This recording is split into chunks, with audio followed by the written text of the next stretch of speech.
All right, I'd like to call the meeting to order. Madam Clerk, would you please do a roll call? Councilmember Engler. Here. Councilmember Newman. Here. Councilmember Taylor. Here. Mayor Pro Tem Adam. Here. And Mayor McNamee. Here. I'd like to move to a closed session here with their city attorney. Has a few announcements, please. Thank you, Mayor Magny. We have 4 closed sessions today. 2 of them are for public employee performance evaluation pursuant to Government Code Section 54957B1. One is for city attorney, the other is for city manager. And the other 2 closed sessions are conference with labor negotiators pursuant to Government Code Section 54957.6. One is for the city attorney and one is for the city manager. With that, we will go to closed session and return at 6 p.m. to start the general meeting. Thank you.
Recording in progress.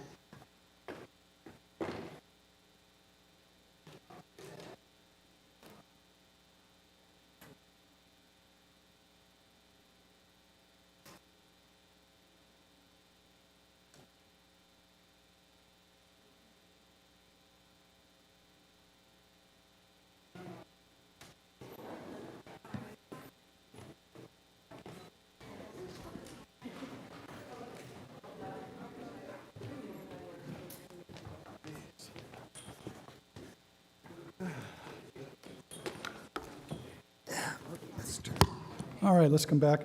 We had a closed session, and we're going to turn it over to City Attorney Tracy Noonan to give us a report. Tracy? Thank you, Mayor McNamee, and I have nothing to report.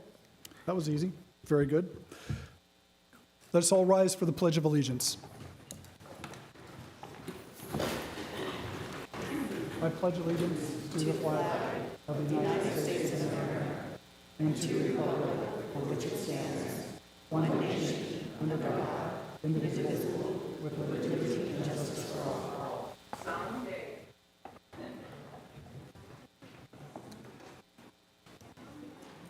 We'll be taking a request for continuance public hearing. We'll be taking items out of order tonight, given the nature of the particular item. Remainder of the public hearing for item 10B, which was started last meeting, will be continued this meeting. Item 10B, proposed apartment complex at 2150 West Hillcrest Drive, will be heard after 10A, transition to district elections, and item 11A, overview of draft general plan. Madam Clerk. Now is the time and place for public comments. Speakers are requested to state their name and community of residence for the record. 5 individuals have requested to speak, and pursuant to council standards, speakers are allowed 3 minutes. The yellow light displays when you have 1 minute remaining. Thank you. You did that very well. Up on Zoom, we have L. Casey is first. You have 3 minutes. Please proceed. L. Casey, go ahead. L. Casey, are you with us? Go ahead and begin speaking. If you're on mute, please unmute. We good? Go ahead and speak, L. Casey. And if you're speaking, we're not hearing you, go ahead and hit the unmute button bottom left of your screen.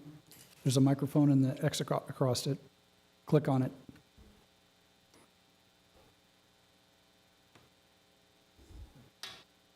Madam Clerk, here's a thought. Let's move on to the next, and then we'll come back if we can pick that up later.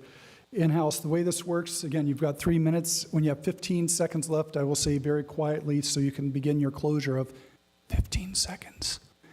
At which point then start concluding, and I will let you know when 3 minutes is up to step down. We'll call up the first speaker, and then I will also tell you who the second speaker is right after, and with the second speaker sit behind, so that way you can step up very quick to make your comments. First one we have up is David Mead, and after David Mead, we have Rosanna Guerrera. So David, go ahead, come on up, and Rosanna Guerrera, if you'd please have a seat behind, and we'll call you up shortly. David, feel free to begin when you get settled in. You've got 3 minutes. Welcome. I would use that microphone. Yes, it's higher, and it should be on right now, so please proceed. You don't have to get so close. It's really a good microphone. First, I'd like to say what a great staff the Thousand Oaks has. Big hand, everybody. The city manager's office and his assistants are outstanding. They follow up, and they're very courteous when you call. I appreciate your staff. Thank you for all the hard work they do. I appreciate all the stuff you guys do. I know that it's very hard to make everybody happy. But I'm here today to talk to you about stuff that's going on that you probably don't know about. And it's nobody's fault. It's definitely not staff's fault. It's the city council's up to you guys to fix it for the citizens of this great city. I've been here since second grade. I'm 55 right now, so I've been in this community a long time. Now, in my house that I rent for $4,500 a month, we got infested with rats in our kitchen. We have rat feces all over the countertops. They're into the stove. They're into the dishwasher, top and bottom. They're climbing around. We haven't been eating in our kitchen for a long time. In addition to that, the ceiling's here, the wall ends right here, and the house seems to be dipping. I didn't call the city out of the blue. I looked it up, and it advised me to call the city. And then when I called the city, they directed me to the code enforcement department. And everybody I've worked with in city code enforcement's been great, very helpful. Marianne follows up like no tomorrow. The guy that heads that department, he's followed up with me as well. But it's stuff for the city council to deal with. Now, after the city inspector comes to your home, what happens is the code enforcement agency does a report, right? Sends it to the owner. The owner gets very angry, irate like he did with me. The neighbor saw the city car in front of my house and told the owner. So now I feel like I'm dealing with a retaliation from my owner because now he wants me out of there like no tomorrow. And all I ever wanted was a safe and healthy home to live in without rats. And I want to make sure the walls aren't falling into the ground. Now, everything that the city done was right. It's right. But when you guys give the owner of the property a report, you guys failed to recite 1942.5 of the Civil Code that says here, 15 seconds. When a landlord commits a harassing act against a lessor, you cannot, the lessor is prohibited to retaliate against the person leasing the house. Mr. Mead, thank you. 15 minutes. If you have more to share, come back next council meeting, but your 3 minutes is up, and thank Okay. you. Or you could send an email to city staff regarding that. That would also be effective. Thank you, sir. Next up, we have Rosanna Guerrera, and after Rosanna, we have Brian Scott. Brian, come on and have a seat behind. Rosanna, you're on. 3 minutes. Go ahead. Good evening, Mayor and City Council. My name is Rosanna Guerra, and I'm president of Friends of the Thousand Oaks Library. I come here this evening to remind the city of an amazing opportunity that will be happening tomorrow, Wednesday, July 12th, at the Thousand Oaks Library, the Grant Brimhall branch, beginning at 6 p.m. The occasion is the gathering of valuable community input about a master plan and a space planning study for both of our library branches. You'll hear firsthand from the architects about this new and exciting process. So here's your chance to weigh in as a community about how the space can be designed or changed as we look to the future. There will be several meetings for everyone to weigh in on. One of the city's landmark spaces. What is being looked at is the following: taking a comprehensive look at existing conditions of both libraries, enhancing the customer service and patron experience, improving access, expanding programming, creating patron and workspace environments that are functional, beautiful, and sustainable. So this is your opportunity as a patron of the library to let your imagination and creativity rise. If you haven't visited the library, now is the perfect time to re-engage and give feedback on how our library system can be an extension of our living room, a cozy destination, a meeting place to exchange ideas, a fun-filled family space available to all ages. Best of all, it's free. Again, it's tomorrow evening at the Grant Brimhall Library, starting at 6 p.m. And don't forget to introduce yourself to our bubbly library director, Jennifer Patterson. Thank you so much. Thank you.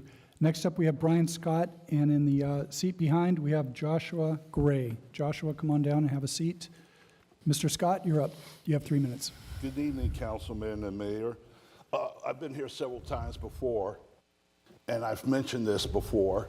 You know, there's a game plan, a game book for all sorts of things in this world, even to overthrow a government.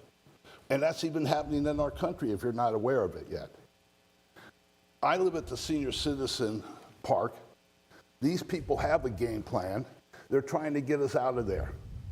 They're making life miserable for us.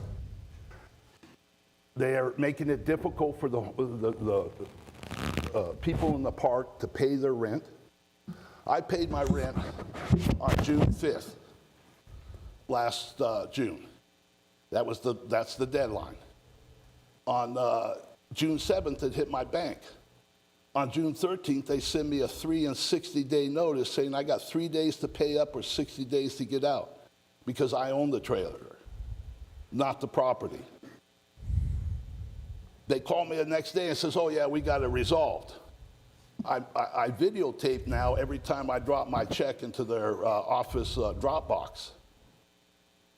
And this time, I put it on July 4th, videotaped it.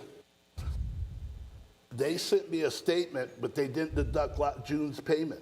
They had it went to my bank on the 7th, but they can't deduct it. So I paid what only was required to be paid for for June. Excuse me, for July, whatever. And so now I'm going to get another 3 and 60-day notice. They're just making life so difficult for us. Seniors have recently passed away in the park. They are buying the properties, the trailers, as quick as they can because they want to turn it into a rental place. I'm asking you people to start supporting your senior citizens. You're going to allow a company from up north to come down here and buy up this property and start dictating the way we live? Are you guys going to really allow that? It's up, you could help us out quite a bit. I think you need to really think about it. Some of us have lived here, like this gentleman before. He's 50 some odd years old. He was here in the 4th grade. I'm 67 years old, and I moved here in 1962 when I was in the 2nd grade. I've lived here all my life. I didn't expect 2008 to put me in this situation. And I don't expect a company to come down from 15 north, seconds. to come from up north and start buying up senior citizen places and pushing us out. Are you really going to allow that, gentlemen? Thank you. Thank you, sir. Next up, we have Joshua Gray, and after that would be Al Casey on Zoom. Mr. Gray, you're on. Thank you, Mayor McNamee and council members. My name is Josh Gray. I'm the Director of Government Affairs and Tourism for the Greater Conejo Valley Chamber of Commerce, here with a few updates from your chamber. I want to start off by saying thank you to Mayor McNamee, Mr. Powers, and Mr. Alawami for joining us at Amy's drive-through ribbon cutting on June 27th. I also wanted to update about some upcoming events. Emerging Leaders is meeting tomorrow night at Oak and Iron from 5:30 to 7 p.m. This Friday, the breakfast is at 7:30 at Dave & Buster's. We have our great 40 Under 40 event on July 21st, which is next Friday at Hyatt Regency Westlake, and tickets recently went on sale to the public. It's an event honoring 40 individuals under the age of 40 who have and are achieving great things in the Conejo Valley. Then on July 25th at 9 a.m., the Chamber is hosting a webinar, LinkedIn Training 101 with Mustang Marketing and the Chamber's Diane McKay.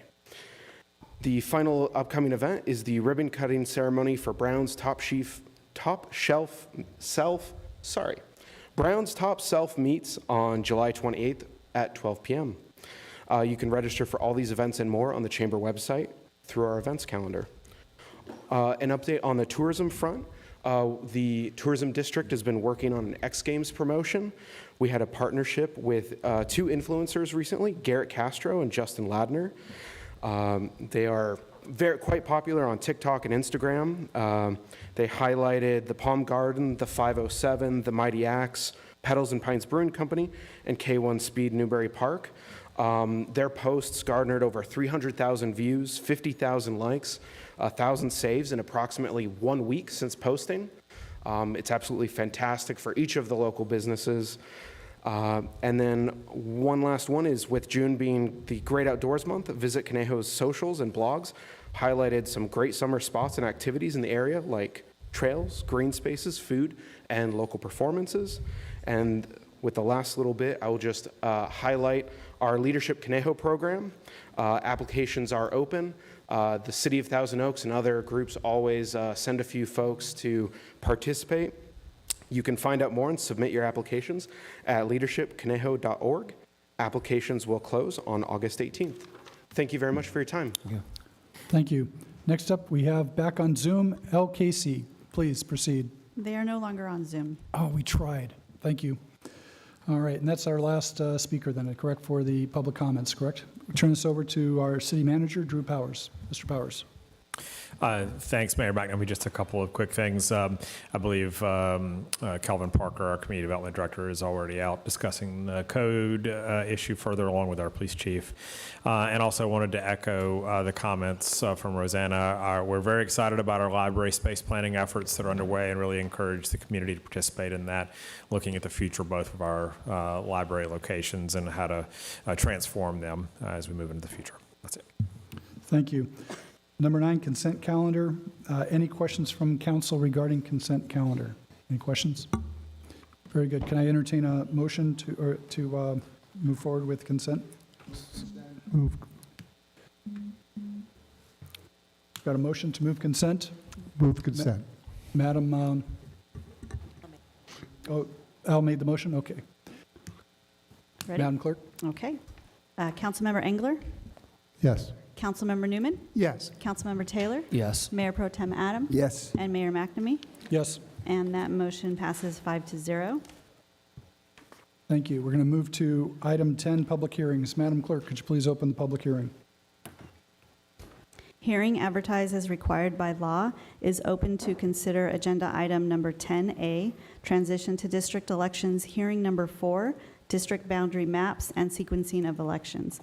Speakers are requested to state their name for the record. 11 individuals have presented speaker cards, and pursuant to council standards, each speaker will have 3 minutes. Thank you. And we have representing the city, Mr. Dave Womack, Assistant City Attorney, and the consultant, Ms. Kristen Parks. Mr. Womack, you're ready to begin. It's all yours.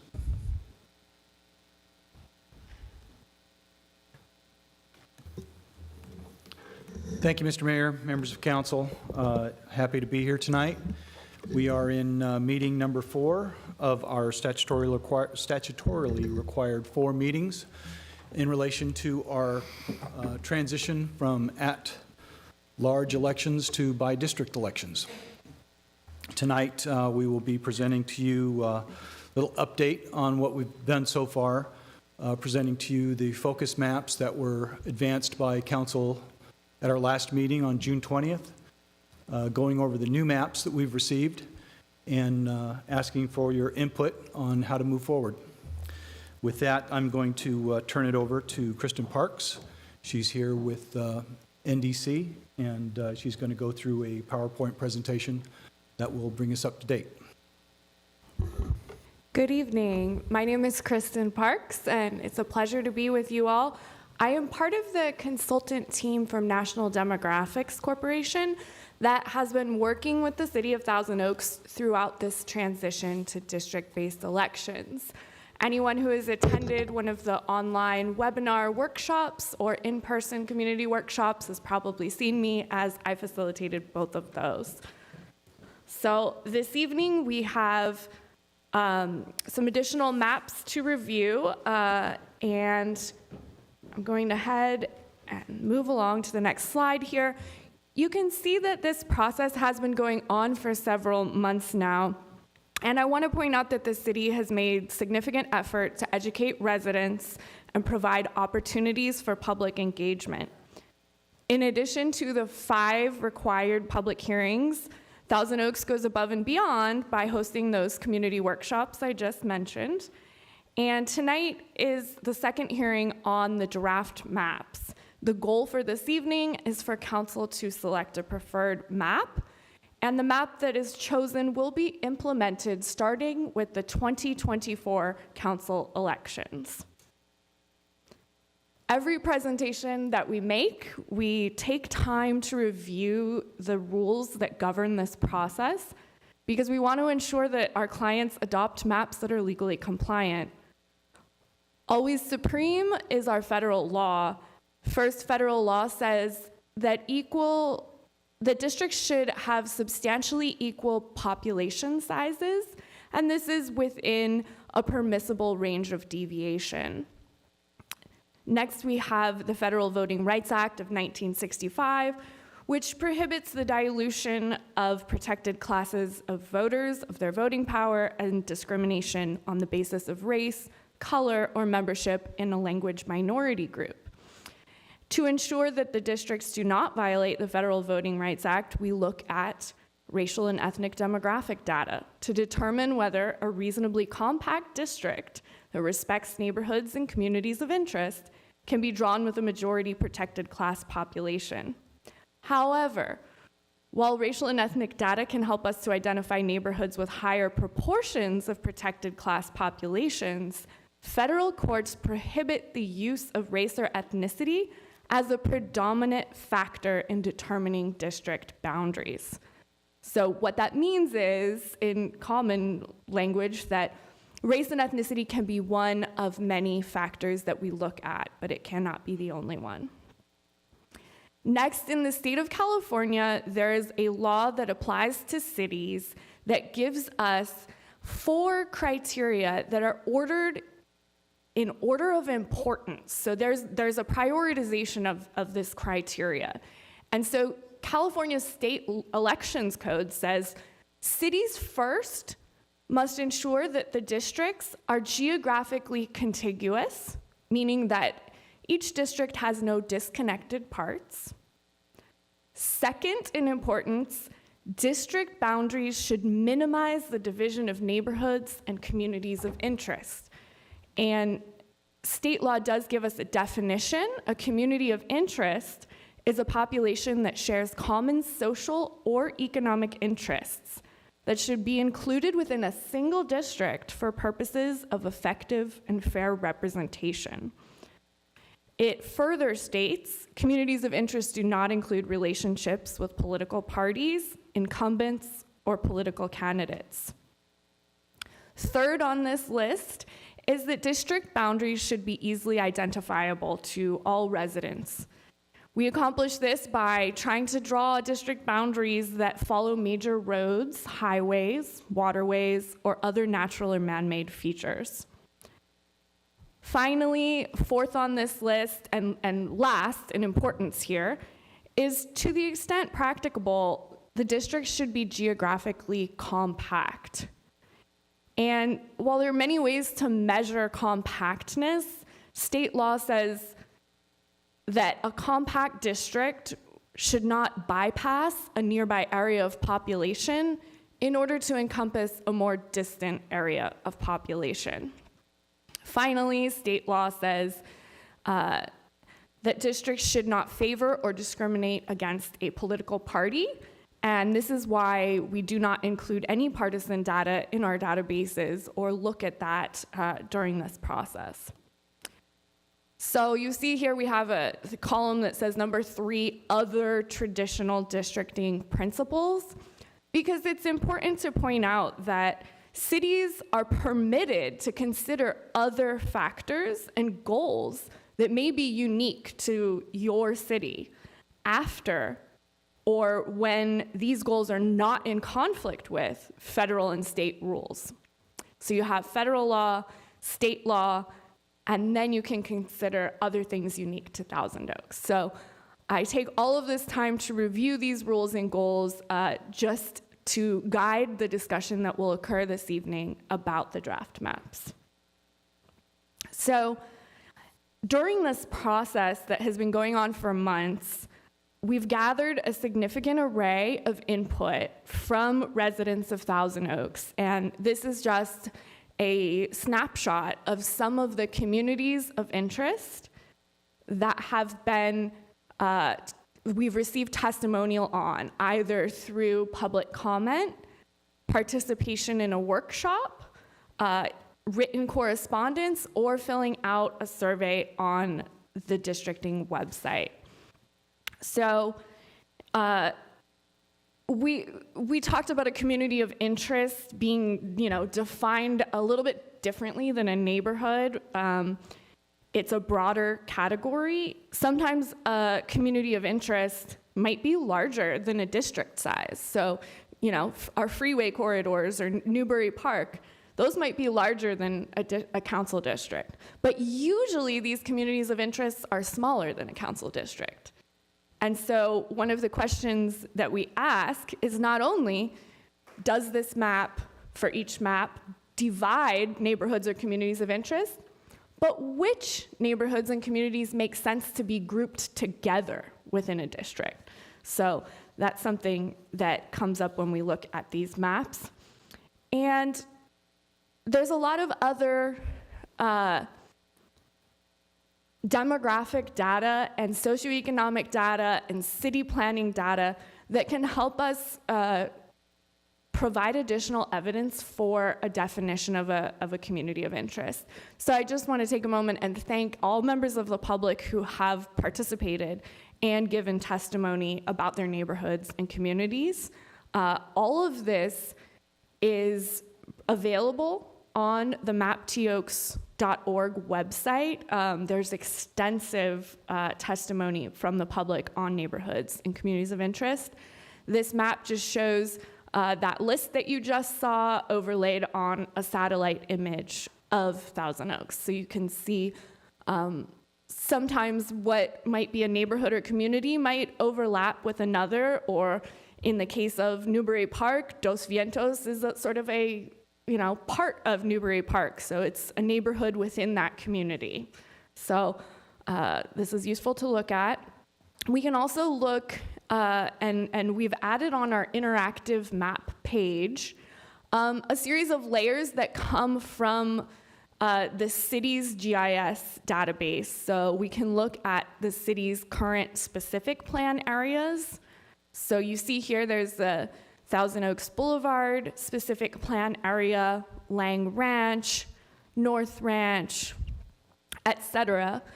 These can also be helpful to corroborate the testimony received by members of the public. And this is just zooming in on that Thousand Oaks Boulevard specific plan area, and you can see how this stretches along both sides of Thousand Oaks Boulevard. And what we're talking about here is really the city's planning zone for a relatively densely populated, mixed-use residential and commercial corridor. There's already extensive housing here, as you're well aware, and the city has plans in place for growth and additional housing in this area. So this concentration, whether we call it a downtown or a central area or just T.O. Boulevard specific plan area, it's clear that this is an area that has concentrated homes and residents with similar interests, and they will be similarly affected and impacted by city policy. So another thing that we discovered, and this comes from the draft general plan. So what I was showing you previously was from the current. This is from the draft general plan. And it's just interesting because you have a purple area here outlined in purple with plus signs. It's actually showing 3 census tracts that have been identified using multiple variables as disadvantaged communities. And this is based on income and other indicators of pollution and social vulnerability. And so this can be helpful because we have, this purple area you can see looks like it's very similar to a lot of the testimony we received about communities of interest or what might make sense as the central area of Thousand Oaks.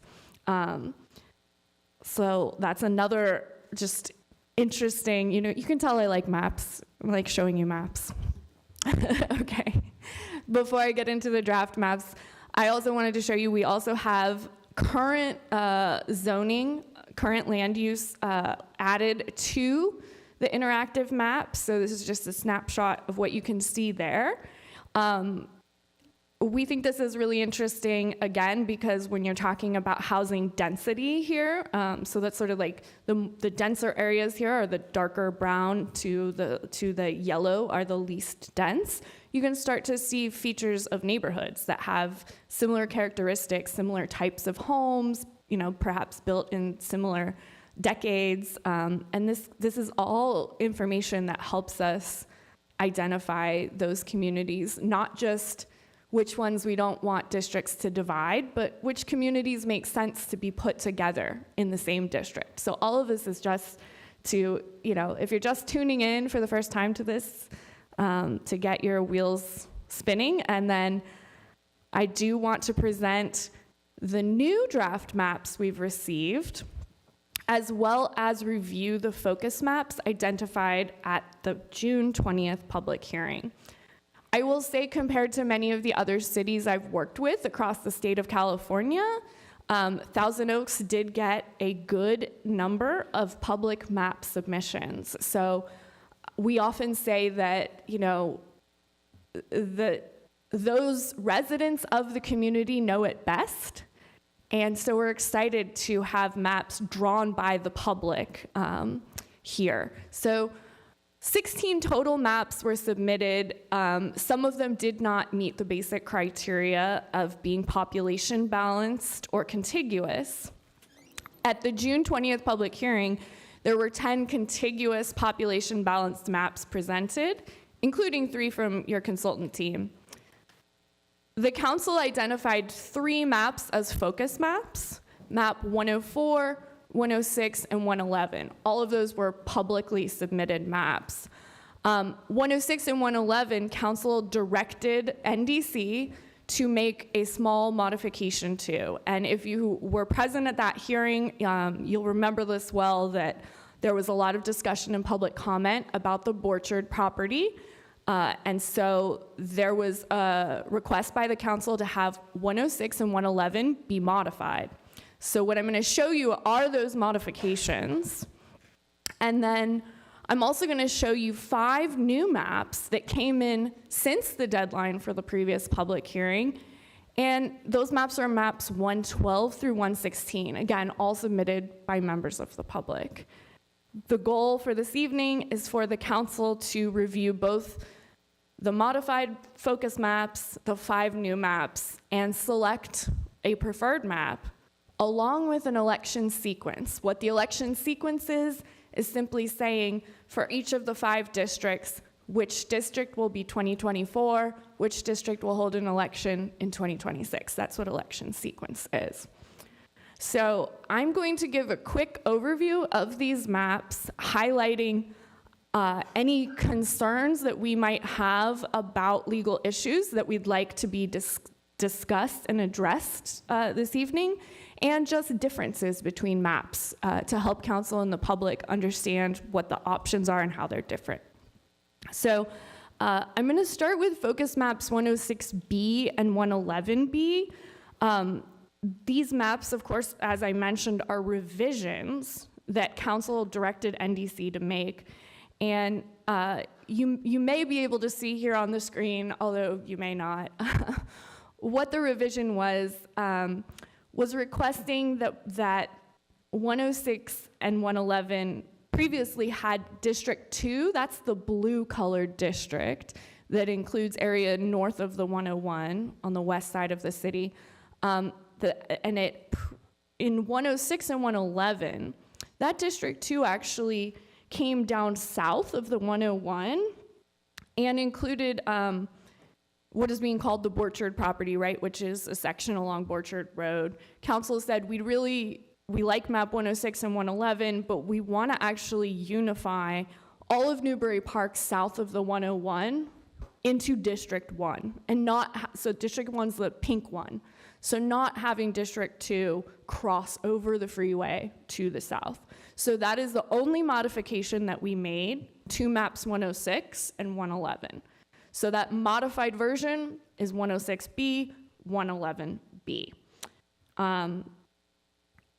Now, if you want to compare 106B and 111B, one area that's different between these 2 maps is that area that you can see in 111B, and that you look at District 2, the blue district, and you actually see there is a section where it does go south of the 101 in Newbury Park.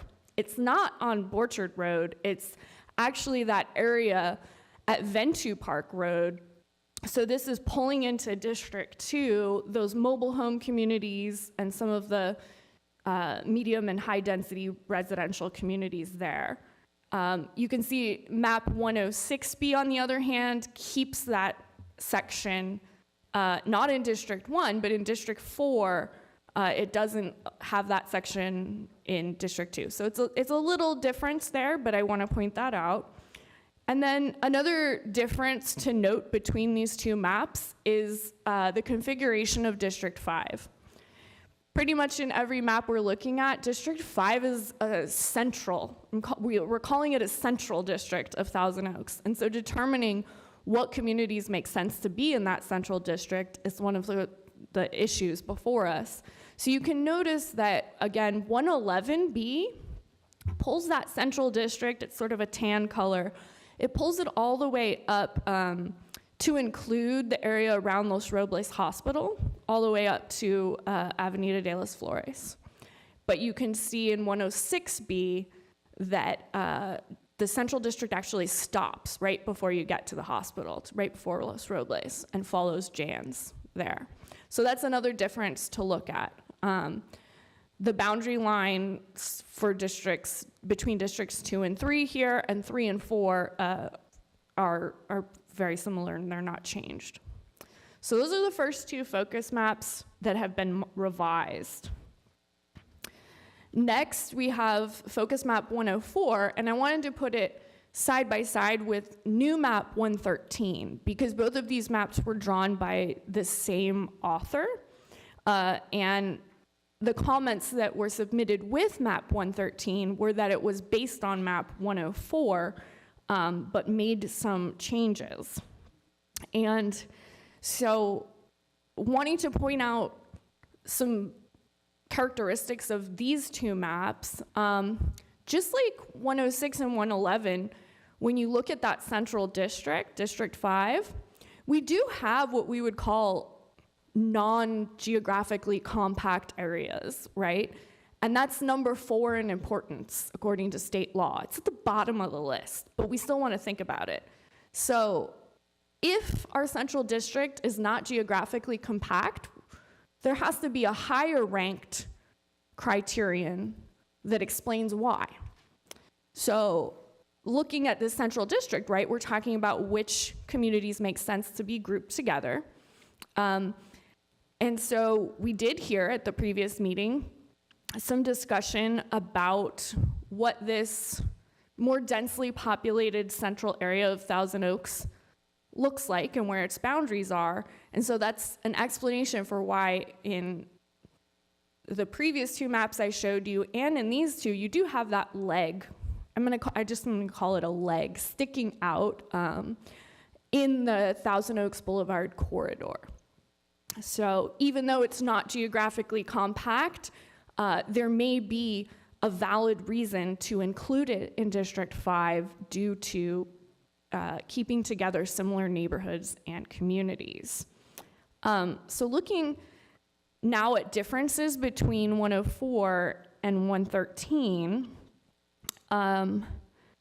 one of the things that you'll notice is that 104 has some more easily identifiable boundary lines, which is the third most important thing under state law, and that 113 replaces some of those easily identifiable boundary lines with more jagged lines that you know seem to go up one block and then across another. So if we do have the opportunity this evening during public comment to hear from the author, it would be very useful to hear directly from the author of this map why some of the easily identifiable boundaries have been replaced with more jagged lines. And one area that stands out here is that there's been a change in that leg on the Thousand Oaks Boulevard corridor. In map 104, all of the apartments that you can see south of Hillcrest Drive all the way down to the 101, right up to the 23 there, are included in District 5 in map 104. Now, when we see that same area of 113, a lot of those apartments have actually been added to District 3, the green district. And so we're curious why they've been carved out of the central district there. Just looking for an explanation from the author, because when you move certain blocks, you want to explain why you're removing those certain blocks. We also see this in District 5 on the sort of it's not really a leg, I don't know what it is. It's like a wing stretching to the west. And what that area is it's actually, it looks disconnected, but it is connected. It is connected by a portion of Hillcrest. And then what it's doing is it's including some of that residential area almost up to Amgen, and that includes Las Casitas and all of that. So what it's doing is two different configurations. You can see that the shape of that western wing of District 5 is different in 104 to 113. So that's another question we have, is why did that particular area change? And the reason we're focusing in on these areas is, right, as I sort of mentioned at the beginning here, is that they're not compact. So when things aren't compact, we want to look to higher ranked criteria to explain what's going on. We also want to make sure that including one block but not another is not motivated by race or ethnicity, right? So we have to address that concern to ensure that these maps are going to be legally compliant. So I have a few more new maps to show you. We have map 112 here. That you can see map 112 is trying to unify Newbury Park, both north and south of the 101 freeway, into District 1. So that's a very different approach than a lot of these other maps. You also have a non-compact District 5, but this District 5 is interesting because it's including a central area with the Oaks, with Jan's Mall, and Moore Park there, and not Thousand Oaks Boulevard east of the 23. But it is then also including more of Newbury Park south of the freeway, and then that strange piece that goes up. You see it go up Rancho Conejo there. That's actually a really strangely shaped census block, but we would have a question for the author of that map of why that particular area is being included in the District 5. District 4 here, you see includes north and south of the freeway as well. In fact, every district here is crossing a freeway. So these are things to keep in mind with 112. And looking at our neighborhoods and communities and seeing what makes sense to group together. Map 114, the first thing that I want to note about map 114 is it actually does a similar thing in District 2 that the original maps 106 and 111 did. And that is extend that district to south of the 101 freeway, and it pulls in that Borchard property as well as some other census blocks. So that's one thing that defines map 114. You also have, if you look at the green northern district, that's District 3, it's also not compact. I mean, it's really stretching almost across the entire northern boundary of Thousand Oaks here. So we would question why that district is avoiding certain areas, right? But then we do have a central district, District 5, that kicks that leg out along Thousand Oaks Boulevard, and then goes sort of up the 23 corridor. And I know I'm talking quite a lot here, but this is a very important issue, and I think it merits, every map merits our full consideration. These are the last two maps that we've received from the public, map 115 and map 116. Both of these maps have a District 1 that is primarily Newbury Park south of the freeway. They have slightly different eastern boundary lines, but they both have a northern boundary line at the 101. Both of them have districts to the Blue District that include Wildwood, Cal Lutheran, Los Robles, some of these other areas in the northwest of the city. However, map 116 has a non-compact leg sticking out of District 2, so we would question, is there an explanation for that? It also means that District 3 in map 116 is not very compact as well. The other thing I would mention that we have here is in map 115, that boundary between District 1 and District 5, that's in Newbury Park south of the freeway, we do see again that sort of jagged line, which means that it's not an easily identifiable boundary. So why are some blocks included and not the block right next to it, right? Why not just draw a straighter line? So these are the questions that we have for 115 and 116. And of course, now you understand why I spent so much time on the legal criteria, because we're asking these questions. And if any of these map authors are here this evening, please be encouraged to provide testimony on your map, because there is a very important decision for the council to make. I'm going to pause to take questions from council if they need anything clarified or they would like additional information from me. I'm here to answer those questions. Then they will open a public hearing and then proceed with their discussion. Thank you very much for that presentation. Council, any questions? Bob?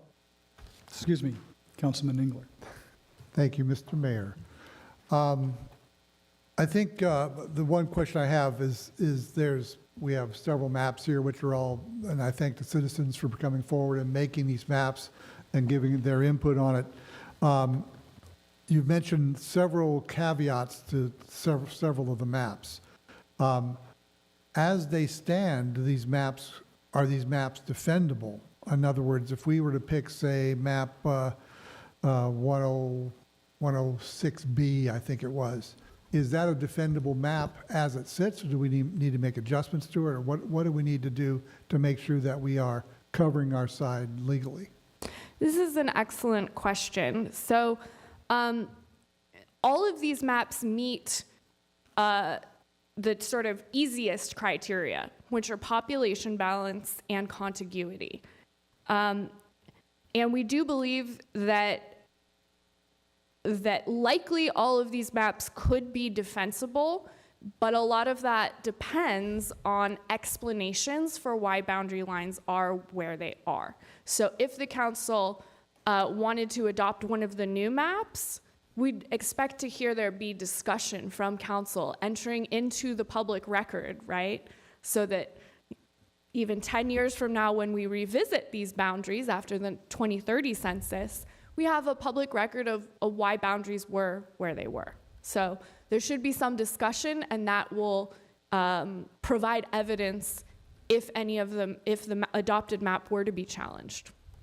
Thank you. And then one more question, kind of a related question.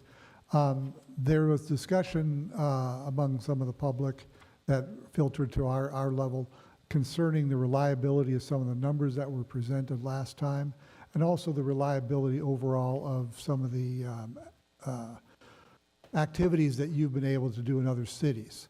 Can you address some of those issues and help clarify what's going on? Absolutely, and thank you for the opportunity to do so.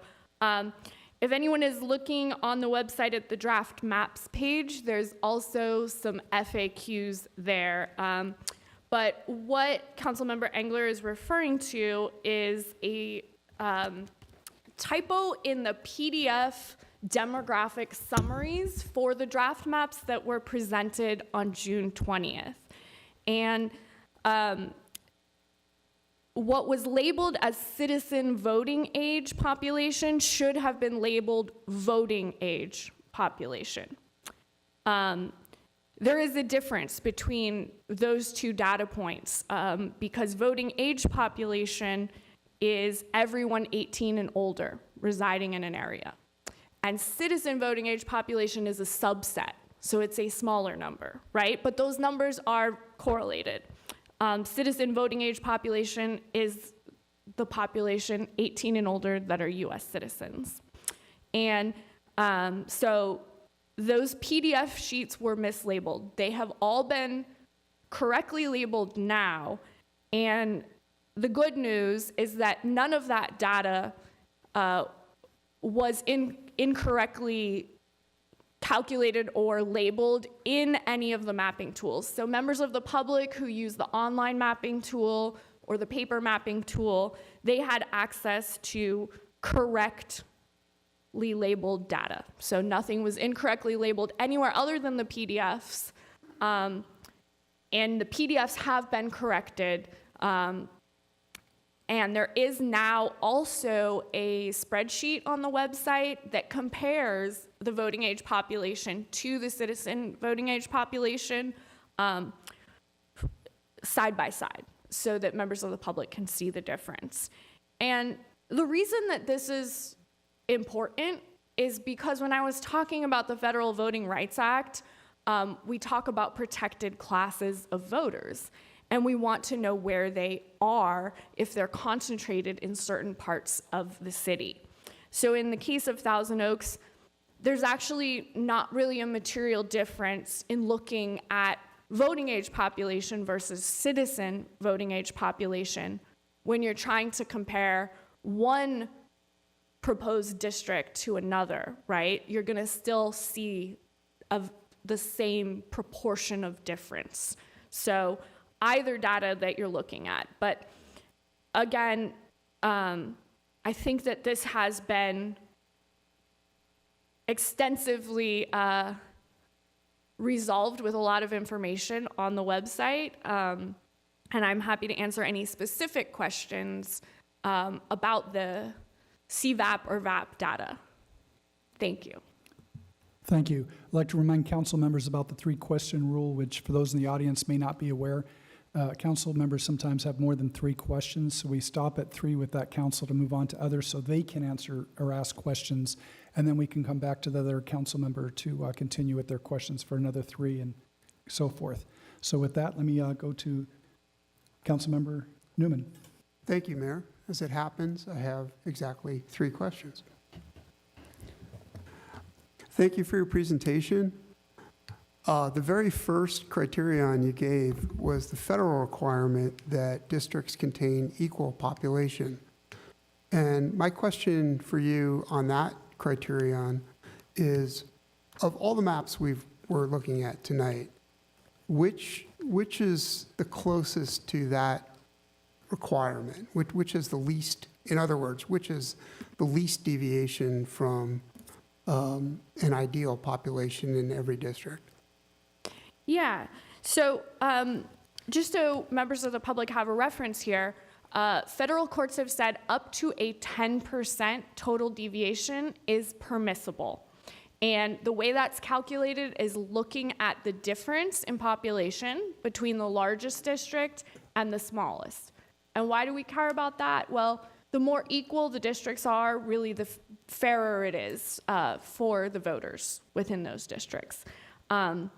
So whenever we have anything more than 10%, that map is automatically disqualified. So some of the maps submitted were disqualified on those grounds. But of the maps that we are looking at, all of the other maps submitted by the public, there's a range of from map 113, which is near zero total deviation, so extremely balanced, all the way up to map 103, which had a total deviation of 9.38%. NDC usually recommends for our clients that they adopt a map that has, we don't feel as comfortable with maps that are, 9%, because that's pretty close. All right, but you're saying that map 113 is the lowest, but all of them are within the 10% spec? Correct. Okay, thank you. Speaking of map 113, I appreciate that you went on at length identifying possible legal concerns with it and labeling those. Previously, in the first batch of maps that we evaluated on June 20th, on the city's website, maptoaks.org, when there were concerns, they were included. So for example, as you said, when there was deviation of more than 10%, map 108 was rejected for that reason, and it clearly said so on the website.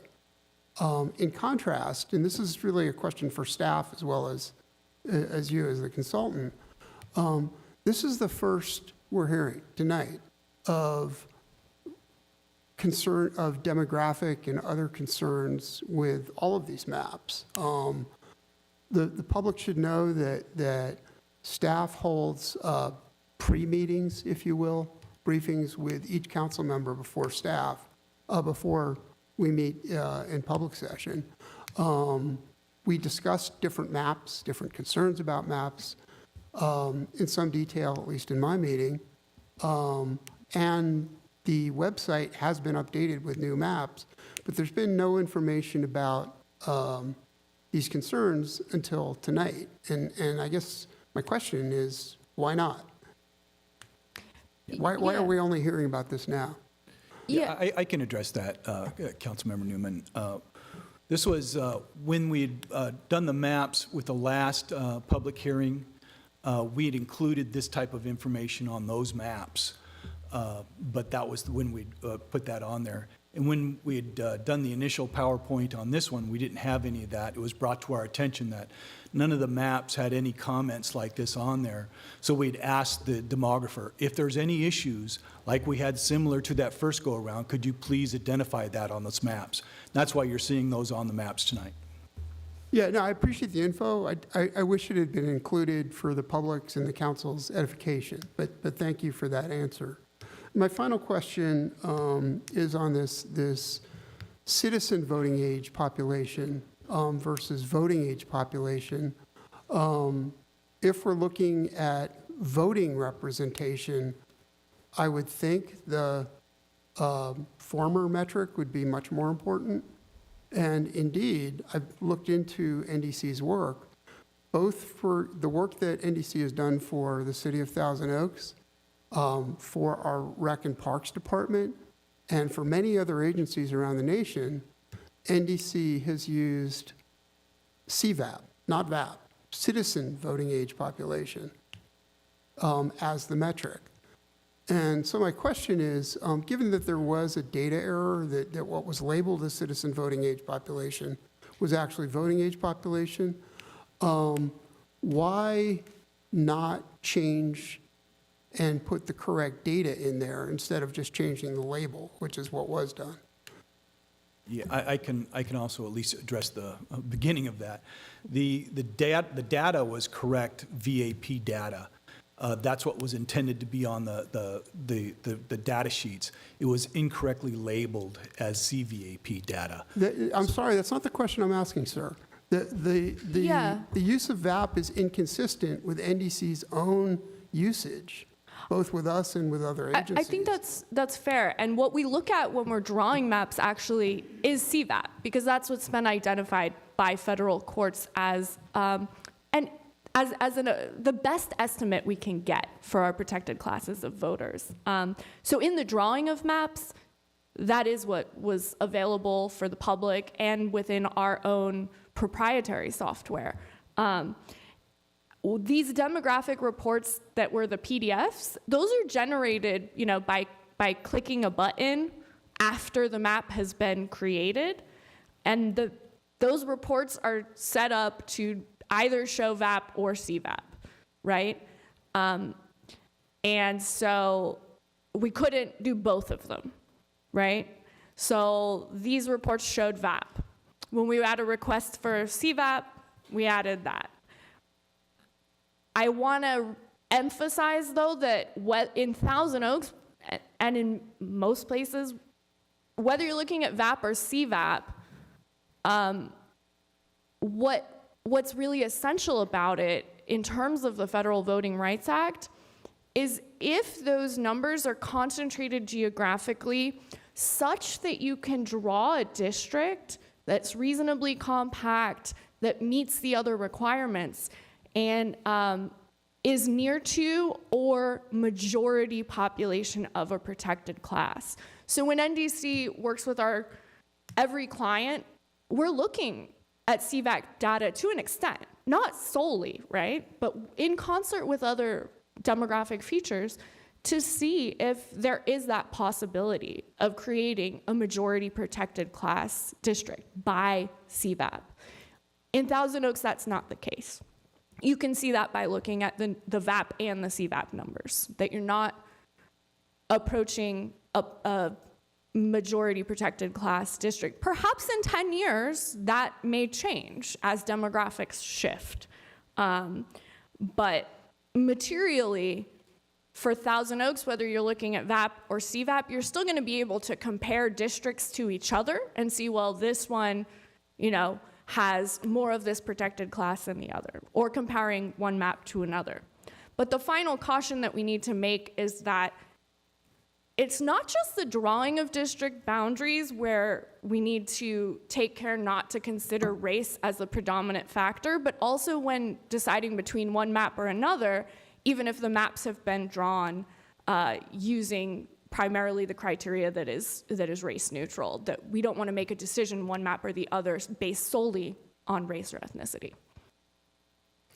I have quite a bit more to say about VAP and CMAP, but given that my question limit is up, I yield my time. Thank you. Well, we can come back to you as others finish their questions. Mr. Adam, you're on. Well, thank you, Mayor.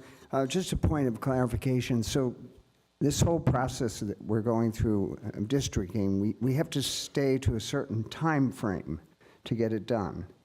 And if we stray from that time frame and take a little too long, there's some substantial financial penalties that we would incur.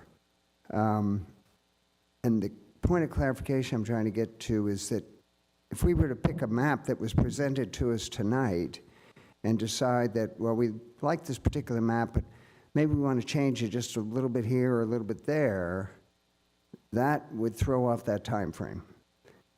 That would mean that that map would have to be re-shown to the public, extend this process by, I don't know, I think it's 10 more days, and subject to us to financial penalties that we would not be paying if we stuck to the time frame.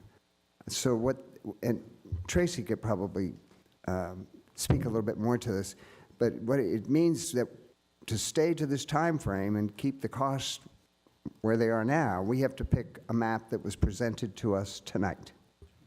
So I can answer that question, but I'm also going to defer to Dave Womack, our Sure. Assistant City Attorney. He is the expert in this area. He's the one who's been managing and working with our consultant on this. But my understanding is that in order to adopt a map, that map has to be publicly posted for 7 days prior to its adoption. So if there is any decision to modify any of the maps that are before you tonight, it would have to extend that timeline. But I'll turn it over to Mr. Womack for further clarification. Yeah, our current deadline is July 24. That's the end of the safe harbor period. And so to respond to your question, that's when we would need to have everything wrapped up by. Tonight, if we were to pick a preferred map tonight, we would be safely within that. I believe on the 18th, we would be having the second reading of the ordinance and be done with the process. Yeah, and if we go past that July 24th timeframe, we would be subject to many thousands of dollars extra in costs, would we not? Potentially. Once you're outside of the safe harbor period, a litigation could be initiated, and that's where you start really generating the fees. And there's no safe harbor period after that. Fees just start generating, and you would be responsible for those fees. Okay. The city would be. Thank you very much. Any other questions? Mr. Newman, you may want to continue. I'm still unclear about the VAP and CVAP issue. It is your standard practice when I understand these tables are auxiliary to the maps themselves and separate from the way the maps are drawn. But with regard to generating the tables, hasn't it been NDC's past practice, both with us and many other previous clients, to use CVAP as the metric? Correct. So I'm unclear then as to why, when this data error was discovered, NDC chose to leave the different metric in place and just change the label rather than putting in the metric that NDC itself has used consistently over time for us and many other agencies. Can you explain that? Yeah, and this answer is also on the website, but it wasn't there's not a substantial reason for it. It actually was a time and efficiency thing. In order to fix the report, that requires back-end stuff that we don't control, so we have to go back to a programmer and have it tweaked, and we want to just get all the data out to the public transparently as quickly as possible. So our response was what we were able to do within 2 or 3 days. Okay, but again, CVAP is your primary metric. Yeah, that's correct. Right after total population, because if we're looking at voting representation, we don't really care how many non-citizens there are because they're not voting. The V in VVAP is voting. So would you agree that just in terms of the narrow stricture of defining what does voting representation look like, we're really more concerned with citizens, CVAP, rather than the voting age population? For purposes of looking at voting representation. Only for purposes of looking at the Federal Voting Rights Act of 1965. I certainly would never advise a client to have a majority protected class district that was beyond that 10% total deviation, right? Because that would look like that map could be thrown out on those grounds. So, it is a balancing act. Well, on that, and since you brought up the VRA, my final question on this is, one of the reasons you gave for just swapping the label and using the different data, leaving that data in place, was that none of these districts are majority minority, if I understood correctly, in terms of ethnicity, correct? So my question is, does either CVRA or VRA require an absolute majority of some ethnicity or race to be considered a protected class or a community of interest? So this is a very, very, very complex issue that very fortunately is not, Thousand Oaks is not confronting that issue. But there are a series of tests that have to be met in order to have standing just to bring a case against a map under the Federal Voting Rights Act. None of this is, in our judgment, is applying to Thousand Oaks. So my suggestion is, given that all of the correct data was available in the creation of the maps, that any concern about VAP versus CVAP reference specific boundary lines and specific maps so that council can make the best decision considering the full array of available data. We want to not be making race and ethnicity the sole predominant Right, factor. and under Shaw versus Reno, we cannot have it predominate, but that's not the same as to say it cannot be a factor. It can be a factor in concert with other factors. And so my question is, does representation by race or ethnicity in a district need to be a majority, or can it, used in concert with other factors, be a significant but not majority population and still be a factor for consideration?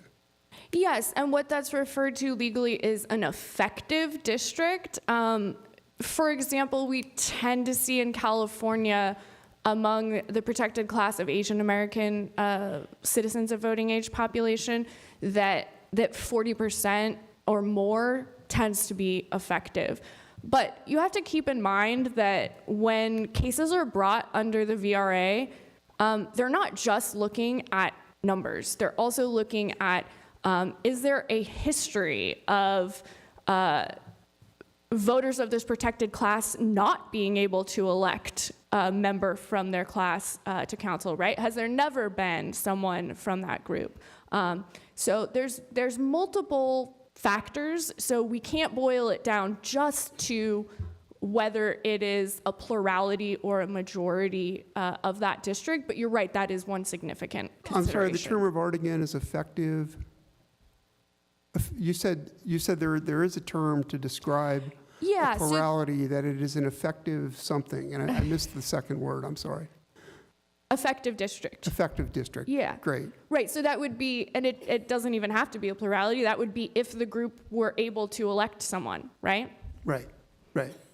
We actually see, you can look at LA Unified had, majority Latino districts that never elected a Latino, right? Or you can see the converse. So we don't only look at the percentages when we're litigating VRA. It's a multi-factor test. Correct. I understand. Yeah. Very good. Thank you. Nothing further. Thank you. I guess this is my chance to ask a few questions, if I may. What I'm hearing from you in Kevin's simple terms is that the maps before us, the 8 of them, if I counted correctly, that these, based on the Voter Rights Act of 1965, in your mind's eye, are defensible if we ever had any litigation issues brought before them. Is that an accurate statement? Not necessarily? No, I think the response was potentially they could be, but we would need more public testimony to support the new maps. The focus maps, we've had that public testimony on.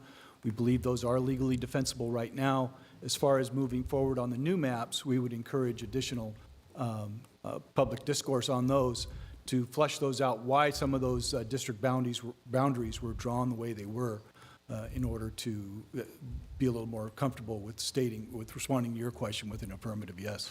So the focus maps, the 3 that were selected last council meeting, those are defensible?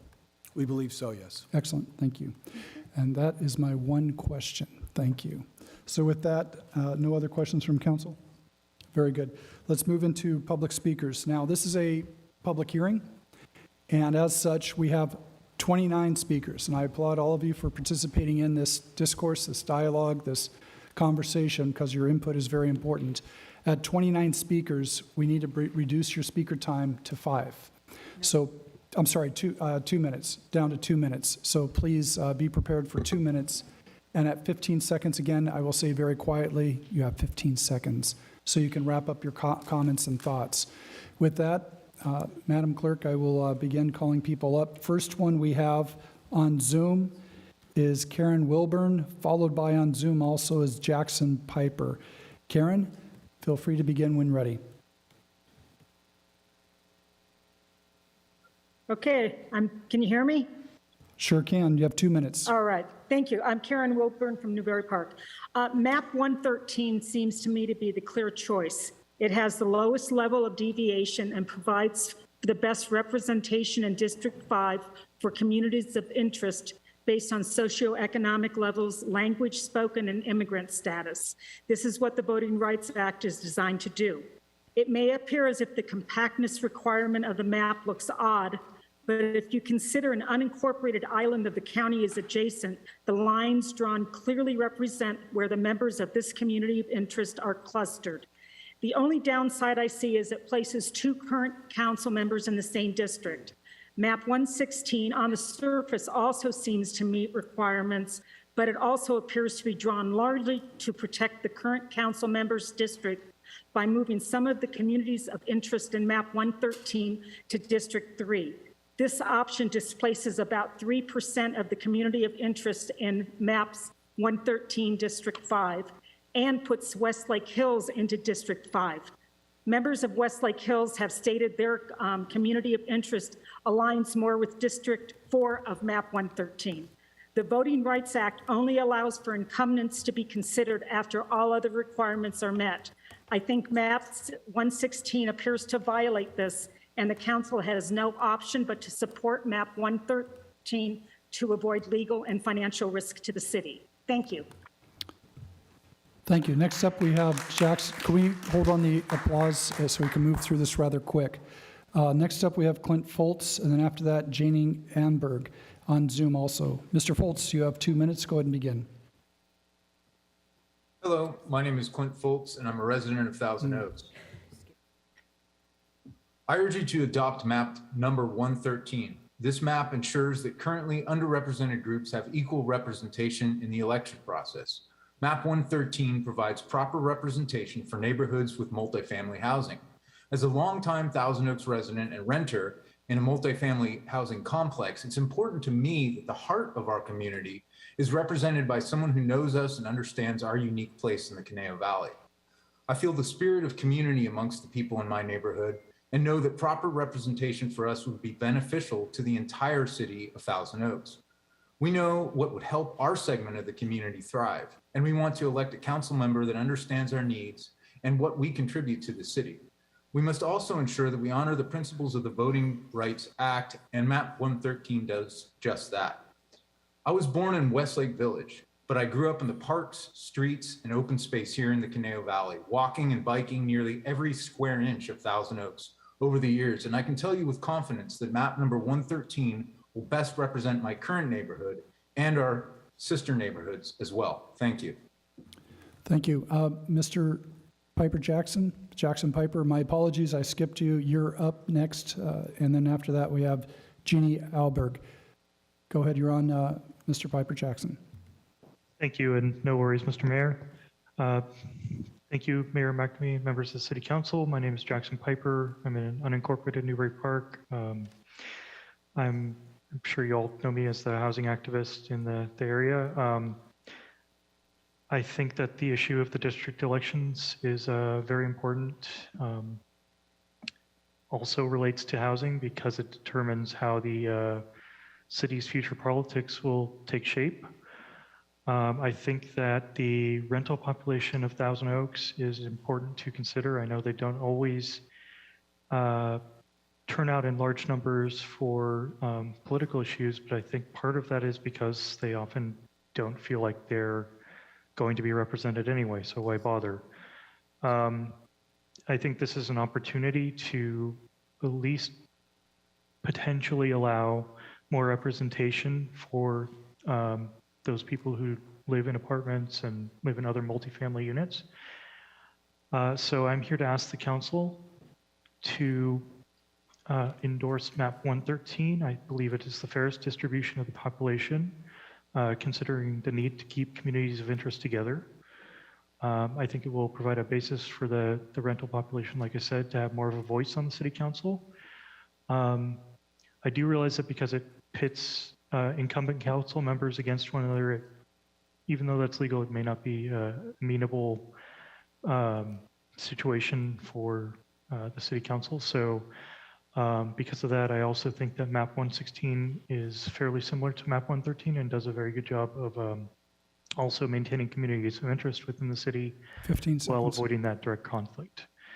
So please, as a housing advocate, I would like either of these maps to be adopted by the city. Thank you. Thank you. Next up, we have Jeannie Elberg, and followed by Sylvia No.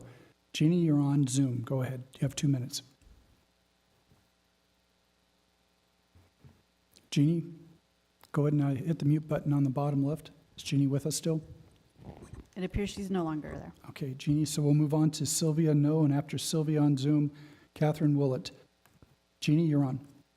Janie, you're on.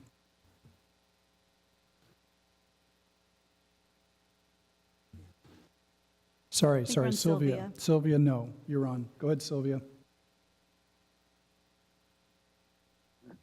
Hi, are you talking about Sylvia Navarro? Yes, it says Sylvia No, so it's Sylvia Navarro. Yes, please proceed, Sylvia. Thank you. I'm speaking on 113. I support that one for the community that lives in that area, so they can have fair voting rights as well as the rest of us. Thank you. Thank you. Next up, we have Catherine Willett and Effie after that. Catherine, please go ahead. You have 2 minutes. Hi, thank you so much.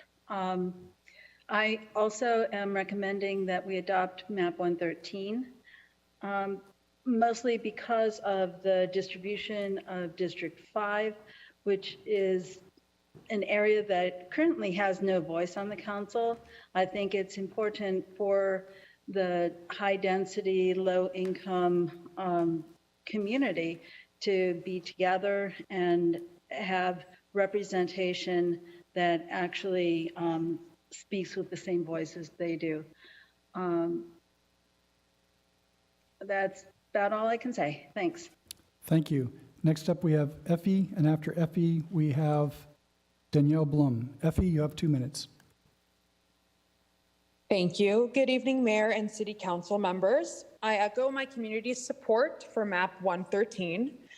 MAP 113 helps our city in a multitude of ways, as it is the most equitably drawn map. MAP 113 gives community members the opportunity to vote for a candidate that best represents their needs.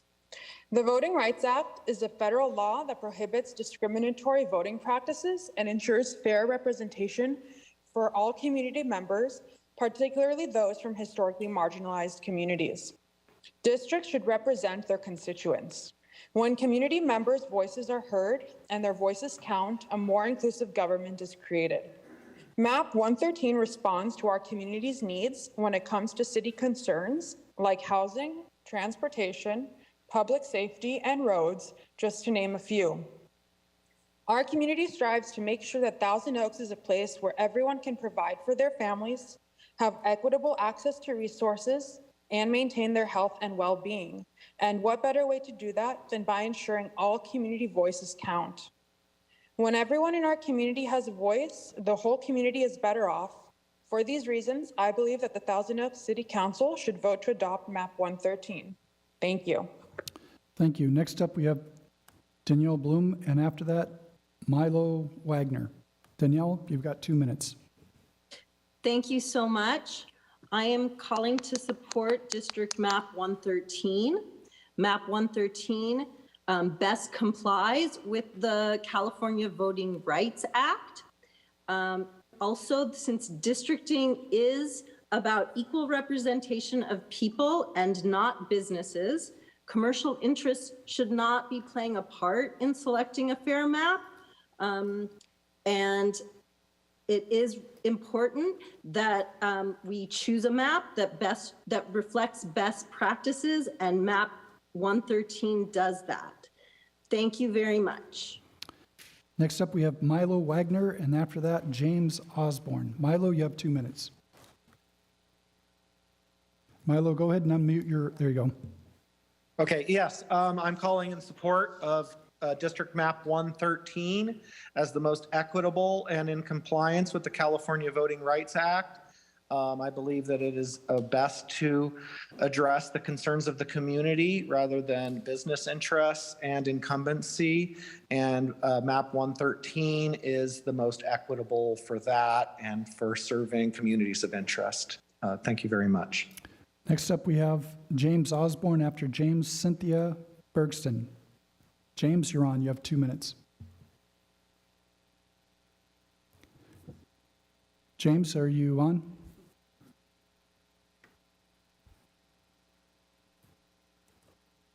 James? Madam Clerk? Nope, we don't have her. Okay. Next up, we have Cynthia Bergston, and after that would be in-house Gracili Hu. So let's start with Cynthia. You're on.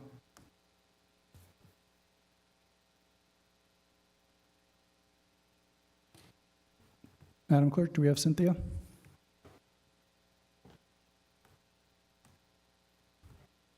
Good deal. Cynthia, you're in-house. We have you here on Zoom, so no, I guess we don't. So Cynthia, bottom left, there's a mute button. Hit that if you're waiting. I don't see you on the screen. So if not, we can come back to you if we get you later. Next up, we have in-house Grisidli Hu, how? H-A-U. How do I pronounce your name? Please step up to the microphone. You've got 2 minutes. It's pronounced How, H-A-U, How, Griseldi How. Good to meet you. You have 2 minutes. Go ahead and proceed. Hi, my name is Griseldi How, and I will also be speaking on behalf of Latino Connection Club of Thousand Oaks and Latino Youth Leadership Group under AAUW. I stand in support of District Map number 113 as it best supports the goal of equal and fair representation to the groups who are often underrepresented or not represented at all. This includes people of lower incomes, people of color, and our Latino Spanish-speaking community. It can be clearly seen that the Thousand Oaks City Council and some community groups lack diversity, and therefore our city cannot be represented and taken into account as accurately as it could and should be. Map number 113 best assures that Latino voices will not be drowned out by grouping us together, which is better than being spread out and ignored. Map number 113 has the lowest percent of deviation in population, meaning it's the closest at distributing the population equally between the districts while maintaining good representation. I know many amazing students, some who will speak today, who become involved in our community to fight for their voices to be heard and change the narratives and stereotypes of the Latino community. As a resident of Conejo Creek Condominiums, also known as Las Casitas, a mostly Latino neighborhood, we need more inclusivity in city matters. There is power in numbers, so please support map number 113 for the greater good of democracy. Thank you for your attention. Next up, we have Helen Revelis, and after that, Bonnie Shub. Please come down to the mic. You have 2 minutes. And behind her, if we could have Bonnie prepare to step up, that would be excellent. Thank you. Good afternoon, Mayor and members of City Council. My name is Helen Revelis, and I will be speaking on behalf of the Latino Connection Club and Latino Youth Leadership Group of Thousand Oaks High School. I support District Map number 113. This map benefits all people, as well as helps give our underrepresented community, which includes but is not limited to people of color, the Latino Spanish-speaking communities, multifamily housing, and low-income families, a voice. I have lived in Thousand Oaks my whole life, and I have seen firsthand the lack of representation for Latinos and people of color. I have served on the Youth Commission for 2 years and have been reappointed for this next year. My first year on the commission, I was the only Latina. Growing up in Thousand Oaks and not seeing someone like me in positions of government, it was hard to feel represented, which is why I find it imperative for there to be more equal representation for all the underserved communities residing in Thousand Oaks. As someone that comes from a diverse background and is amongst the youth population in the city, it gives me another reason to advocate for those who cannot. This map, or the map that gets chosen, could potentially be used as a basis for future redistricting over the next 10 years. Once again, MAP 113 benefits the city as a whole. It allows there to be a voice for all individuals who hadn't been heard before. MAP 113 does more to include underrepresented individuals than others. Thank you for your time. Next up, we have, ladies and gentlemen, if we keep applauding in between, we won't be out until midnight, so I appreciate your enthusiasm, but we need to hold off on that. Bonnie Shub, and after that, we have Carolyn Shelton. Go ahead. I'm Bonnie Shub. I'm a resident of Newbury Park. Thank you for allowing me to speak. Lots of speakers and emails regarding this subject, right? You want to know why? Because we're afraid. We're afraid you'll be making a bad decision tonight, one that will impact many in the Thousand Oaks community. You have followed the letter of the law in going through the process to separate districts, but are you following the spirit of the law, which was designed to provide access to representatives for specific groups of residents who have previously not had that access? MAP 113 provides the best opportunities for these communities, as well as Thousand Oaks as a whole. Don't cheat these people for your own interests. Next up, we have Carol Shelton. Karen? After that, we have CJ.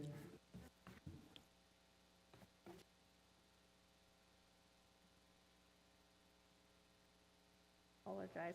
Good evening. My name is Carol Shelton, and I have lived in Thousand Oaks for over 40 years. I live with my 3 adult children in Area 5. We are deeply embedded in a community of interest. We are Hispanic, low income, live in multifamily housing, and experience barriers to representation. I am also here on behalf of Autism Society of Ventura County's Advocacy Committee. The Autism Society of Ventura County advocates for local public policies that improve the lives of children and adults with autism. As a mission-based organization, Autism Society of Ventura County represents individuals and families living with autism and partners with other local organizations to improve the lives of all marginalized community members in Ventura County. By connecting people to policy, Autism Society of Ventura County relies upon a network of self-advocates, parents, guardians, family members, professionals, and other partners to respond to issues across the lifespan. Autism Society of Ventura County is nonpartisan. We work across both ends of the political spectrum. I also want to share our vision statement. Ventura County is the best place in the world to live for autistic individuals. All Ventura County residents are empowered and living their best life. Their rights are understood and protected. Individuals with autism of all ages are encouraged to assert their thoughts and ideas and contribute their unique perspectives. They are understood and well received by others. They hold positions of power and influence and lead with sensitivity. From diagnosis to end of life, individuals with autism have access to the best that Ventura County has to offer and to continue to help our community thrive and grow. It is because of these mission and 15 vision seconds. Statements that we are here tonight to ask that you vote for MAP 113. Thank you so much for your time. Next up, we have CJ, and after CJ, we've got Willard Lipka. Hi, CJ. Good evening, Mayor McNamee, City Council members, and Thousand Oaks citizens, both those attending virtually and those here in the room where it's happening. My name is CJ Keaveney. I've lived in Newbury Park for the past 3 decades. I'm speaking on behalf of supporting MAP 113. Gentlemen, you've studied the data, you've studied the maps, you've heard earnest comments from residents of the many communities of interest here in Thousand Oaks. Now that you are about to adopt a map that best follows the principles of the Voting Rights Act, I am appealing to your better angels. In making your decision, don't base it on your personal needs or popularity. Do what's best for the greater community, the common good. In other words, council member, do the right thing. Vote for MAP 113. Next up, we have Willard Lipka. And after Willard, we have Rosanna Guerrera. Willard, you've got 2 minutes. Thank you. Good evening. My name is Willie Lupka. I've lived in Thousand Oaks for 22 years, and I hope you'll receive this greeting in the spirit of respect and love that it is intended. It's nice to see you 5 white men. Hi. That's it, just making a point about our diversity. I want to raise the issue of how there's a growing trend in California to have independent commissions determine district maps. After the 2020 census, 22 jurisdictions representing 42% of California residents are now living in a location that used an independent commission to draw district maps. The reason for these independent commissions is obvious. There's a potential of conflicting interests when elected officials are in charge of determining district maps. Incumbents may be planning to run for re-election in the very districts where the lines are being drawn. Whether they're left, right, or center, this affects all electeds. It's an obvious incentive to focus on districts that are politically favorable. So it's too late for an independent commission here in Thousand Oaks, but I want to make an appeal to all of you who may be serving on this city council in 2030 when the next census comes around, an early request. Have an independent commission. It's a way to pull that conflict of interest that's baked in out of the process and let it be focused on exactly the real purposes of creating districts. Please prioritize maps that will empower underrepresented residents in our city. Please behave tonight and act as if you're an independent commission. 15 seconds. I believe map number 113 is the best option for fair representation and a more inclusive and participatory democracy in our city. So I encourage you to adopt map 113. Thank you. Next up, we have Rosanna Guerra, and after that is Betty Stapleford. Rosanna, you're on. Good evening, Mayor McNamee and City Council members. My name is Rosanna Guerra, and I'm a 30-year resident of the City of Thousand Oaks. My purpose in speaking today is to provide input on your important decision or task that's before you today. Although the demographer has stated in an earlier meeting that these maps are up for a review in 10 years, this decision, from my point of view, will potentially create a new dynamic in our City Council engagement. You will be living in the area that you directly represent, and although you represent all of the community, there is something special and unique about representing where you are rooted. The last time I spoke, I gave my opinion that it was of utmost importance for voter engagement to select a map that most closely resembles the CVUSD maps. In speaking with neighbors, the community at large, there exists some reluctance with being given maps that don't make sense. And no matter how you may attempt to explain it, it will only create more suspicion. Demographics are a hard concept to bring light in a concise manner, which leads me to looking at Area 4 and Area 3. In most of the maps, Area 3 captures my neighborhood or community of interest perfectly. Where I have a genuine concern is how some of the maps deviate from CVUSD, specifically Area 4. Area 4 should include all of Westlake Village, using Duesenberg as a border between Area 4 and Area 5. I know Westlake Hills area very well. To include it in Area 5, it has the potential to dilute the population of interest. Please adopt map 113. Please pass it. Thank you. Next up, we have Betty Stapleford, and after that, Patricia.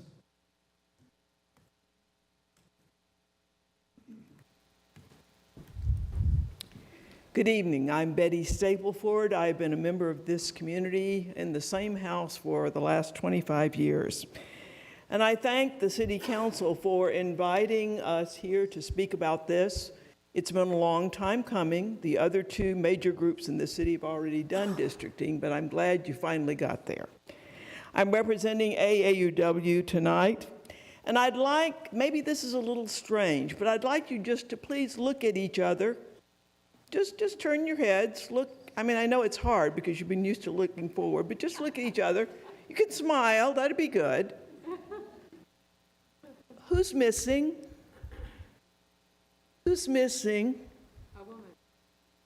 a woman, well, that's already been mentioned, but okay, that's another discussion. But for right now, you do not form a community of interest. How are you going to make a decision on that important issue? A decision that will bring justice, that will bring equity, that will express compassion. The people in this country have been guaranteed the right to have a way of expressing their views, their ideas, their needs. This is an opportunity on this night to make that important decision that gives those people who have not had a voice in this place. We're not talking about numbers. I'm sorry, I don't do maps really well. I don't understand complex mathematical formulas. What I do understand is people. And I think we've got to speak for those people. 15 And seconds. so I ask you, please, to vote for 113, map 113. It meets all the requirements that we've been given. And I ask you to choose the right map. Choose the people of Thousand Oaks. Patricia? And then after that, Chase Rashid. Patricia, come on up, and Chase, have a seat behind. Hello, I'm Patricia, 24-year resident of Thousand Oaks. I happen to be Chase's mother, and one thing I want to address before I go on, somebody posted on Twitter, Could you please? there you somebody go. posted on Twitter a fake account, fake pictures, and said my son was put up to this. My son does not have puppet strings, and when he was asked if he would be willing to sign on for redistricting, which he believes should have happened years ago, he came to me and asked my opinion before he made any decisions. So he is nobody's puppet. And would I like to say, yes, his map is 113. It's the best map. I knew there would be issues, so I submitted 115, and I know you had an issue about 115. I drew it based on the CVSD map that was approved and the CRPD map that was approved. I drew it as close to that as I could. Anyway, I'm looking at all you. My background is in sociology and psychology. You all need to learn to keep poker faces because it's not good in here, what I'm seeing. But anyway, what I'm saying is representation. And what everybody says, it is important. It should include people of color. It should include the disabled, the LGBT community, the seniors. There's a lot going on, and you all, it's like ceremonial for you. When the sidewalk was built on Los Feliz and Caneo School Road 2021 and 22, that was major for our people in the neighborhood because there's a school there. 15 seconds. Because we were walking in the street. But was there any celebration about it? No, not one council member came out to celebrate that. And yes, there needs to be diversity. How would you like it if there was 5 black guys sitting up there and you had to stand in front of them? Thank you, Patricia. Chase, we've got you up next. And Susanna Gunther, you're next up after Chase. Go ahead, Chase. You've got 2 minutes. Okay, so the Twitter trolls were mentioned. I don't know who they are. I have a good idea of who they are, but I'm going to say, honey, you can malign me, you can say what you want, but you can't change the facts. And the facts are, I drew 113 based on having the lowest deviation. So if those lines look a little bit jagged, the demographer should know that was based on trying to get a lower deviation. They actually showed in their tutorial how to split by block on the Zoom tutorial, so that is worth noting. Second, NDC has issues. Mr. Douglas Johnson was reprimanded by a judge in North Carolina because he left out critical information on a case that he was reviewing, and he was declared unreliable. Take what you will. In Los Angeles County, they pulled their application to do redistricting there because there were activist groups who said they had political bias and were biased towards minorities regarding the VRA. And I will say, no, you can't draw a 50% Hispanic district in the city of Thousand Oaks, but you can't dilute the Hispanic population that is here. And because poverty and race often correlate, that's why that map looks like that. Think about that. Poverty and race should not correlate, but that is how it is. And I'm telling you, when I put Las Casitas in that district, in District 5, it was to unite it with areas like mine where I have lived for 24 years. I've lived there. I don't feel represented all the time. So do the right thing, pass 113, not because it is my map, but because it is the people's map. It has the lowest deviation, and it is the map that represents Thousand Oaks. And don't worry about your own seats. Fight for re-election without help of the map. Thank you. Suzanne Gunther, you're up. And then after that, be Richard Gunther as well. Suzanne, go ahead and proceed when you're ready. You have 2 minutes when you get there. Hi, I really have little to add to what all the rest of the speakers have said. I'm really happy to see so many good people who are concerned about our community come out tonight and speak on behalf of greater representation for every different group that is in our community. I'm speaking on behalf of map number 113. I know that it connects people in the inner city of Thousand Oaks with a little branch of people in north of the boulevard in Newbury Park, and these are all apartment dwellers who have common interests. And I agree with what has been said so far. I would love to see a little bit more diversity on the city council. I'd like to see a person of color on the city council. And how about a woman? You know, I think a woman's place is on the city council. So that's all I have to say, and I hope you vote for map number 113. Richard Gunther, you're up next, followed by Sally Hibbets. Richard? Sally, come on down and have a seat behind as soon as Richard completes his presentation.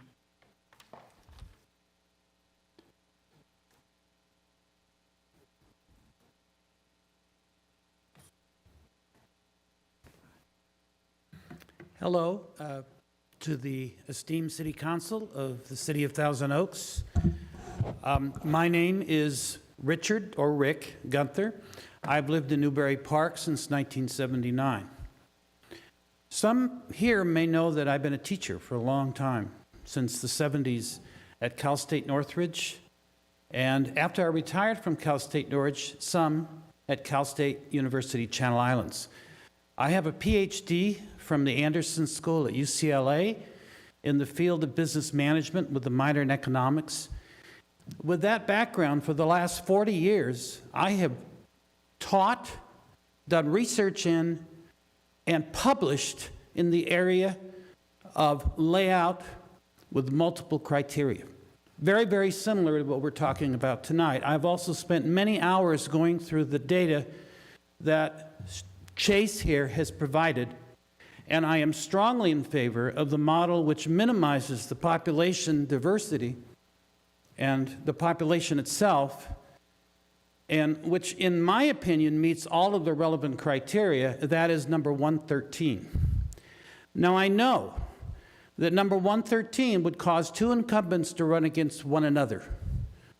But considering all the advantages of 113, I think it's a small price to pay for those two council members to sit and meet and decide which one of them moves. Thank you. Next up, we have Sally Hibbets, and after that, Joan Edwards. Sally, you have 2 minutes. Go ahead and proceed.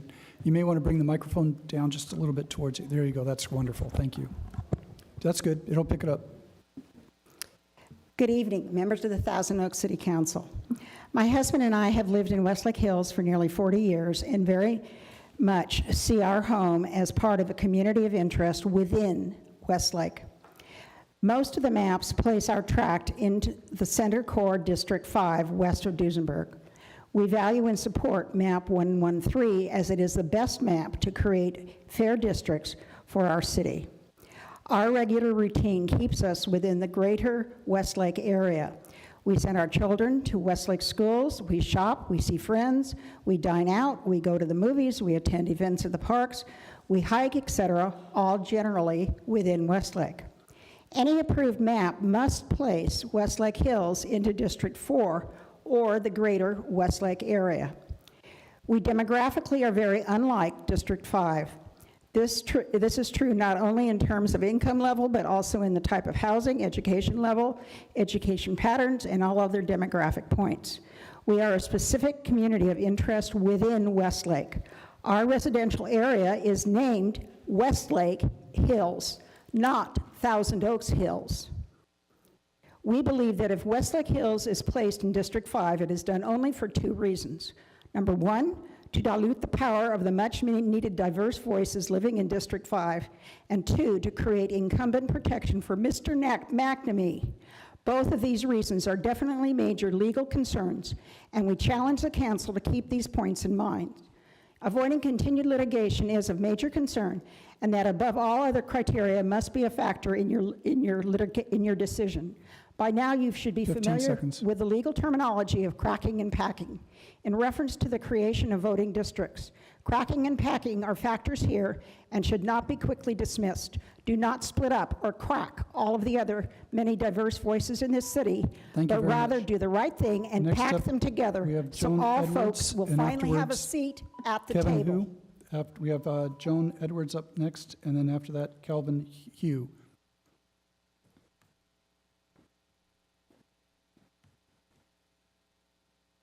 Mayor McNamee and City Council members, I'm Joan Edwards. I live in the Westlake Village portion of Thousand Oaks, and I'm here to second everybody's ideas and reasons for backing number 113. I second that.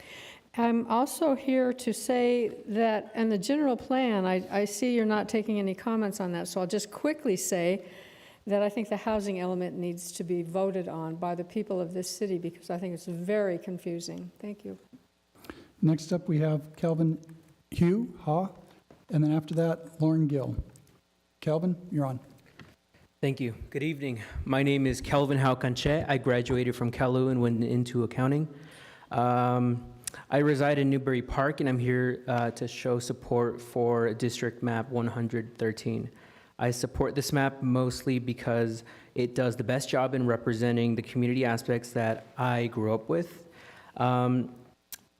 I have lived across numerous districts, and there's a difference in what neighborhoods look like, how people socialize, and what they do when they're not working. I see this map as a good way of showing which areas should be whole. It might not seem clear at a glance, but those areas are much more tied together than one might realize. And it makes most sense when it comes to average household incomes, housing conditions, and ethnicity, which ensures that the map distinguishes characteristics that makes Thousand Oaks so diverse. And it does it in such a calculated way. Thank you. Next up, we have Lauren Gill, and after Lauren, we have Diego Garcia. Come on down, Diego, to sit behind, and we'll call you up next. Lauren, you're on. Good evening. My name is Lauren Gill. I'm a resident of Newbury Park.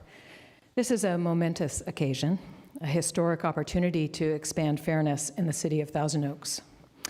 We in this community have much to be proud of. We have an exceptional public school district.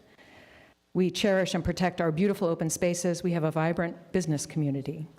Another source of pride worthy of highlighting tonight is our engaged, involved, and informed community of residents. The process of developing and refining the district maps under consideration has been enriched through public participation. One community member in particular deserves recognition, Mr. Chase Rashid. Not only did Chase develop Map 104, which was among the preferred maps discussed in your last council meeting, Chase listened to your council discussion and questions from the public and contributed a further refined map. Map 113 excels at meeting both the spirit and the letter of the law and provides the best opportunity to meet the mission of expanding fairness. I'm proud that the best map, Map 113, comes from one of our own. We have many, many people in our community who give of themselves and work hard simply to make life better for all of us. Chase stands out in that regard.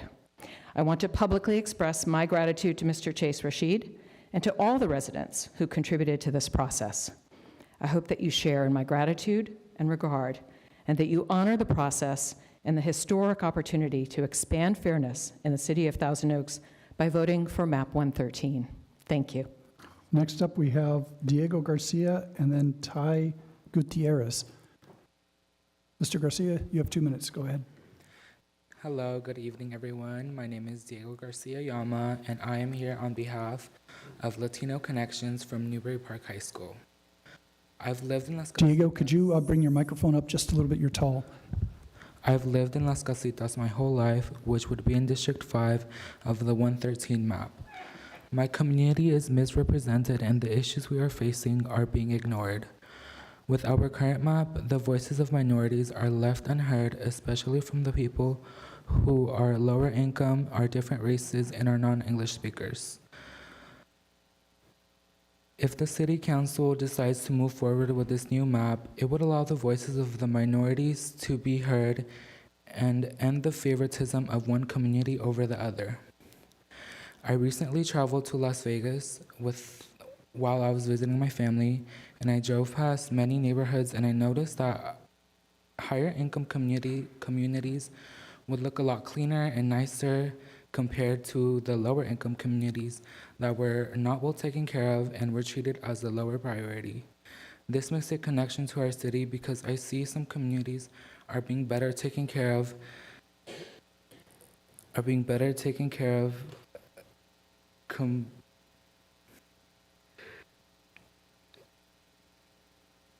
and taking more care of the higher communities, of the higher income communities, sends a message to everyone in our community that if you are low income, a person of color, or disabled, you are not a priority.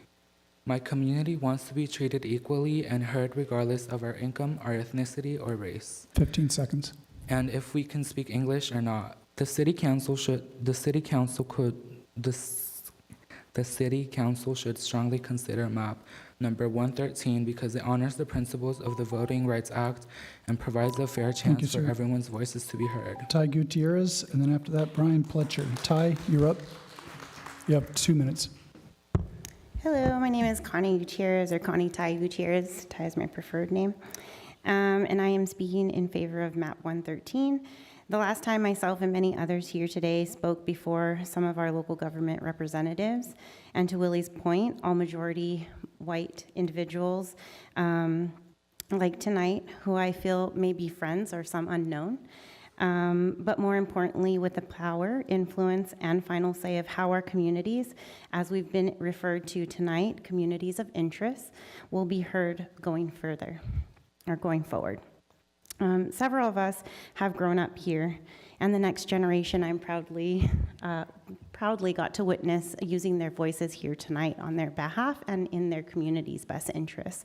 So it makes me really proud. So maybe councils before you had not needed or had not had the privilege of facing so much awareness and voices of the community and our diverse populations and underserved communities. Aren't we also lucky to be part of this moment? What I'll ask you is the same question I took to the Rec and Park Council or Board.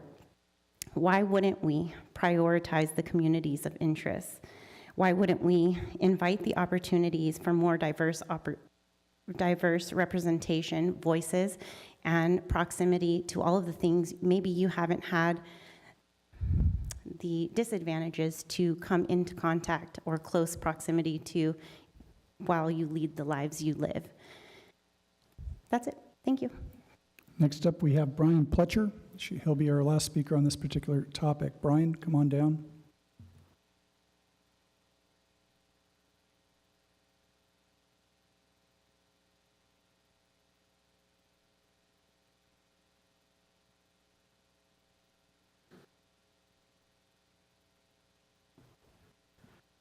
My name is Brian Pletcher, and I'm a 25-year resident of Thousand Oaks. Joan stole my words, which was ditto. I second everything that's been said tonight. I came into this not being completely aware of what was going on, but I wanted to check in and just see if it was going to be obvious if 113 was not the chosen map, why it was being chosen. And I think it's been made abundantly apparent if anyone votes against that map, they're ignoring the communities of interest, the communities represented today, and they're only looking out for themselves, which would be a shame. Thank you. 113, please. We have council, Mr. or Mayor, actually staff responses. We have if one I more. may interrupt, we do have one more on Zoom and Janie on Zoom, so two more. Oh, we have some more adding on. Okay, so you have Jason Dominguez, is that correct? Jason, you're on Zoom. Go ahead. Thank you.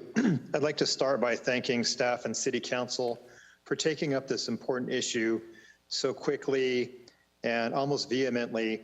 So I appreciate your support in moving this forward. I want to thank the community who's shown up in large numbers and submitted letters and emails.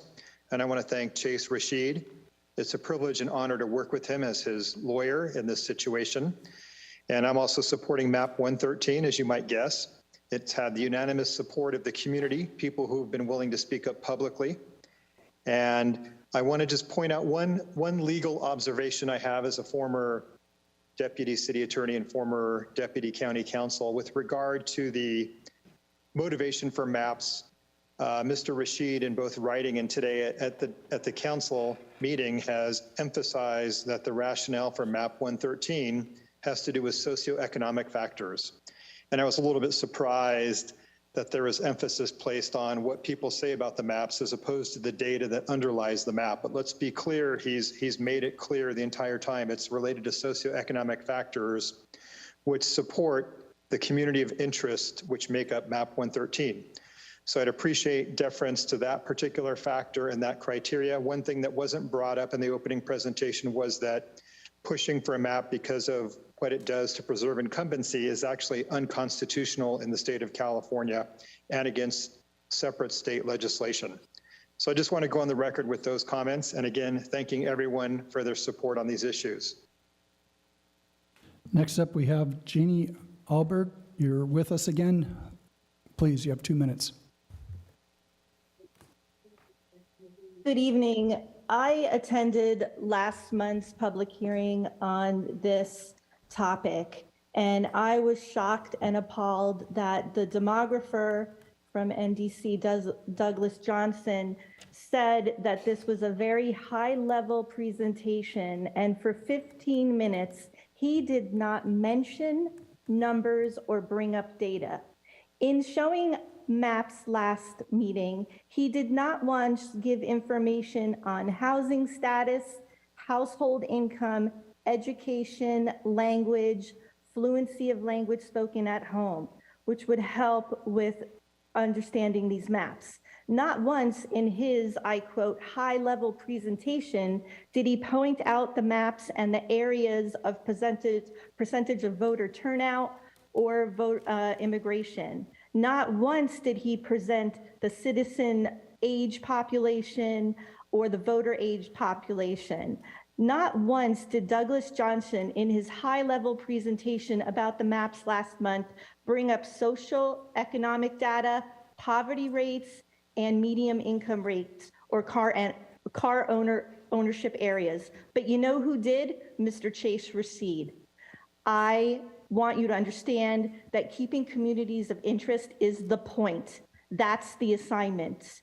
Please, I urge you to approve MAP 113. It provides a critical voice for the unrepresented populations like renters, low-income families, Latino Spanish speakers, people of color, and people with disabilities. The City Council 15 needs seconds. to consider maps that honor the principles of the Voting Rights Act. MAP 113 will make city a better place to live, work, and do business. Do not subject the city to litigation by adopting maps that Thank would you. fail.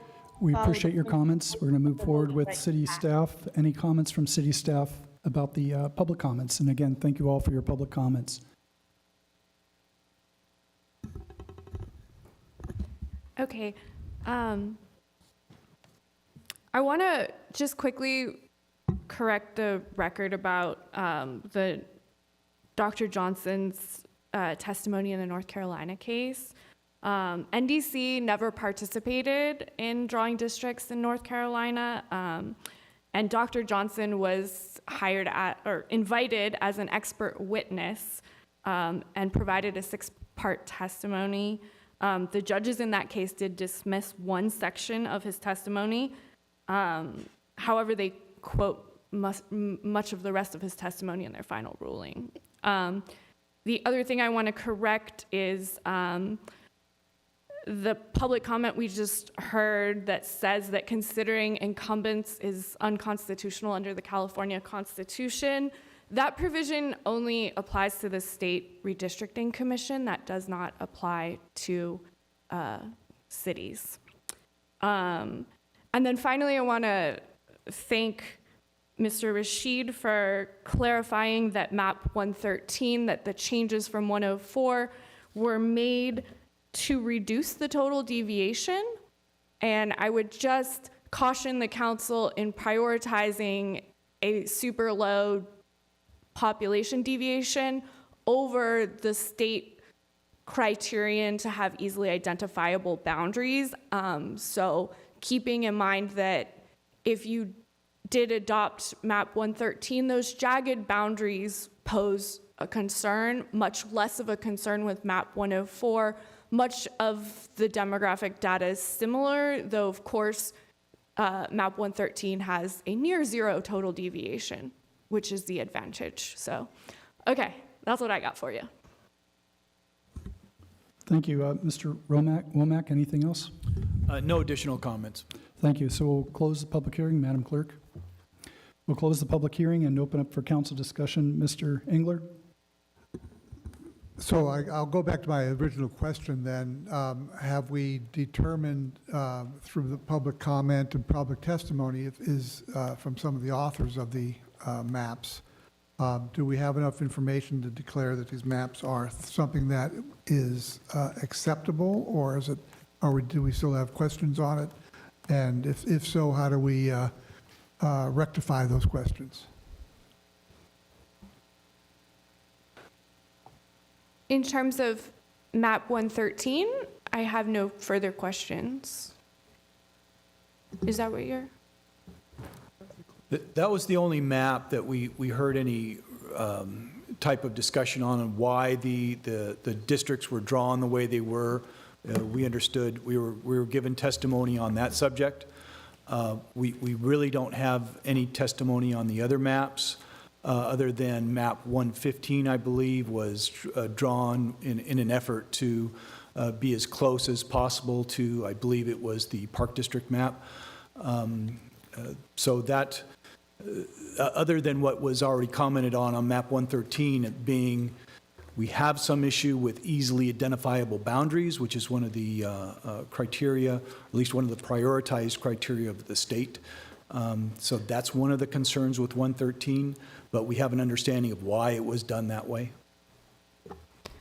I guess I can just add that the decision before you is similar to the decision that many other cities making this transition have, which is how to minimize the division of communities of interest and neighborhoods and balance a variety of factors. However, we're confident that the maps you have before you are strong, and the decisions should be based on all of these criteria, but please pay attention to neighborhoods and communities of interest. Thank you. Mr. Newman. Thank you. Just a point of clarification before I make my comments, Mayor. Did you close the public hearing, or are we Yes, asking public questions? hearing has been closed. All We're right. open to discussion among council members and staff, and it looks like you're going to probably be the last one with questions. I don't have questions, I do have comments. I just wanted to be clear on what part of the hearing we're in. I think we've closed the public hearing, so thank you for that clarification. I want to begin by noting on two separate past occasions something my colleague, Mayor Pro Tem Adams, has said. Number one is that he's a big believer in opportunity. And number two, that we do have underserved communities here in Thousand Oaks. And I strongly agree on both counts. The fact is, we do have underrepresented groups here. If you are a renter, if your household income is lower than the median, if you are Latino, if you live in multifamily housing, if you have a high school diploma, and that's all. The fact is that the voting data over many years shows that your representation has been diluted by the much greater population that does not share these characteristics. So all of us want to have a say on critical issues that affect us all, regardless of who we are, on public safety, on housing, on roads, things like that. The problem that comes up over and over again is that the voice of any underserved group, be it by socioeconomic status or some other consideration, gets diluted over and over again. And this is such a common problem that 150 years ago, a political scientist gave a term to this phenomenon. It's called the tyranny of the majority. So what do we do to address that? I believe the data clearly shows that MAP 113 does the best job in correcting this, preserving the rightful place of majority rules, serving the needs of all of us, but also bringing out the underrepresented and giving them a voice in our community that will best serve all of us. Here are some examples. MAP 113 does not include Westlake Hills, where the median income is above $168,000 a year. The central part of TO, it is less than half that. So a question for all of us: do we dilute or concentrate the power of that central district by including Westlake Hills? It's a similar story on housing. Westlake Hills is mostly single-family residences. Central District is a significant number of multifamily apartments, has a significantly higher percentage of renters. So again, I ask, do we dilute or do we concentrate the power of underserved, the voting power of underserved groups? It's a similar story with Latinos, where there is a higher percentage of Latinos in that central district than there is in Westlake Hills. Westlake Hills, on a number of other metrics, education, income, you name the metric, is more closely aligned as a community of interest, which is one of our jobs, with Westlake Village. It says so right on the signs in that tract, than it is with the central district. So for all those reasons, the data favors MAP 113 over the two other maps that we selected at our previous meeting. So given all that, I think this is really about priorities. And I want to ask all of my colleagues tonight, in making your decision, ask yourself, what are our priorities? Do we want to prioritize doing a better job of representation for those currently underserved? Or do we favor the status quo in what is essentially window dressing, but leaving underserved communities underserved?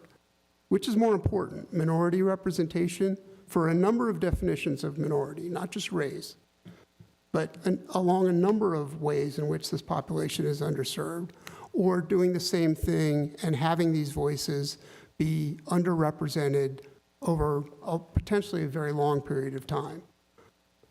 I think we can do better. I think it would do better for not just for the underserved population, but for all of us. And that is why I favor MAP 113. Thank you. Mr. Adam, your name was mentioned. You said you'd like to make a comment. Well, I guess we're starting to discuss this whole thing. It's certainly no surprise, David, that you're advocating for 113. You've been advocating now for the last 2 weeks on your Twitter account prior to this meeting. So that would say to me that you're pretty much closed to any other opinions or Or you're not? Oh. I'm saying Well, your what Twitter Matt- account No, says Mr. differently. Newman, Mr. Adam has the floor, then I'll come back for your comment. Thank you. Your Twitter account says differently. But regardless of that. That's a you know, misrepresentation. excuse me. Let's lay some ground rules here, Mr. Newman. You will have a moment after he's done. I gave you the courtesy. I apologize. Please continue. Anyway, I had some interesting comments from the audience tonight about the makeup of the council. And a few people mentioned they'd like to see a woman on the council. I would like to see a woman on the council. That's why in 2022, we had a woman running who was very competent, who happens to be a planning commissioner, who's been involved in the community for many years. I endorsed her. I contributed to her campaign, and I helped her raise money to try to get elected. Unfortunately, her particular party decided to withhold their endorsement of her, who's one of only 2 women running, if I recall. And ultimately, I believe that blocked her from serving on the city council, which I think we missed a real opportunity there. Secondly, a couple of speakers brought up this business of incumbency and business interests. I've been here this whole time, and I don't believe any council member has brought that up in any way. Nothing about incumbency, and certainly nothing about business interests. The topic has not even come up. So that's coming from you folks, I suppose, but it hasn't been an issue for us. I mean, the biggest issue for me in this whole thing with the Voting Rights Act is underrepresented communities, and we have that here in the city. I do believe we have that. So, and there's been some others. Are we going to debate these maps right now, Mayor, or do you want to? Well, the idea was that we're going to have discussion about the maps would be before us, and then I was going to close the discussion and then open up some selection processes. Maybe we should, I have obviously opinions on some of these issues in front of us. Maybe we should do the selection process first, Well, and then. If it's okay with you, I asked Mr. Newman to wait, and now it'll be his opportunity to say something, and then we can come back to talking specifically about the maps. I would like to do it that way. Mr. Newman, do you have any other comments? I do, just to respond quickly on a few points Council, my colleague, Mayor Pro Tem Adam raised.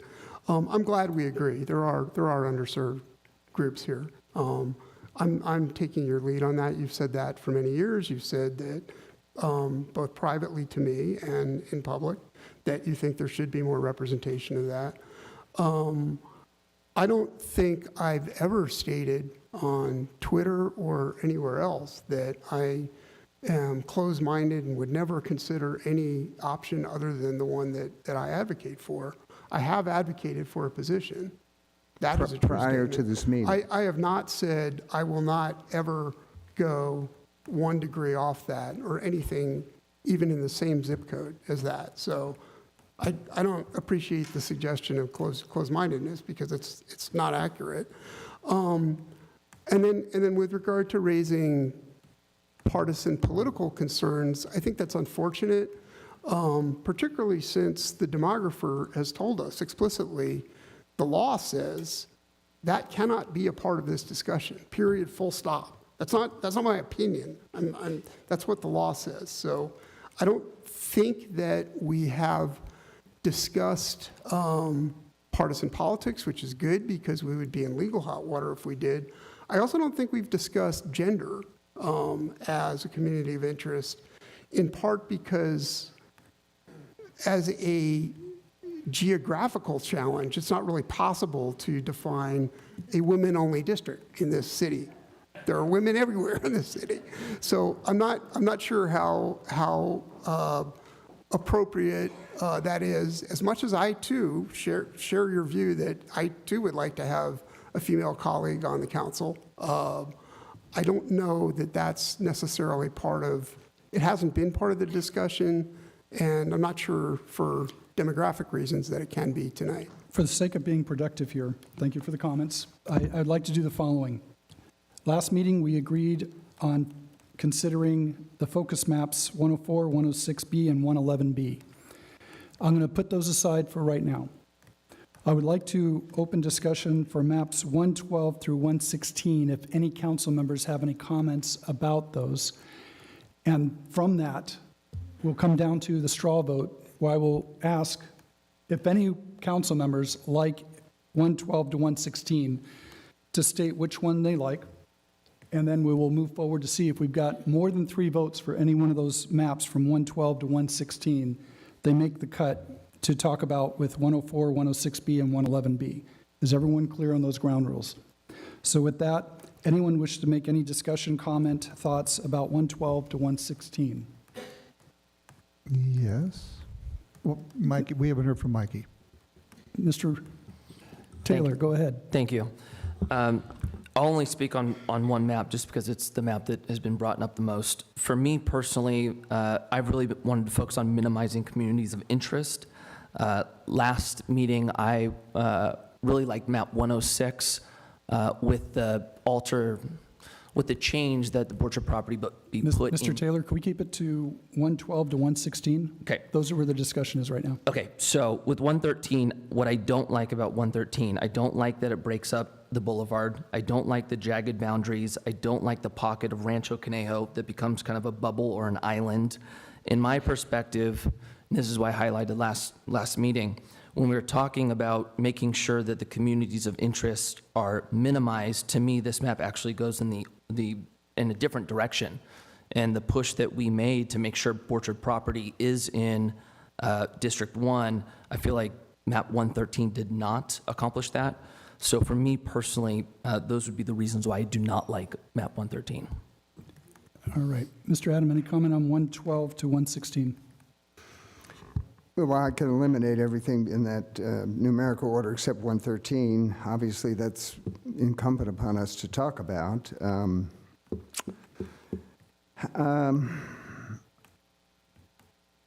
Well, you know, I was frankly surprised when I saw the consultant's comment under 113, potential gerrymandering. I've been reluctant to ever use that word, but they did. I didn't. So, I mean, there's some pluses about 113. I get the socioeconomic connection, but, you know, in the words of one of our own council members about this compactness, district lines cannot bypass nearby population to reach another group that's farther away. And I just think it's a stretch to include this little, I call it an umbilical cord between the area in District 2 and the area in District 5. It just seems to me that that area in District 2 is going to be considerably more impacted by what's happening in District 2. And there's a lot happening in District 2. That's where our bioscience hub is building. There's a lot of growth that's going to occur out there. Ultimately, we're going to hear a project tonight on District 2 that will directly impact that little nodule, if you want to call it that. And there's a lot more happening out there. Housing, industry, business, all that. It just seems to me that those people should have a say on that. I'm also a little skeptical of leaving Westlake Hills out of the boulevard. I've said all along I want to see the boulevard stay intact. That is where we're going to end up most of our building. We've said that for years. And it just seems to me that Westlake Hills is completely contiguous with that area. I mean, if you go to the back of Westlake Hills, there's a wall there. If you look over it, there's the Ralph's Shopping Center in Thousand Oaks, pardon me, Thousand Oaks Boulevard. So, you know, maybe people shop and the like in Westlake, but it seems to me that the decisions made on the boulevard are going to impact Westlake Hills, not what's happening across the street in North Ranch. I mean, that's already built. It's done. Also, again, I don't want to bisect the boulevard. I think that's important that these folks have a say on what's going to happen on the boulevard, and there are going to be a lot of things happening on the boulevard. There already have been. But for some reason, this District 3, it's got like, it looks like a Florida peninsula going down, and sure enough, cutting down into District 5. And I want to see that boulevard area intact. That's that 101 corridor we always talk about. The 101 corridor where people want to see building. They don't want to see it in their neighborhoods. They don't want to see it in the open space. But I think everybody's agreed more or less that really the only buildable area we have is that 101 corridor and the boulevard. And I think those people should have a say in that. And this 113 bisects that area. So I just think, all in all, 113 has some flaws. Mr. Engler, we're focusing on 112 to 116 right now. Thank you. Yeah, the teenagers there. Yeah. I think there's some value in listening to a lot of what the folks have said today on some of the maps here. I had a lot of questions on how this map was drawn. It does seem a little unusual to have that leg sitting off, and that's why I was asking questions about that. Does it have to be contiguous? Does it have to be a solid group of on the map? It does, you know, my problem with a couple of maps last time that they didn't have identifiable borders. Both 113 and another map that is very similar to 113, 116, I think one of the speakers mentioned that it was very similar. Both have identifiable borders. The area that is included in the part that sticks out to the west is an area that is very much associated and very demographically similar to areas in the central area. So I think it does make sense to combine those two locations as one area of interest. Now, both maps are very similar. The nice thing about having the statistics to go through, and I studied the statistics very, very closely, is that it gives you an idea of how the areas of interest might coalesce. I'll give you an example. The public map 111. The things I looked for was Spanish spoken at home. Mr. Engler, can we keep it to 112 to 116? I'm sorry, I'm just using 11 as an example. Spanish spoken at home, it was a lower number than, say, 113. So I decided, well, then that map probably doesn't adequately represent an area of a community of interest. However, in comparing maps 113 to 116, I noticed that the immigration status is higher in map 116. The status of people who have been naturalized is the same. The percentage of people who speak Spanish at home is 30% in 113, 28% in 116. The economy of it, people with an income of under 25,000, 21% in 116, 20% in 113. People who are over that, over 200,000, is identical. People who are 75 to 200, 113 actually has more people, 1% more. The people in the 50 to 75, it's relatively the same, 13% versus 12%, 13 to 116. The one that got my eye was really the identical percentage of people in the 25 to 50% range. So these two maps are nearly the same. The one area that they are, I think, have a more difference is map 113 has representations of 40% renters, or 40% multifamily, 47% multifamily in 116. 56% are renters in 113, 57% are renters in 116. So which one more adequately represents the area, the community of interest that I'm interested in having a similar incomes, and whether they are in multi-residences or in apartments? For me, number 116 seems to reflect that better than 113, although they are nearly identical. So how do you then decide which one to go with? One of the criteria that we could look at and is whether there's incumbency issues. One puts two incumbents in the same district and one doesn't. So can we consider that?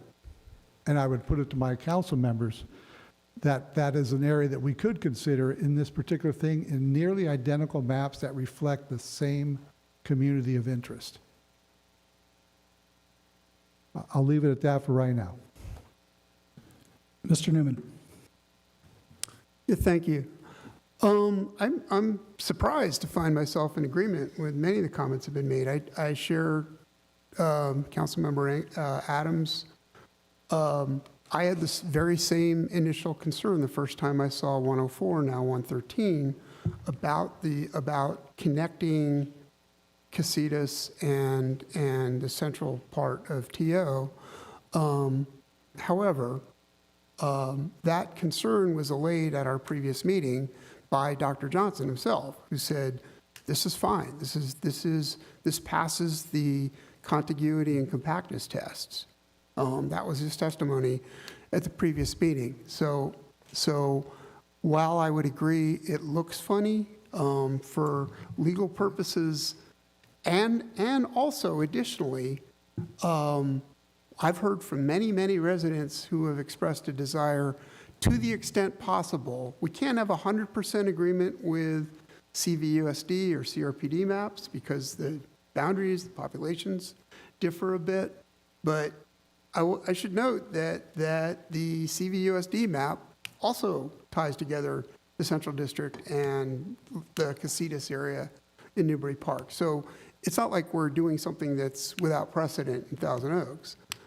I appreciate my colleague, Councilmember Engler's statistical analysis, and I would agree that there are many demographic similarities between 113 and 116. I did some of the same analysis and reached some of the same conclusions. The big difference is the inclusion or not of that Westlake Hills neighborhood between the two. And one of the requirements, mandatory requirements that we face tonight is keeping communities of interest together. In my opinion, putting Westlake Hills together with an area that is very different socioeconomically, ethnically, by education level, by dwelling type, by immigrant status, by language spoken, by voting percentages, all of that differs. So in my view, it fails the community of interest test to lump those two together. And then finally, there is this incumbency question. And I would prefer, in my perfect world, to have that be a non-issue and just, we should be looking at other things first. And on that basis, because all the data favors 113 over 116, that's why I came out on 113 over 116, because of the COI issue. The final point I want to make is, if there is a concern, coming back to the umbilical cord, as we're never going to lose that term, are we? There is an alternative, which is map 115, which is very, very close in terms of keeping population deviation. I think it's 0.5 instead of 0.2%. it keeps communities of interest together, and it has the quality of being very similar to CRPD map by dipping below the 101 and including part of Newbury Park. So there's much less of of that narrow connection, what my colleague calls the umbilical cord. That isn't there in map 115. Final comment, I don't know what Councilmember Adam has against Florida. I've got a bunch of relatives that live there. I don't have a problem with living in a district that resembles the state of Florida. Thank you, Mayor. Thank you. Let me lay the ground rules again. Focus map that was decided on last meeting is 104, 106B, and 111B. Those we're setting aside for right now because they've made the cut. We're now going to move to map 112 to 116. I'm going to ask the council members here, I'm going to do a straw vote. You can vote from 0 to all of them as to which ones you want to select. I will keep tally. Madam Clerk, would you please do the same? Make certain we come out with the same numbers.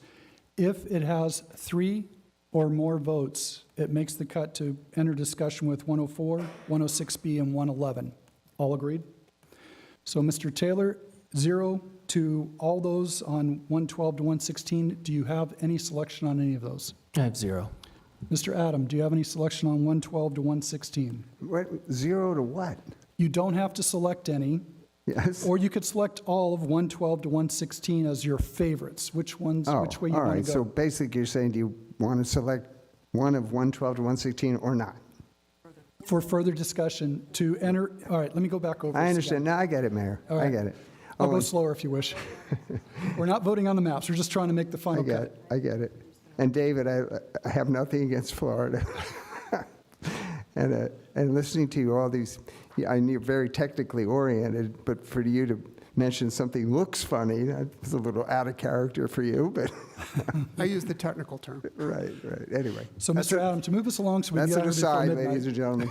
All right, 112 to 116, I'm afraid I wouldn't be able to pick one of those. Okay, next, Mr. Engler, any of those 112 to 116 that you like? Like I say, I think 113 and 16 both accomplished the goal of recognizing the community of interest in that area. So Mr. Engler is down for 113 and 116. Madam Clerk, we good? All right. Mr. Newman? Thank you. I believe 113 and 115 do the best job of meeting all 6 of our mandatory tests. 113, and what was the second one? 115. 115, thank you, sir. And I don't like any of those 112 to 116, so we don't have 3 votes for that cut. So 112 to 116 is not in discussion at this point. We're now going to move to 104 to 111. And what I'd like to do is open up discussion for 104, 106B, and 111B. Council members, anyone wish to discuss?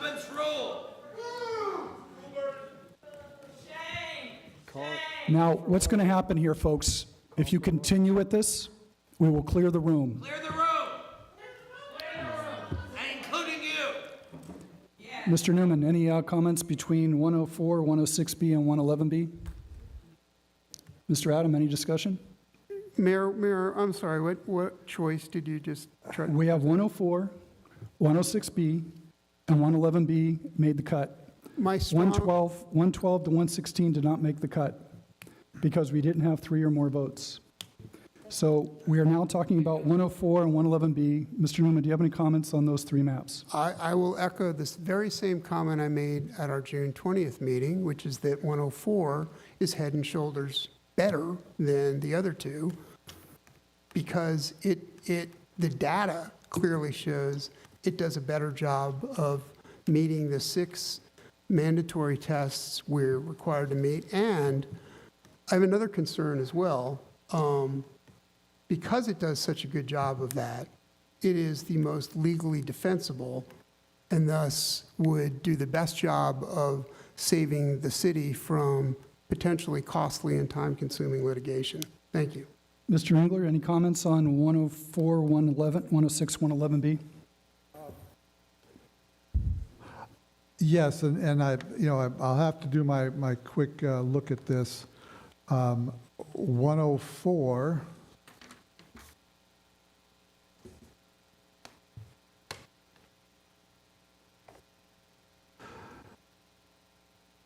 Yeah, as far as representing the community of interest that I was concerned with, and that I was interested in, mainly people who are in a income range, and whether they're renting and whether they are in multi-residences. I think 104 is one of the maps that would accomplish that. Thank you, sir.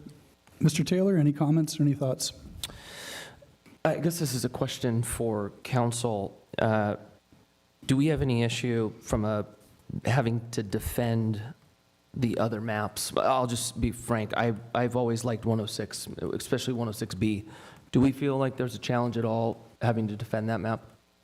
And I'm only saying that just for context from Mr. Newman, as far as 104 being the strongest. Sure. Is 106B at all weak? Do we feel like we can't defend that at all, or there's a risk there? I think all the maps that were selected as the focus maps are defendable. Can any be challenged? Any or all of them could be challenged. Okay. So for me, I'm just gonna echo what I said at the last meeting. Minimizing community of interest. I like the clean lines. I do want to keep TO Boulevard together. I think that's important. The big one, especially growing up in Newbury Park, was the Borchard community, or the Borchard parcel. That's always felt like Newbury Park, so I wanted that in there. And having that in really hit all the goals that I was looking for in a map. So that's all I have to say on that one. Mr. Adam, any comments? 104, 106B, and 111B. Well, on the plus side, 104 does have the Borchard property in District 1, which makes sense to me, but so does 106B. That was the change. That was the B. They dropped the Borchard property to District 1. That makes a lot of sense to me. On the flip side, however, again, we're chopping up the boulevard, which I don't like seeing.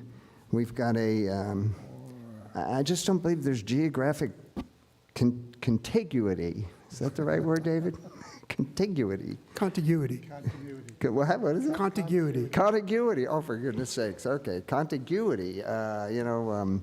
A district cannot include separate islands of population. It just seemed like that's isolated out there. And again, Westlake Hills is not in the boulevard, which I personally believe it should be. I know people don't agree with me, but that's what I think. Can we, Chase, can we please remain? Go ahead. Because I think Westlake Hills will be impacted more than what happens on the boulevard, is what I'm saying to you. They have to be. They're right on the boulevard. Anyway. So that said, what I'd like to do, Mr. Adam, and all my other council members, we have 104, 106B, and 111B. And I'm going to ask the council members to select, of the three, select one of the three that they like, and we'll see if we come out with 3 votes. If we do not, 104, 106B, and 111B. Those are the 3 that made the cut. So I'm asking council members to select their favorite out of it, and we'll see if we get 3 votes out of the favorites. Mr. Taylor, what's your favorite one of those 3? 106B. Mr. Adam, what's your favorite? With the change, putting Borchard in the District 1, I would be with 106B. Mr. Engler, who would you like? I think 104 serves my purposes better. Mr. Newman? 104 all day. And mine is 106B. So 106B makes the cut of 3 votes. I'd like to ask for a motion from the council members. All right. You guys have been very, very nice up to this point, but please do not. So what I'd like to do is have a motion. We're going to call for a vote. So I need a motion from the floor for 106B. Mr. Adam? Do we need to be in recess here, or can we? No, we're just going to move forward with the vote here. So Mr. I need Mayor? a motion, Mr. Adam, for 106B. All right, well, move Mr. Mayor? 106B. And we're going to move 106B, but we also need to select the election The sequence. sequence. Keep the elections as they are now. So we're saying That, 106B and the selection sequence, is that 2 correct? members run in 24, 3 members run in 26.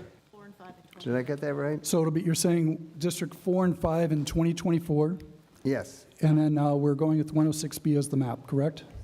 right, the way it is now. Excellent. Yeah. Madam Clerk, would you please call the roll? Councilmember Engler, Yes. Councilmember Newman, No. Councilmember Taylor, Yes. Mayor Pro Tem Adam, Yes. and Mayor McNamee. Yes. And that motion passes 4-1, with And we're gonna- Councilmember Newman dissenting, and I have an ordinance title to read. To allow everyone to leave, we're going to take a recess. Oh, you have to read the title. Go ahead. Ordinance amending Title I, General Provisions by adding Chapter 16, District-Based Elections of Thousand Oaks Municipal Code to establish district-based electoral system, adopt map describing boundaries of each district, and identify districts to hold district-based elections in 2024 and 2026 to implement district-based elections, Elections Code 10010. With that, we're going to go into recess, give you guys a chance to leave. We're in recess for 5 minutes.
All righty.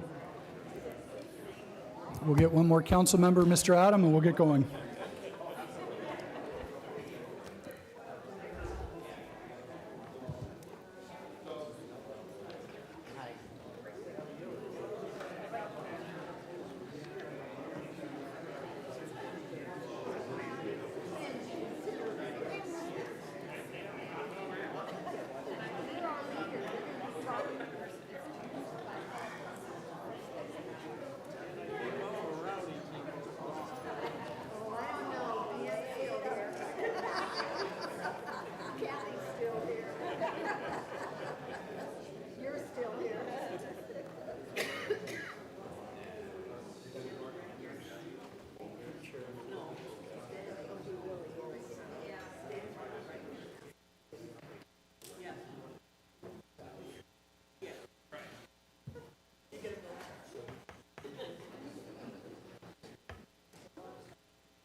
All right, let's get underway. We're into study session overview of Draft General Plan 2045. We have, on behalf of the city, Mr. Calvin Parker, Community Development Director, Kristen Rice, Interim Planning Division Manager, Ian Holt, Senior Planner. It's all yours. You have the floor. Thank you, Chair McNamee, council members, and members of the community. Tonight is the culmination of 18 months of public input and 4 years in the making to bring us to this point. We've reached this important milestone as a result of all that work that has been put in since this project started some over 4 years ago. This is the final phase of the process with the release of the draft general plan. This plan represents the first time in more than 50 years the city has considered a comprehensive update to its general plan. The city's original 1970 general plan set the stage for an incredible, well-developed community, and this update builds upon that great work of the past and sets the vision for the next 25 years. Tonight is about setting the table. This is a study session to go over the general plan and over the next steps in the process, which will lead us ultimately to adoption. At this point, I'll hand it over to Matt Ramey with Ramey and Associates, who will give us an overview of the presentation of the draft general plan. And as the mayor mentioned, I'm here with Kristen Rice, our interim planning manager, and Ian Holt as staff, and we'll assist in answering any questions that council has at the conclusion of the presentation. Matt? Thank you, Kelvin. Good evening, Mr. Mayor, members of the City Council, members of the public. It's nice to see you all. I'm Matt Ramey with Ramey & Associates, and my firm is the lead consultant on the general plan update. I'd like to also introduce Melissa Stark, who is over here, who assisted on this project from the beginning. Melissa is she grew up in Thousand Oaks, and as of recently, she's actually now a homeowner in Thousand Oaks. So one of your newest community members is here and helped craft this plan. What we are going to do this evening is to provide an overview of the draft plan. We want to walk you through this long and detailed document and provide an overview of the feedback that we've heard so far from the public. We want to answer your questions about the process of updating the plan and the plan content this evening. I want to note, as we're starting, that tonight is not about making any policy decisions or adopting the general plan. Tonight is really about just getting a basic understanding of the process that we took to get to this point, and it is a very important evening tonight, and to talk about what those next steps are, which will be hearings on the general plan and the forthcoming EIR, which will occur in the fall. Let me start by providing just some background information on general plans. For those who are not familiar, a general plan is a long-term policy document that guides the future actions of the city. Essentially, it is about the city's future and its vision as defined through the policies, the goals, and the actions in the plan. The general plan is a state-mandated document. Every city and county in the state is required to maintain an up-to-date general plan. There are 8 required state-mandated elements or chapters, and each of those chapters includes specific information. Cities can also include any additional optional elements that it would like to meet its own interests. As I said, the general plan is about preserving the city's vision for the next 25 years. General plans are typically updated about every 10 to 20 years. So the fact that there hasn't been a comprehensive update in this city is rather unique. General plans are about preserving and enhancing the community strengths and also about addressing topics of concern. But really, ultimately, the general plan is about the community coming together to develop its shared vision for the future. As Kelvin mentioned, our process started in 2019, and it has these 5 main steps. We started with existing conditions work, and in early 2020, we produced a series of existing conditions reports, which are on the project website. We also did a lot of listening and visioning to figure out where we are now and where the community is now and what its vision is for the future. This then led us into the policy development and plan alternatives phase, which happened primarily in early 2021, the first half of 2021. And then after that point, we went into a rather long plan development phase where we went back and based on all of the thousands and thousands of public comments, we crafted the general plan. And here we are at the end of the process for review and adoption. So we are in this review and adoption phase right now. Throughout all of this process has been a series of community outreach and engagement activities. This slide lists some of those engagement activities, the specific events, which really helped to guide the content that's in the plan. As many of you know, a general plan advisory committee was formed by the City Council, and there has been 16 meetings with the advisory committee. We had 4 community workshops, the last of which was 2 weeks ago on the draft general plan. We've had 4 community-wide surveys. We've had 21 neighborhood council meetings, 13 pop-up workshops, 17 stakeholder interviews and focus groups, 2 community informational forums. We've held office hours, and we've come to the City Council 6 times and the Planning Commission 4 times. So all of this information, again, is really important, and all of the input that we got from the community engagement really helped craft and form the plan. Now I'm going to spend a few minutes and give you an overview of the content of the draft general plan and really focus more on the topics and the structure of the plan itself. This slide shows the plan organization. It starts with the first 3 chapters, which are about an introduction to the plan, an overview of the process, and then the vision and guiding principles, which really guide the direction. Chapters 4 through 12 are the primary content chapters, starting with land use and ending with governance. Then there's also an implementation chapter, which has the implementation actions, and a glossary. There are several other components to the plan that are worth noting. One is the housing element, which is a state-mandated element, which was done under a separate cover. There are 2 appendices associated with the plan. The first one is on public health and equity, and the second one is emergency evacuation analysis. In addition, there is a separate compendium called the Engagement Summary and Reference Materials, which is about 500 pages long and lists all of the outreach and engagement activities and summary notes from those activities. It does not include the detailed information on the surveys and the survey responses. However, all of this information and more is located on the project website. Each of the content chapters, 4 through 12, has the same general flow that you see here on the slide. It starts with a summary of the state requirements, then it moves into background information, which is essentially existing conditions. We then list out the specific issues and opportunities for those topics, and then is the sort of the meat of the chapter, which is the goals and policies. The goals describe the overall vision and direction for a topic, and the policies are specific position statements that are how the city will achieve the stated goal. There are 2 cross-cutting themes that are worth noting at this point. One is environmental justice, and the second is sustainability. And these are topics that are both addressed throughout all of the elements. Environmental justice is actually one of the state-mandated elements. It's the most recent element that was adopted to the general plan requirements. And this chapter, or this topic, requires cities to address health, pollution, and income disparities. What research has found is that that there is a disproportionate number of communities that are lower income communities that also suffer from health and pollution impacts. And so this topic is about addressing those disparities and developing goals and policies to address it.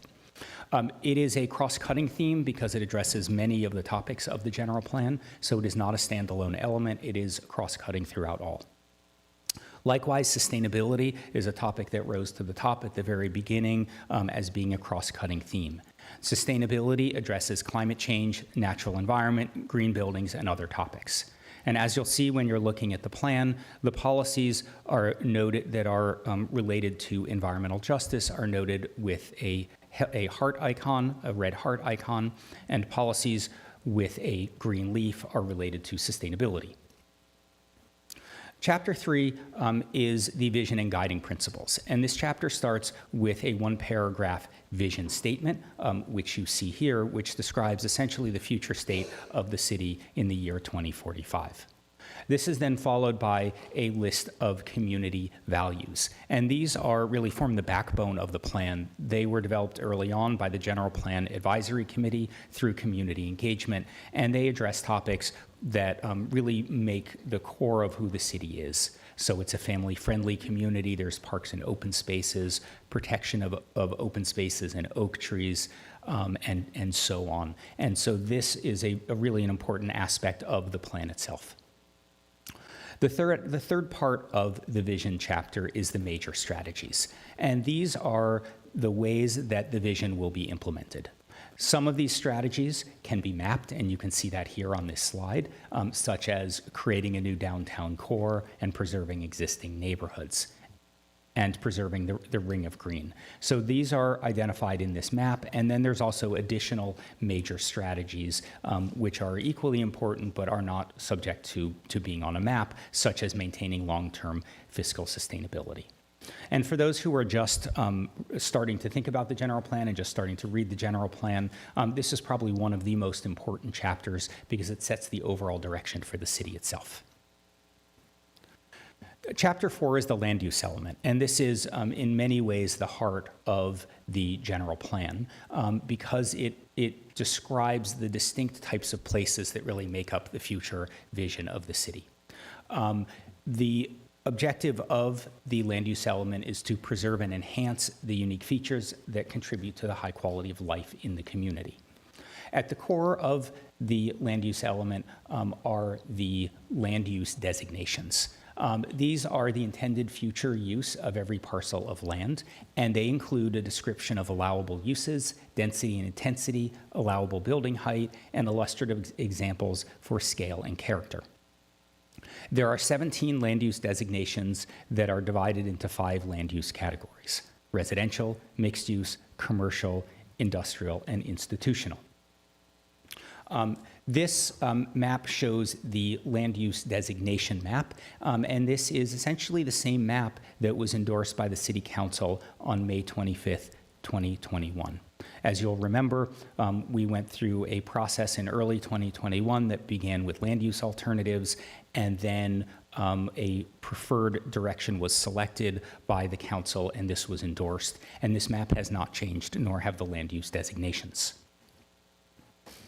I want to make a few notes on the land use designation map because this map is so important and so critical to the community. First is that the land use designations that you see here and that you saw on the previous map are more detailed than the existing land use designations that the city has now from their current general plan. This is something that is actually very common and is required as through state law we are needing to match up zoning and general plan land use designations more on a one-to-one basis. The second is that land use maps are periodically updated to meet the changing needs of a community. So this is something that is very common. Communities actually should be looking at their land use designation map every 5 years or 10 years to make sure that the map matches the needs of the community at that time. The third is that the land use map does not trigger Measure E. The overall development capacity of the map is 81,124 units, which is what was identified through the 2017 Measure E analysis that was approved by City Council.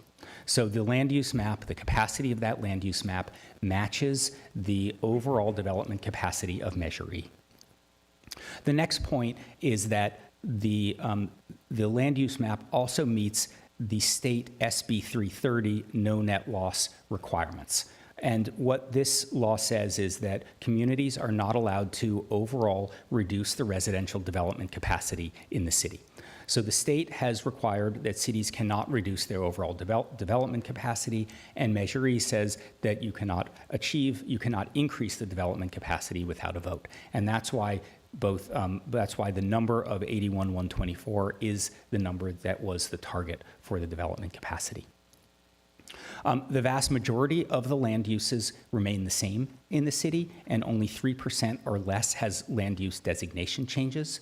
There are some residential neighborhoods that have a different land use designation in this proposed map than they do in the current map. However, that is really to align the existing built environment with the land use designation in order to preserve those neighborhoods. And then another note is that all housing laws, including the state density bonus, AB 2011, SB 9, we can get into details of those, all of those still apply on top of these land uses.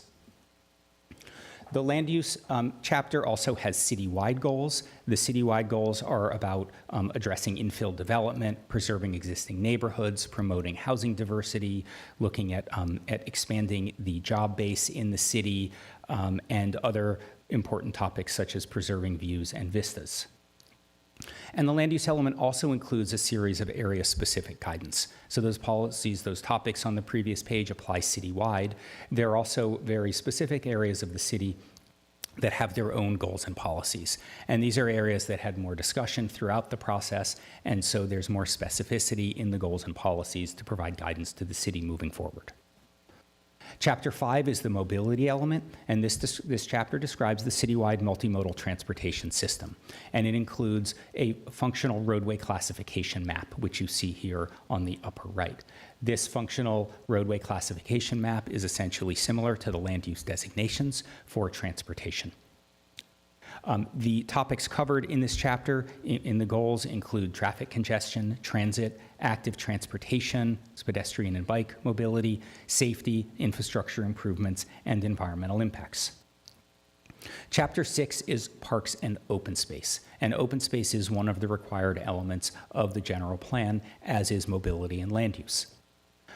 Parks and Open Space provides an overview of the city's open space network, its parks, and its recreation system. It has an inventory and the benefits of parks and open space, and the topics that are covered in this chapter include open spaces, natural areas, outdoor recreation and education, the relationship between the open spaces and natural hazards such as wildfires, parks, recreational programs, funding of parks and open space, and then, of course, the partnerships with COSCA and CRPD. Chapter 7 is conservation, which is one of the required elements of the general plan. This addresses the identification, conservation, development, and use of natural resources in the city. And the topics covered in this chapter include scenic resources, the community forest, oak and landmark trees, biological resources, cultural and historic resources, and air quality. Chapter 8 is community facilities and services.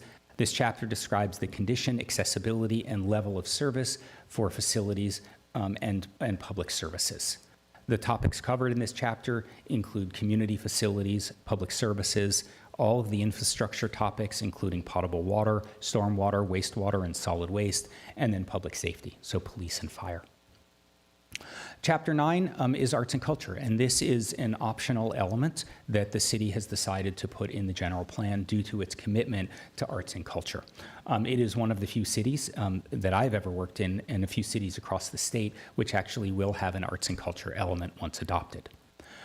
This element chapter looks at the citywide arts and culture system and provides goals and policies to support and enhance the vibrant cultural economy and the creative economy and the creative ecosystem that this city has.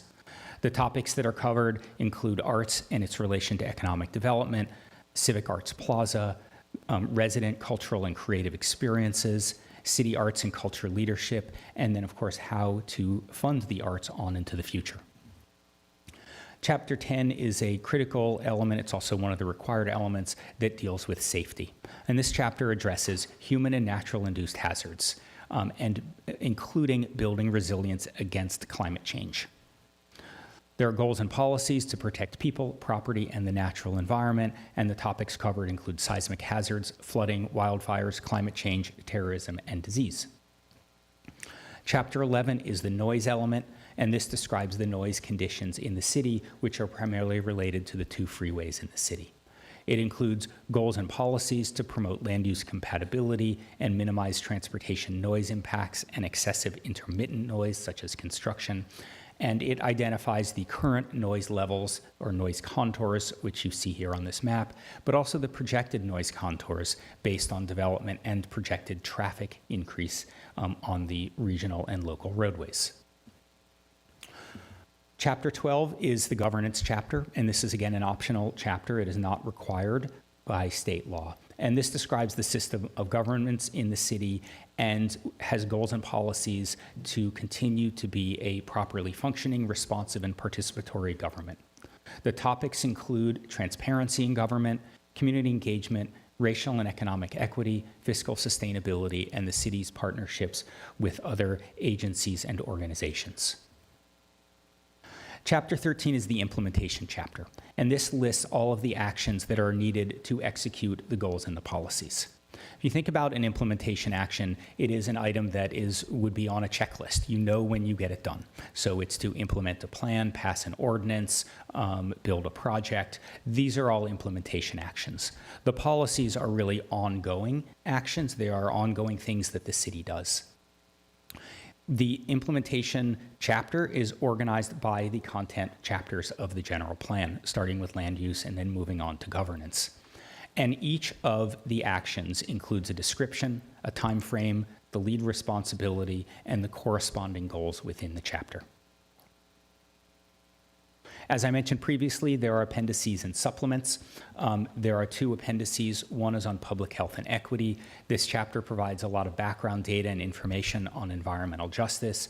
This is required by SB 1000, which is the law that required cities to include an environmental justice element or topics in their general plan.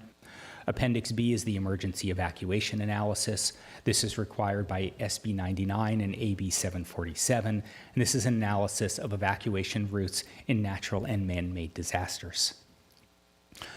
The engagement summary and reference materials has a detailed summary of the outreach and engagement activities, and then, as I mentioned, the housing element is a separate document, but is also part of the general plan. Part of this project also includes an environmental impact report, which looks at the potential environmental impacts associated with the implementation of the general plan policies. It considers the potential impacts of growth anticipated by the general plan compared to existing conditions. The public draft of the EIR is expected to be released in early August, and there will be a 45-day comment period once the EIR is released. During this time after the release of the draft general plan, we are seeking public feedback on the general plan. The general plan is a complete document. It is a culmination of 4 years of work by city staff and the community and the General Plan Advisory Committee. It is a draft. It's not a perfect document. We think it goes most of the way, but we also recognize that that things maybe have changed in the last 2 years. We recognize that that there may be mistakes and there may be things where we're slightly off the mark. And so what we really would like is for the public to provide us feedback on the general plan. And the way that this happens is through an online comment form. Each one of your comments should be submitted separately. The form it's a fillable form, so you should be able to walk through and identify the chapter, the goal, and write your specific comment. We encourage you to complete the form as many times as you would like. So it is not that you only get one chance. You can keep reviewing it. You can keep writing comments. You can write a comment on every single goal if you would like. We do ask that you refrain from having profane language or language that is disrespectful of those who have been involved in the process. Those comments will be ignored. The comment period will be open through mid-September, and it will correspond to the end of the comment period for the environmental impact report. The next steps in the process are that the draft EIR will be released in early August. A mid-September date to be determined will be the close of comment period for both the general plan and the EIR. At the end of October, beginning of November, the final EIR and a list of comments that were received will be released, and then in mid-November, hearings will begin. We have, since the release of the plan on June 2nd, we have done a number of community activities, and that's given us some information on feedback and ideas so far. So we've had 2 informational tables on June 23rd and 24th where we provided information on the general plan. We had our 16th General Plan Advisory Committee meeting on June 28th. We had workshop number 4, public workshop number 4, which was an open house style format on June 29th. And then we've had 30+ comments so far on the online comment system. Through these comments, and this is not a complete list, this is just what we've heard so far. We expect many, many more comments to come in during the process. But the comments that we've heard so far was there was support and appreciation for the draft general plan. There were lots of comments on the Borchard property. Some were supportive of the land use designation change. Some had concerns about the land use designation change. There was a desire for senior housing at mobile home parks.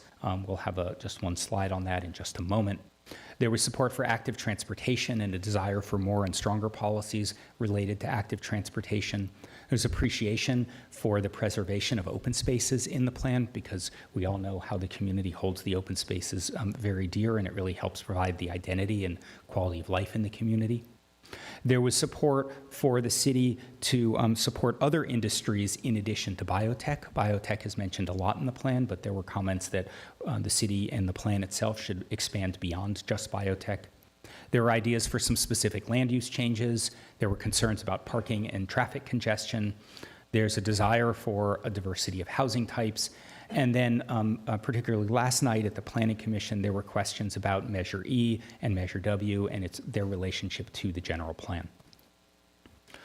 Regarding the questions about the senior housing at mobile home parks, there are resident comments concerning the conservation of senior-only parks by property owners and requesting the preparation of an overlay zone to preserve the 55+ housing.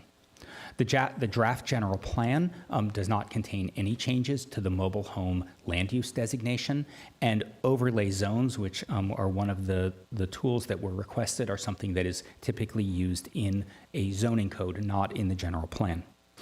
If there's a desire for the council to provide feedback, it would be appropriate for this to happen tonight and to provide staff with direction on how to proceed with this item.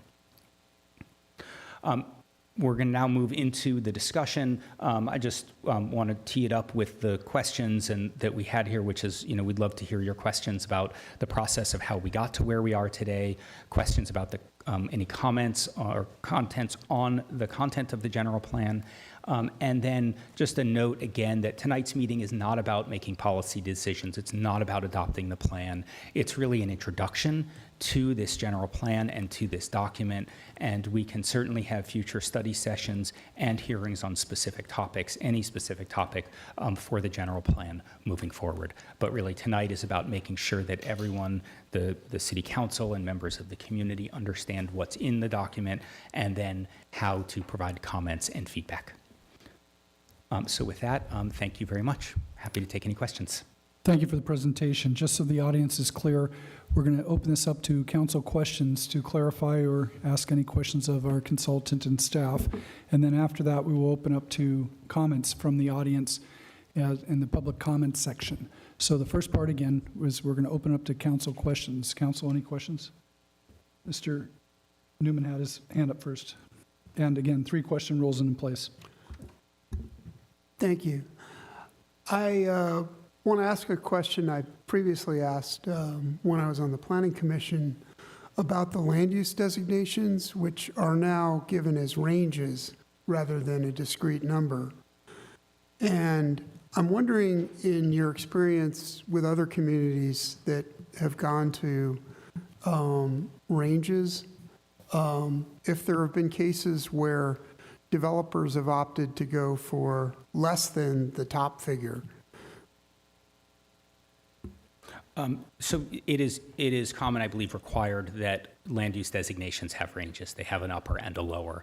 And we have seen that communities, developers will propose lower. I think, typically we don't see that in this time, but I'm sure it has happened in the past. But it is very common for there to be ranges.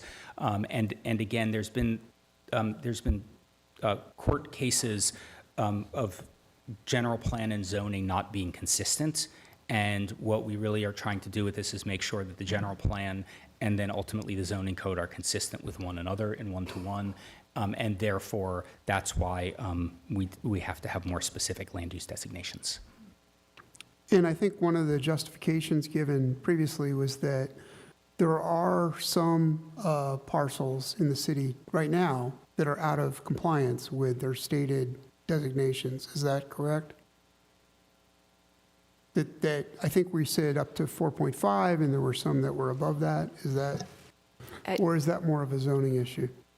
Councilmember Newman, thank you for the question. No, that is correct, and that's what we've stated, that there are some communities in the city that are built at higher designations. So the purpose of doing these land use designations was to make sure that they match what was built on the ground. And to bring it into alignment with reality. Correct. Yeah. Final question, was there any thought in doing that, because there are numbers that are higher, of tailoring the map not to increase the density everywhere, which is what we're doing by going from 4.5 to 6, but rather to tailoring the map to do that, to bring out of compliance parcels into compliance, but not increase density everywhere?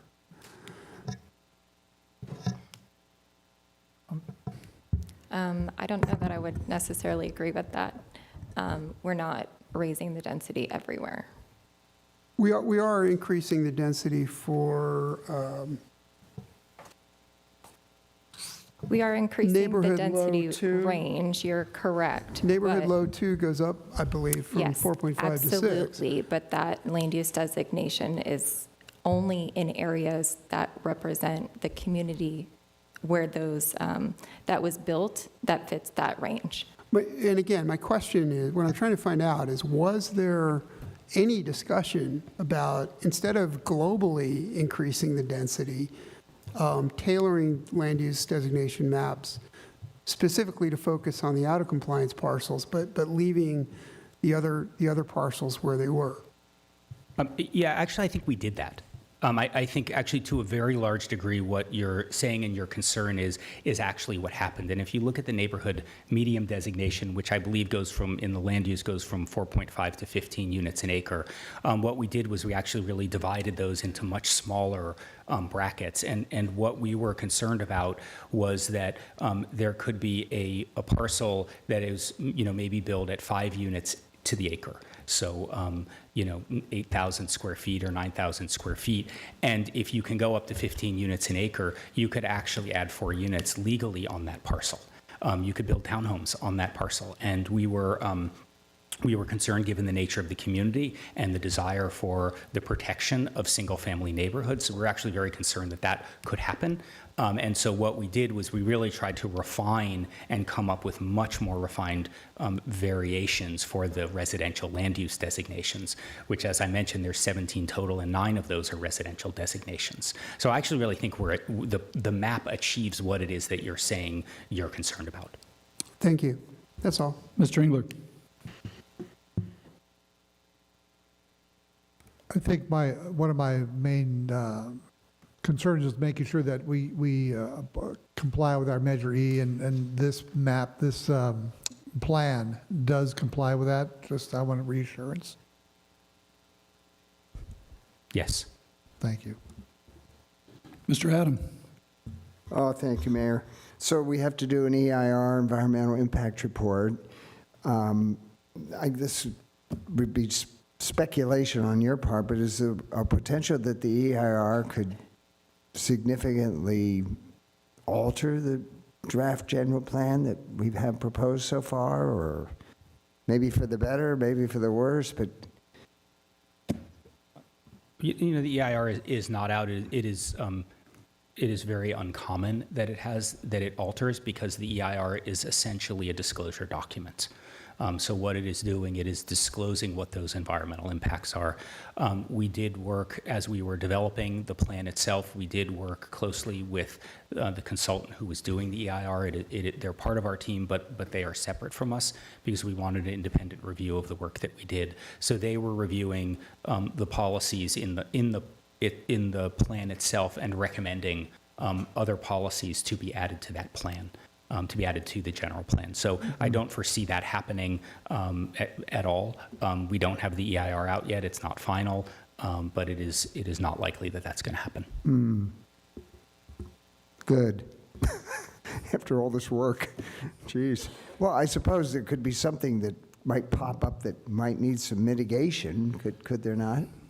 Absolutely. I'm sure there will be things that the EIR will identify, which are what's called mitigation measures.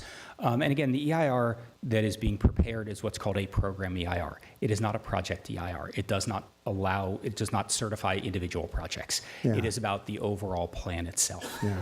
And so projects will also need separate environmental review following this. Yeah. But it is really trying to look at the big picture.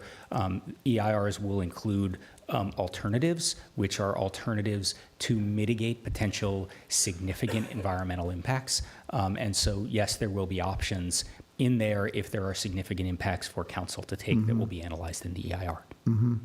So actually, the EIR could potentially make the draft general plan even better, right?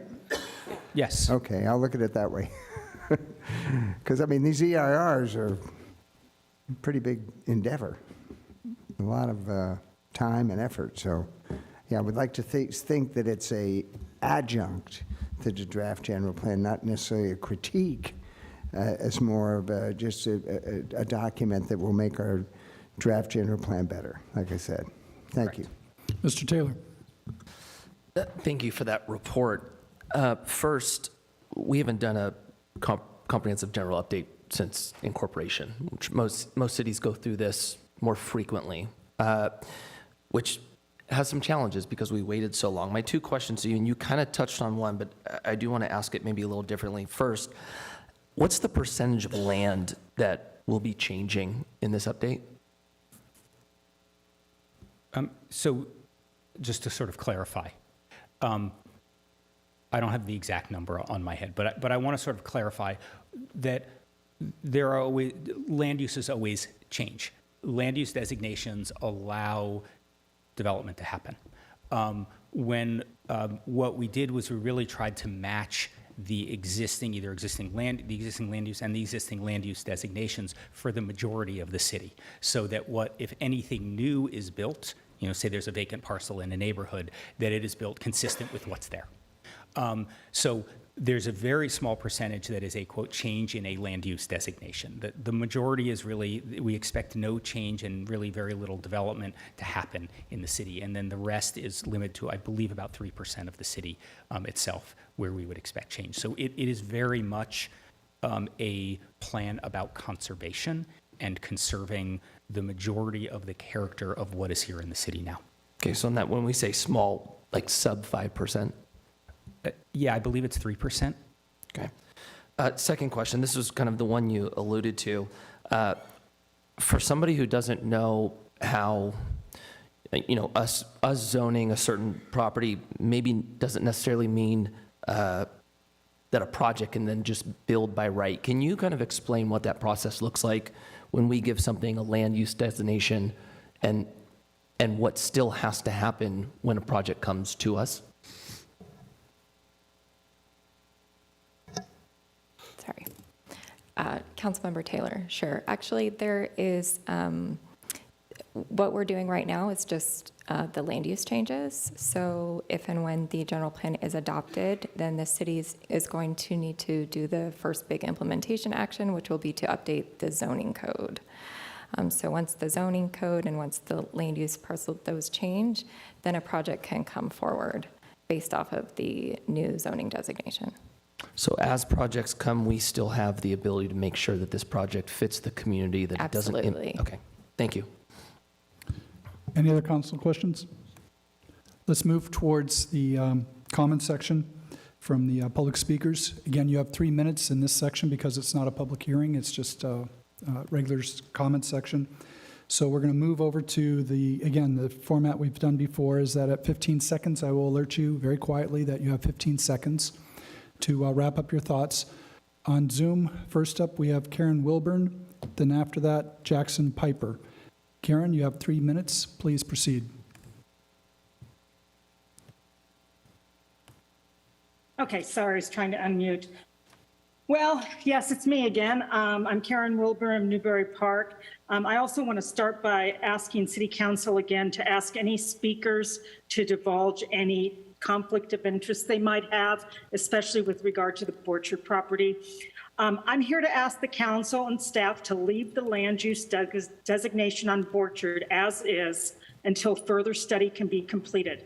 I appreciate the draft general plan does have some specific requirements which would limit the mixed use designation. However, it doesn't go far enough and still gives the property owner great latitude that may not be in the best interest of the neighborhoods and could prevent the city from exercising control of an approval of a project. I disagree with what the planner just answered to the councilman.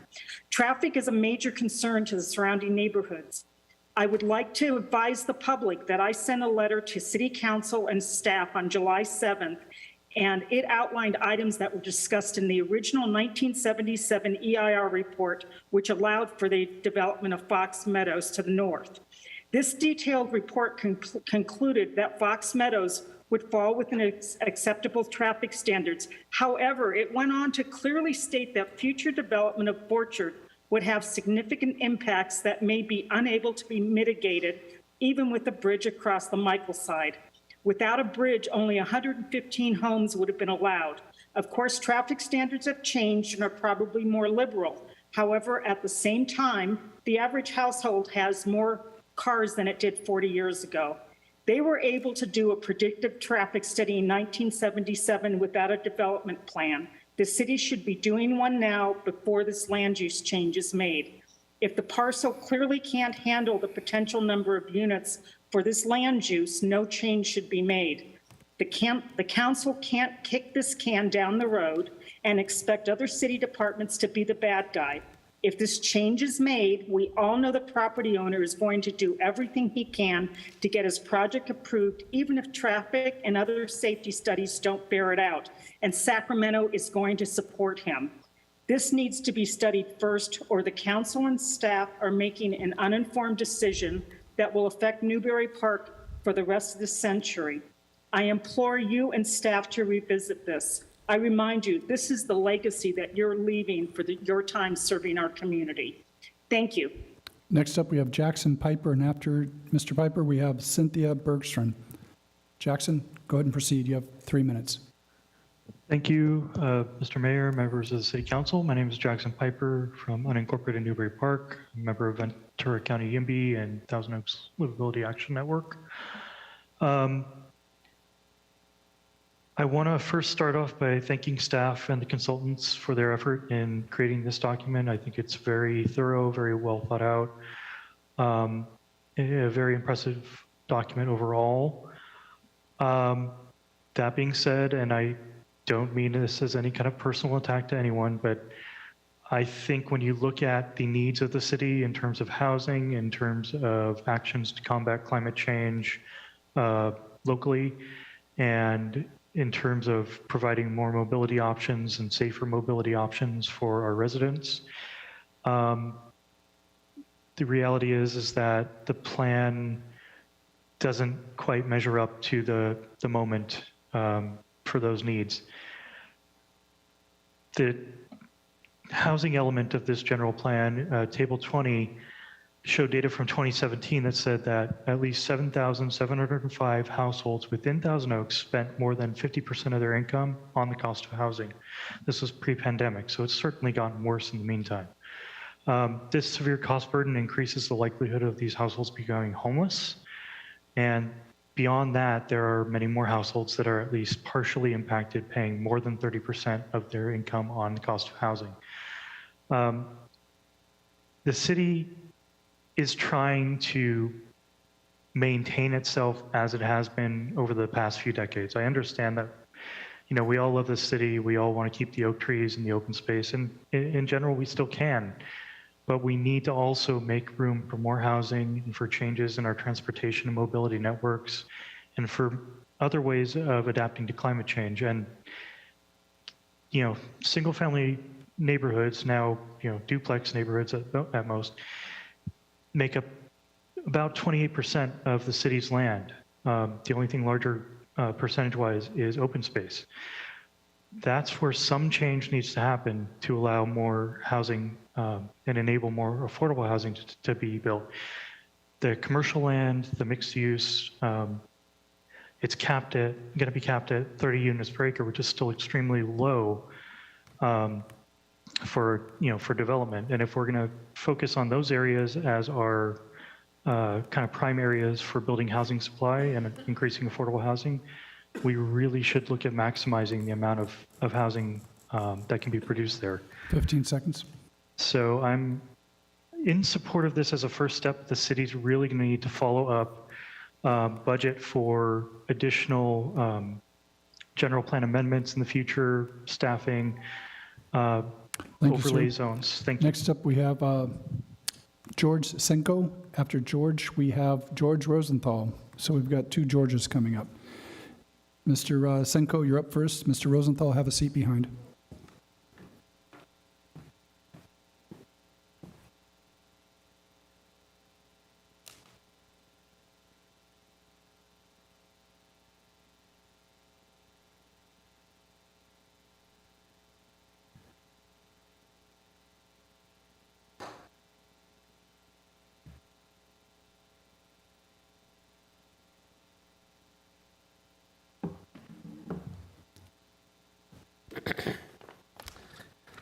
Hi, my name is George Senko, and I live in Thunderbird Oaks. I'm here to talk about the senior overlay part of the general plan. I would point to all of the seniors here, except they were told that 7:30-ish would be the time we would address it. Obviously, we didn't make that time. Okay. My problem is, or your problem, is that if you don't do something to create a moratorium now, despite all of the planning, the Ranch Mobile Home Park in September 1st will be rededicated as a family park. The problem is real and imminent. The ranch is not suitable to be a family mobile home park. Homeowners in Thousand Oaks Senior Mobile Home Parks invested their considerable monies with the understanding that these were and would continue to be senior parks. The action taken by the ranch's new owner threatens to override the city's authority and responsibility to manage its own housing element. Your corrective action is required now. An immediate moratorium is necessary to stave off the ranch becoming a family park. In September, a senior overlay ordinance needs to be enacted in order to protect all the senior parks in Thousand Oaks. Since April, you have been made aware and provided with the solution to this problem. It is now time for you to act. Direct the city to take these steps. Inaction on your part says that you don't care about your duty to protect the seniors in the ranch and the other seniors in mobile home parks in Thousand Oaks. You will be ceding your authority to outside parties who don't care about Thousand Oaks. Please create a moratorium so that you can actually do what you're talking about, is plan an orderly management of the city's assets. Thank you. Next up, we have George Rosenthal, followed by Brian Scott. Brian, if you're in-house, please come sit behind Mr. Rosenthal and step up when you're next. Go ahead. Good evening, Mr. Mayor, council, staff, and planners. My name is George Rosenthal, and I represent hundreds of homeowners, senior mobile homeowners in Ventura Estates, Newbury Park. The city plan protects housing, land use, environmental aspects. I heard nothing about seniors. It was brought to our attention several months ago that the new owner of the ranch is changing the park from senior to family. Now, I know it's a zoning decision. You told us you can't do anything. It's zoning. We had a meeting with the zoning board. They pushed it off on the council. Seniors have invested their hard-earned money into homes. Hundreds of thousands of dollars of what they have left are in those homes. Seniors, we're given rules to follow. We have to only allow 55 and under. We can't have people living in the homes with us. Changing to a family park is untenable. There's senior park planning. We have senior park planning. There's parking. We don't have enough parking. There's noise, congestion with family. Seniors it's safety on the walking with lots of traffic. The overlay is one way that can protect this. Senior Villa Estates has 25 new homeowners last year. Those new homeowners would not be seniors if they are allowed to be families, because they're going to be outbid by 2 and 3 income earners. We are asking the council to work with the zoning board to approve an overlay and stop this in its tracks. We are asking the council to immediately pass a moratorium. You probably can't do an overlay in a couple of weeks or a month. We understand that. And if it's part of a zoning situation and a planning board, we understand that. But you've got to put together a moratorium to stop this from happening. Because September 1st, the ranch is going to become a family park. And once that precedent is set, there's no going back. Because the other park owners are going to say, oh, I can make more money. I can move the people out and you have a higher income on a higher lot rent with a $300,000 or $500,000 home, which is what they're doing, rather than a $200,000 home. So the new residents who are seniors trying to buy homes, affordable homes, over the next year are going to have a problem. So don't let it be a precedent. September 1st is coming. You need a moratorium to stop that, and then we'll move forward with the zoning board and an overlay. But something has to be done right now. Thank you. Next up, we have Brian Scott, and after Brian Scott, we have Peter Gilchrist. So Peter, come on down and have a seat behind. You know, it seems tonight the big buzzwords were representation and consideration. You know, the Latino population needs representation and consideration. The black community needs representation and consideration. And what do you think I'm going to say next?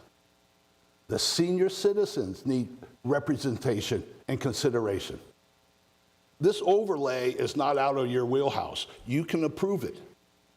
You need to do it to protect. Harmony, 2 elderly people have died and their trailers went up for sale, and Harmony has bought both of them.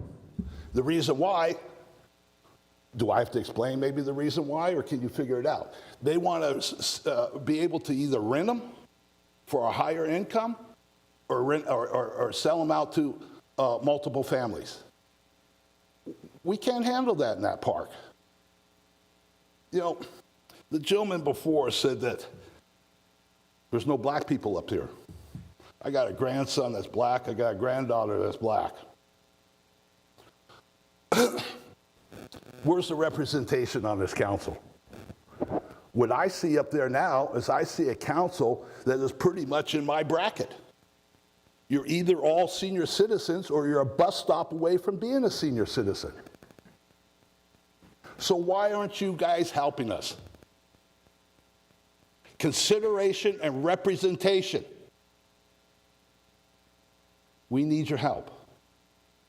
Harmony is buying all these properties that come up for sale for only one reason. And they're going to continue it. Where are you guys going to live when you reach senior citizens? I know most of you people all have, this is your second job or second income, am I not correct? What are you guys going to do? 2008, I didn't anticipate that. That was almost an extinction event for me. But now I'm dealing with it. Now I got to deal with being priced out of a house, a place to live. What are you guys going to do when it's your time? Who's going to represent you? You all look stunned, sorry. Next up, we have Mr. Gilchrist, and after that, Patricia Hosmeyer. Yes, my name is Peter Gilchrist. I'd like to inform the City Council of something they don't realize. In 1970, the development behind that bar over there by the restaurant off of Borchard there, next to the property there, 3 feet of that dirt was dumped over there into the wetlands. That is Lake Newberry, okay? That was the source of water for Newberry Park. There's a well on that property. There's an aquifer there, okay? There is a state agency that's willing to drill a hole if Mr. Marani will allow them on the property. You go through 3 feet of dirt, and then the topsoil and the silt of a wetland. It is historically Lake Newberry. There are pictures at the Thousand Oaks Library with little kids on boats with wooden paddles rowing their boat on Lake Newberry. It was since there is no statute of limitations anymore in this country, this needs to be remediated and brought back to a wetland. It is historically a wetland. So now did any of you know that 3 feet of that dirt was scraped and dropped off to that on Lake Newberry in 1970? I have an eyewitness who saw it done, okay? And it was 15 to 20 years later, that's actually illegal. You can't do that. So anyway, will that change your mind at all as far as reversing your decision on the Borchard property is what I want to know. And another thing too, you have to serve at the consent of the governed. You have to obey the sanctuaries and the sovereigns, okay? You don't have to do anything that Sacramento says. You have to obey the citizens. That's the people who give you authority. You nullify their mandate, and you have an advocate. It's called the sheriff. The sheriff is the highest office in the land, higher than the governor, higher than any Supreme Court decision or senator or congressman. Technically, even above the president, the local sheriff is the highest office in the land. You nullify anything that Sacramento says to you. You are to serve at the consent of the governed. You have to obey them. I mean, your opinion is almost not important or necessary. Oh, I said almost. You have to obey the sovereigns. You have to obey the people who vote for you. That's what you have to do. You don't have to listen to anything Sacramento says to you. They don't have the authority for any of these mandates. So you have to protect us, okay? That's what you have to do. 15 seconds. Anyway, thank you. Next up, we have Patricia Hosmeyer, and in the wings are Scott Horn. Patricia, feel free to begin when you're ready. Good evening, Mayor McNee and City Councils. I am Pat Hosmeyer, and I live in the Ranch Mobile Home Park. I've been here a few times, and I'm here once again to ask you to please give us some consideration. Right now, we need a moratorium because I know your vacation time is going to be coming up soon, and this can't be done overnight, but hopefully you will give some consideration. We, as seniors, kind of feel like we've been left in the dark here, left alone to kind of fight our own battles. And we did have a whole group of them here from the park and from other parks, but as you well know, it's gotten late and they had to go home. But I'm really, I don't know how to explain any more of how important this is, not only to me, but to everyone in the ranch. They have such concerns about everything. And it's a very, very small park. There's no room to put in larger homes. And families, they won't do well in that park. It just wouldn't be the right thing for them. And I understand families wanting to go into a lower cost monthly income or monthly rate. But, you know, when I was a young adult and had a family, I had a husband and we both worked, and we lived in a home. But when we stopped working, well, my husband passed away, but when I stopped working, all I had was my Social Security. And can't afford to live in that big home anymore. And younger people, they have far more money than we do as seniors. And I just hope you give that some consideration and give us this moratorium that we really need to see this all the way through. Thank you for your time. Next up, we have R. Scott Horn, and after that, Lori Dingman.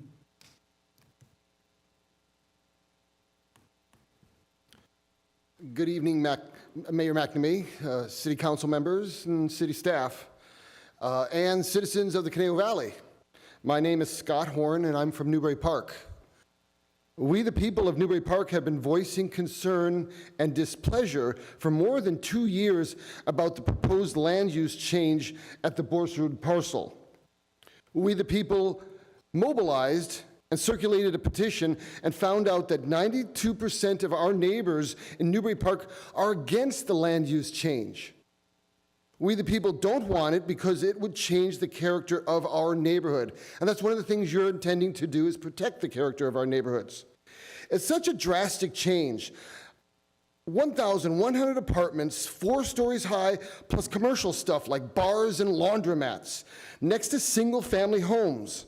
Property values will fall immediately, long before anything is built. The city should not change the land use without doing a traffic study. The city, the only way out now of that property is through my neighborhood. If you build in that, it will crush my neighborhood. You can't expect residential county streets to handle 10 times as much traffic as they were designed for. When a bridge is built over the Conejo Creek, which will have to be done as part of this process, everyone who uses Wendy and/or Borchard Road will find thousands of more cars between them and where they want to go every day. And finally, we, the people of Newbury Park, ask you not to change the land use because of the dangers of flooding. The historic floodplain has a Ventura County easement on it to handle all stormwater runoff and up to and including 100-year storms. We know this. 9 times in the last 40 years, the Arroyo Conejo has flooded its banks into the Borchard parcel, and Lake Newbury has reformed. With today's extreme weather, if we get just one atmospheric river, one Pineapple Express, one El Nino storm winter condition pointed right at us in Newbury Park, it will flood everywhere and snap you back all into reality. Don't be pushing this can down the road. There is danger of flooding in Newbury Park. It's serious. If you build on that property, everything else will be flooded. I urge you all to look at the passionate, engaged constituency of Newbury Park and hear our plea for help. Please realize that there are enough good reasons not to do the land use change at the Borchard parcel, and when it comes time to do this, carve it out of there. For 2.5 years, we've been talking about this. 15 We seconds. recognize that it's a very dangerous situation for us. Please listen to the people of Newbury Park and carve out this land use change. Don't make this land use change happen. Thank you very much. Next up, we have Lori Dingman, then after that, Joan Edwards.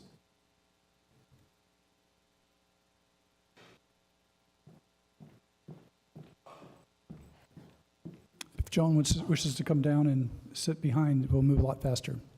Ms. Dingman, you're on. Good evening, Mayor and council members. So usually I come with a prepared, everything written down. But I work. I have a full-time job. My husband and I own a company, and I don't have time for that. I didn't have time for it today. So I wrote a few things down, and what I really want to do is just look at all of you. You've each graciously come to our home, met with community members. Did I state this already? I'm Lori Dingman. I live in Newbury Park for 52 years. And I'm talking about the Borchard property. You've each graciously come to our home, met with neighbors. We've had 30, 40, 50 people, depending on who came. Some of you felt more comfortable having more people than others. But it wasn't the same. There was maybe different people when we met with you, Mr. Engler, than when we met with you, Mr. McNamee, than when we met with each of you. We've had hundreds and hundreds of people at our home. This is Newbury Park. Scott just mentioned the petition that was signed. There were 40 or more people that went and canvassed Newbury Park. If you really, really want to serve the community that you stepped up to serve, I didn't have time to write a speech today. I understand how much time you're putting into serving this community. I do, and I appreciate it. And we are asking you to really look at us as we're people. I've lived in my home for 25 years, that home. I've lived in the community for 52 years. That property cannot be turned into mixed use. There's time to sit with the property owner, with the community after this big, huge general plan thing is over, and to do the right thing. We are open to discussion on it. It's an encumbered property. It's complicated. And I heard you asking the questions about will he have a by right ability? That is coming right out of the property owner's mouth. I won't have a by right ability to build. If the land use designation is changed and the zoning is changed, he will be able to build what it's zoned for. And there are too many things to consider for you guys to change it in this general plan update. You can go forward and make those changes at another time. We in the community are open to that discussion, but we are asking you to not rush to changing it on this general plan update, because 15 seconds. It's not needed. It is not needed. You can always go forward, but you can't go back. Please, we are asking you to listen to the 92% of Newbury Park and just slow down and wait. Please, we appreciate you. Next up, we have Joan Edwards. Is Joan here? I don't see Joan. Is James Wolf here? James, come on down. You're up.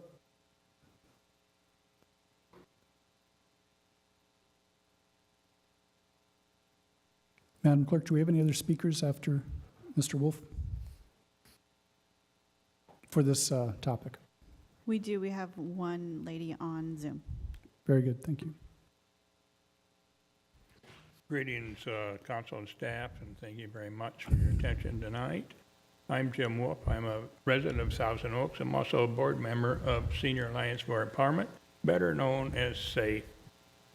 And we want to thank the council and staff, this one and the ones that for the last 5 or 6 years, who have provided over $1 million for our seniors in the city of Thousand Oaks to keep them living in place and living safe.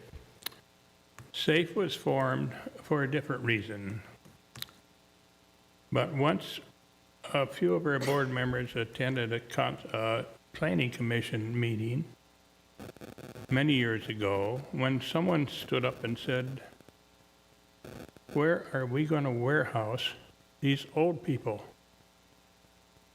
Where are we going to warehouse these old people? Have we devolved this far? Now,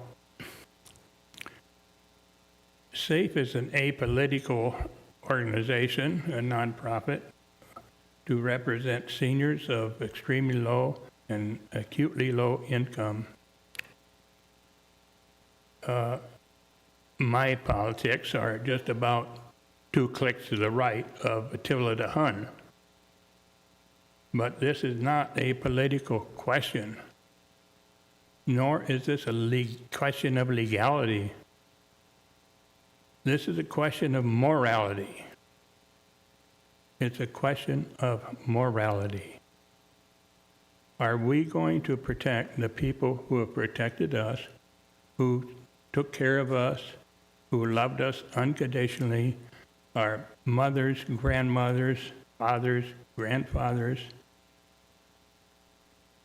They were there in our time of need with unconditional love. And now they need our unconditional love, and they are in need now. So we are praying that you would do the right thing to protect these people, to protect our senior citizens, protect them from the Simon Legrees and other people who want to take advantage of them. Again, I want to thank you for your attention, and I do pray you will do the right thing. And now it is in your hands. It is literally in your hands.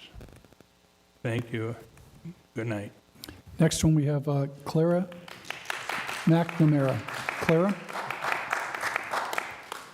Clara, you're on Zoom. Go ahead. Hello. Yes. You're on. Can you hear me? Okay, good. Good evening, council members. Thank you for hosting this. I'm very excited to speak. My name is Clara McNamara. I am an environmental scientist, and I've lived in this area for some years now. I'm here to speak in opposition to the land use change of the Borchard property.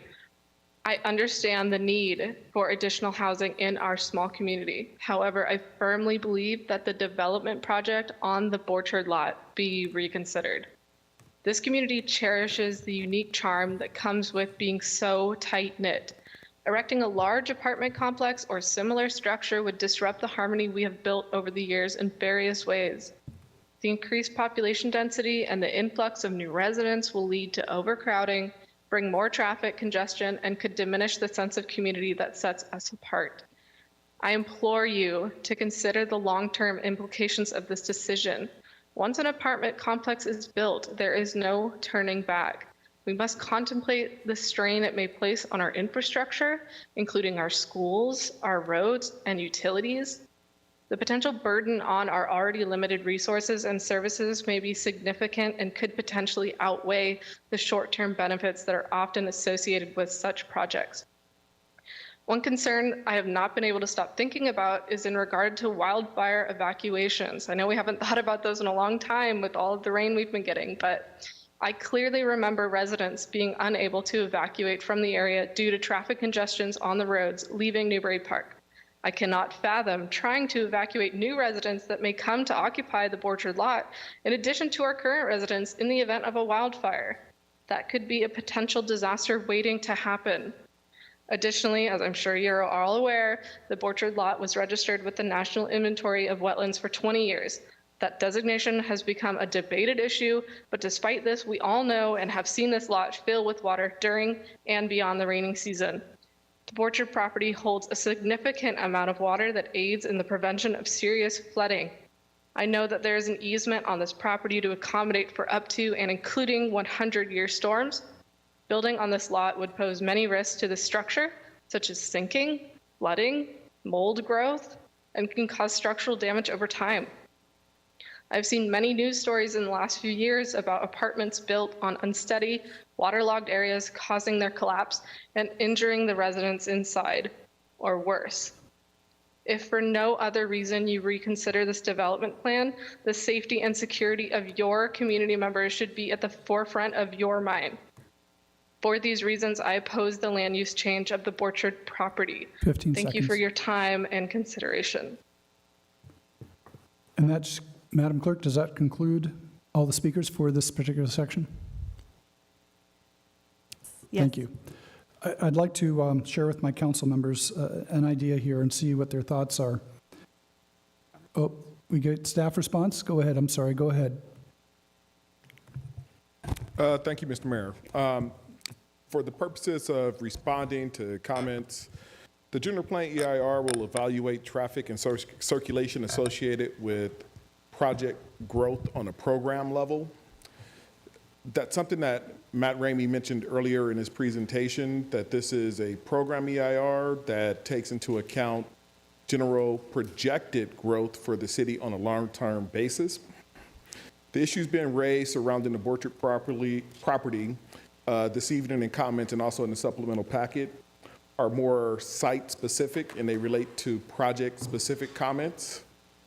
And any localized traffic impacts or other impacts associated with the development would be studied specifically as it relates to that site and existing conditions on the ground at that time, if and when a project comes forward.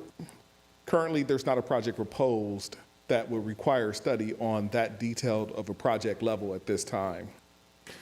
Additionally, we've heard concerns surrounding changes to the land use designation on, say, the Borchard site, or maybe some other properties associated with the land use map.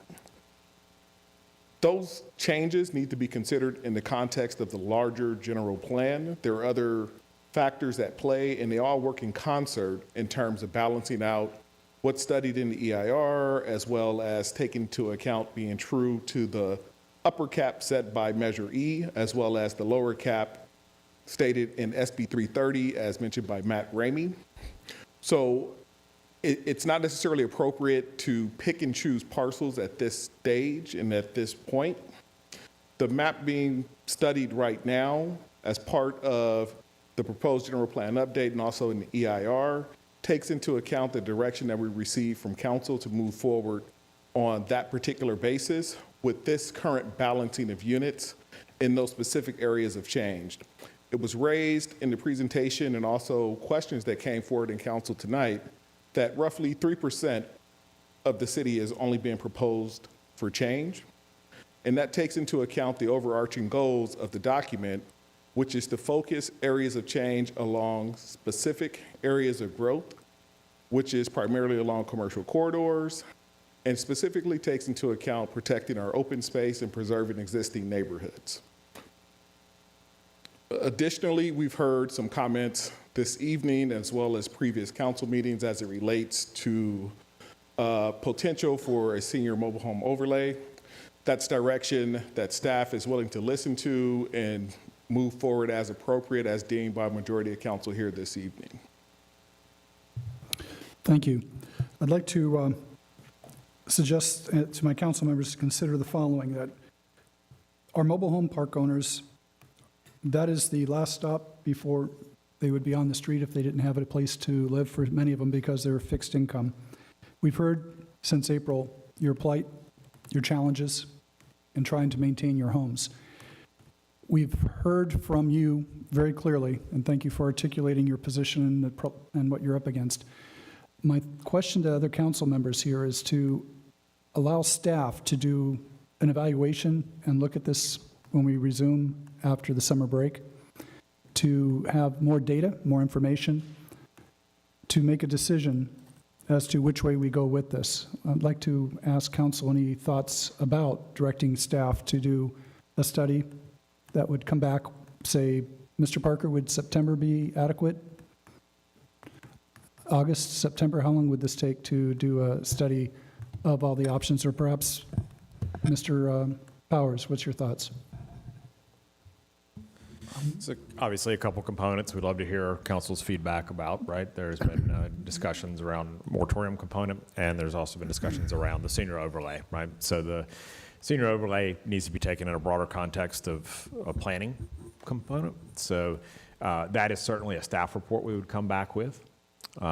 It's something that if the council is interested in proceeding with that point, then we would have work to do, as acknowledged by some of the speakers this evening. So I think September is a safe timeframe for us to come back with that report.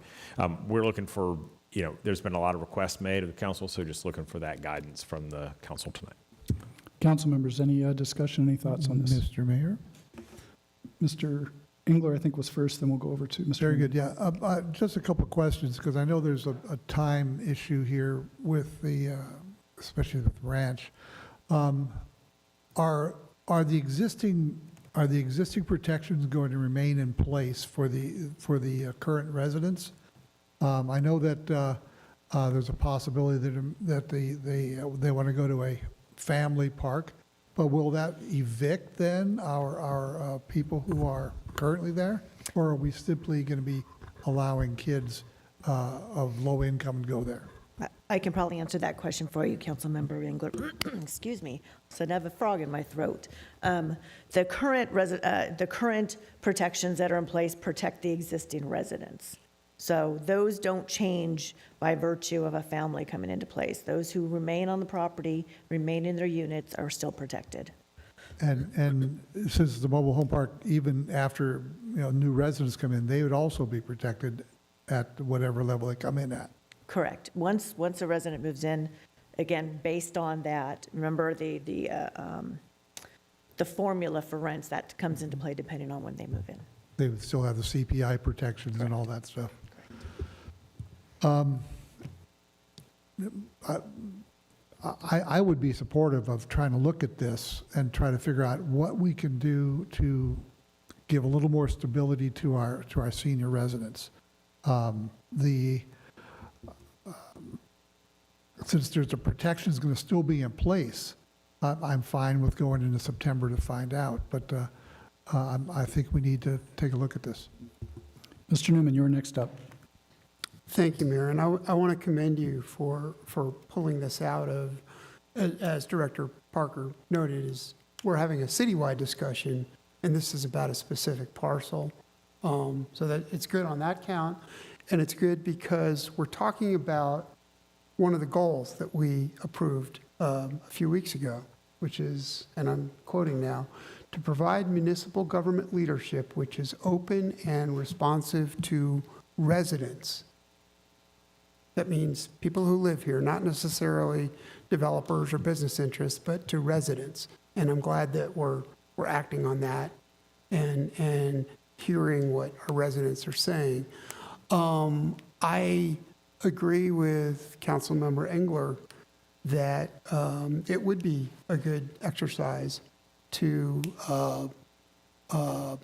do something and look at overlays and ways to protect our residents who, as you say, are one step away from homelessness. The concern I have with the timing, and as Mr. Powers noted, there are two elements here. One is on the overlay, and I'm fine with having a hearing on the overlay in September. But I have some past experience in other cities with places that have changed land use designation or changed the rental or leasing rules or home ownership rules. New owners can apply pressure on existing tenants to try to get them either with carrots or with sticks to make living there less pleasant. And we think a moratorium, it sometimes connotes a forever term. I'm not asking for that. I am noting that September is essentially too late. So I'm fine with having a discussion about the overlay in September, but given that the change happens before that, I think maybe we should be considering a short-term moratorium so that we can have this discussion about overlays and then come back to that. Mr. Engler, you had a follow-up, then we'll go over to Mr. Taylor. Just a quick follow-up. I just want to make sure that, and going back to discussions 6-8 months ago, as we look at our overlay discussions, and I think I would encourage the staff to also get input from the owners, because this is something where we need to have a dialogue with the people who own the places and also the people who live there. To do so one without the other is not going to be productive, I don't think. We need to make sure that we reach out to the park owners and get their input as well. I'll restate what I've stated before. My concern is that they will come to us with added requests. I just want to let everyone know that as we go down this road, it may not be as smooth as simply putting a moratorium in or putting an overlay in. There may be much wider discussions that occur. But I'm willing to take that risk to try to help some of the people who've come here time after time to try to make sure that we protect them as well as we can. Mr. Taylor, any comments about overlay and moratorium? Yeah, I'll start with, yes, I would like to, there's a handful of things here. I'll start with this. I'd like to see a report on the overlay, yes. I agree with Councilmember Engler. I do think we need to hear from both sides that this does impact more than one park. Even though there are more residents, I do think it is the right way to go about this, to hear and talk from both sides. So I do want to open up that dialogue. Can we do that during our recess? Mr. Power, are we able to do that during the recess? So we can open to up have that convo study? with them during the recess? Yeah, typically, when we do consider a moratorium, again, I think there might be confusion over what an urgency ordinance is and what a moratorium is, and there's different things that can come into play here. But with respect to whether you call it an urgency ordinance or a moratorium, and they're very discrete pathways, traditionally, staff meets with stakeholders. The last moratorium that we did, we met with all the stakeholders prior to bringing it to the city council for consideration. Okay, so in my time here, I'm not aware of us. Okay, so then on the moratorium, in my opinion, it's an extreme measure. If we didn't have the protections in place, the rent stabilization, I think I'd be more inclined to going down that path. Because we do have it, and correct me if I'm wrong here, the ordinance or the overlay will not give us 100% senior housing. Is that correct? So again, staff hasn't done a lot of research on it, but the ones that I did look at that were presented to staff by residents of the mobile home parks, they indicate that it's a maximum of 80%. So 80-20? Yeah, it's an 80-20. So because of the rent protections, as long as everyone is able to pay their rent, in theory, we should be able to get to our September meeting without anybody potentially being kicked out, correct? Again, so long as the residents continue to pay their rent, they're protected by the rent stabilization ordinance. Okay. So for me, I think that would be probably the appropriate kind of measure to take here. Let's start the conversation. Let's talk to the owners. Let's get this report done, and then let's make a decision as quickly as possible. Mr. Adam, any thoughts? Well, I do know that our rent stabilization ordinance, which took a lot of time and effort to craft, would prevent any kind of arbitrary evictions of anybody. And it's, unless there's a just and reasonable request filed, and then who knows if that would win or lose, it prevents rents from rising as well. So we have endeavored over the years to protect seniors in their mobile home park. I have no objection whatsoever looking at a senior overlay. In fact, I'd like to take it a step further, and this is something that hasn't come up, but from the little reading I've done on it so far, it seems to be happening across the country, and that is ownership of the land that you sit on. That would solve a lot of problems, wouldn't it? If you own the land underneath your coach. There's co-ops forming all around the country, George knows, where mobile home park owners can, in fact, buy the land under their coach. They even get first right of refusal from other folk, before other folks. The good thing is that everybody understands about how a senior in mobile home parks provide affordable housing, and we're all for affordable housing. And we're not the only city or state that understands that. States have put aside, and don't get me wrong, I'm no expert on this, but other states have put aside a lot of money to help seniors buy the land underneath their coach or their mobile home. Maybe that's not the right word, coach. Mobile home would be better. Couple $100 million I was reading on one state. I don't know what California has done, but I want to find out. I want to find out, because I'd like to see you own that land. Well, we have options and choices here. So, I think you hold on, agree. Mayor. Oh, Just sorry, one I thought you were concluding. Hold on, Mayor. So, thanks, Kevin. Anyway, so that's something I really want to look at. And that's going to take a little time, but it could be, and I don't know if it's going to work or not. We'd have to talk to some people like Jackie Irwin, who represents us in the state capitol. There'd be a lot of discussion and with staff, and but I think it could solve a lot of problems. I really could. Anyway, that's something that I would like to pursue in addition to the overlay.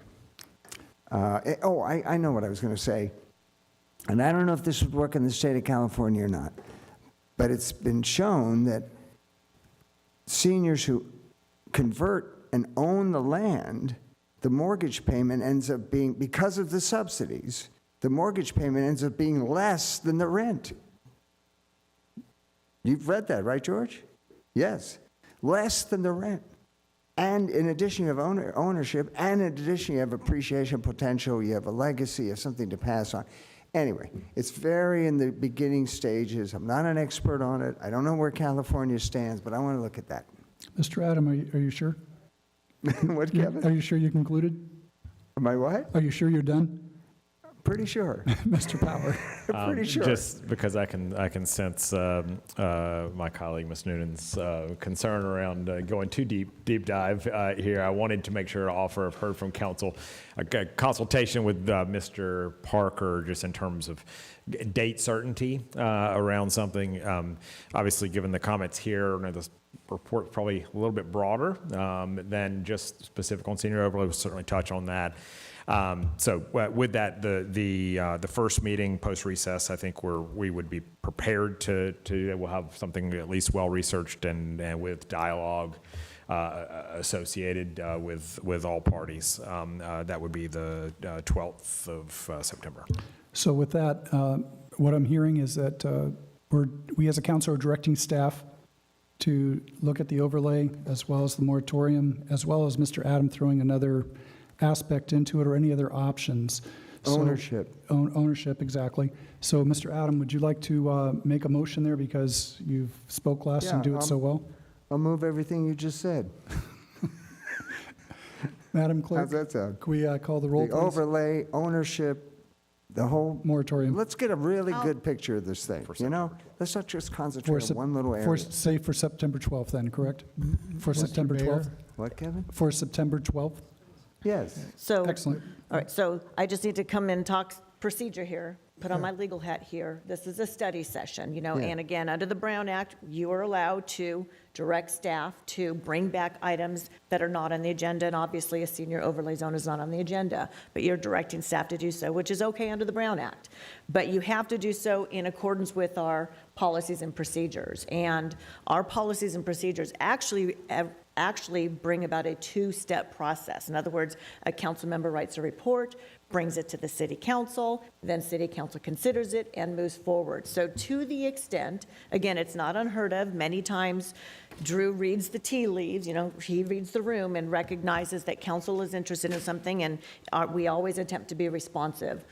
Given the timing of where we are, and I would recommend that a motion to direct staff to bring back an item to the city council also include a waiver of that policy for this specific purpose, just so we continue to play by the rules that we're supposed to play by. Mr. The Brown Adam. Act and our rules of Well, procedure. I'll make my motion that we waive Our rules of procedure. Our On rules how and on procedures. how council directs, Thank you. This is why we have an attorney here. on how council directs staff to bring back items. Right, and council directs staff to bring back those items that we've discussed, the overlay, the ownership, all, Exactly. let's really get into this. Right. Madam So Clerk, I'm going to this look thing's at, I'm going to solved look once at and the for city all. clerk to make sure she understands I was the going to motion. say, are you I'm good? going to read the motion that I Okay, have. thank To waive you. city rules and procedures for a council member to add an item to an agenda and direct staff to bring back a report on September 12, 2023 regarding a senior mobile home park overlay zone to the general plan, a moratorium, and ownership opportunities.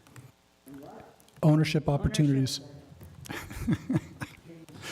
Can we please call the vote here? I'm sorry, just a point of clarification. I thought I sir. heard something in reference to the general plan in there, Madam Clerk? No. No. Okay, just So verifying. Thank just you. senior, Again, this is senior directing overlay. staff to do something, because this is a study session. Mr. Mayor, just to be sure I understand the procedural question, are we still in our study session? So we're going to have this vote, and then we're going to resume our citywide decision. Thank you. Again, I could make you guys wait, and then we can bring it up at the end of the meeting. It's fine. But I would prefer to It's just fine. get it over with. Yeah. Okay. Madam Clerk, please call the roll for the third time.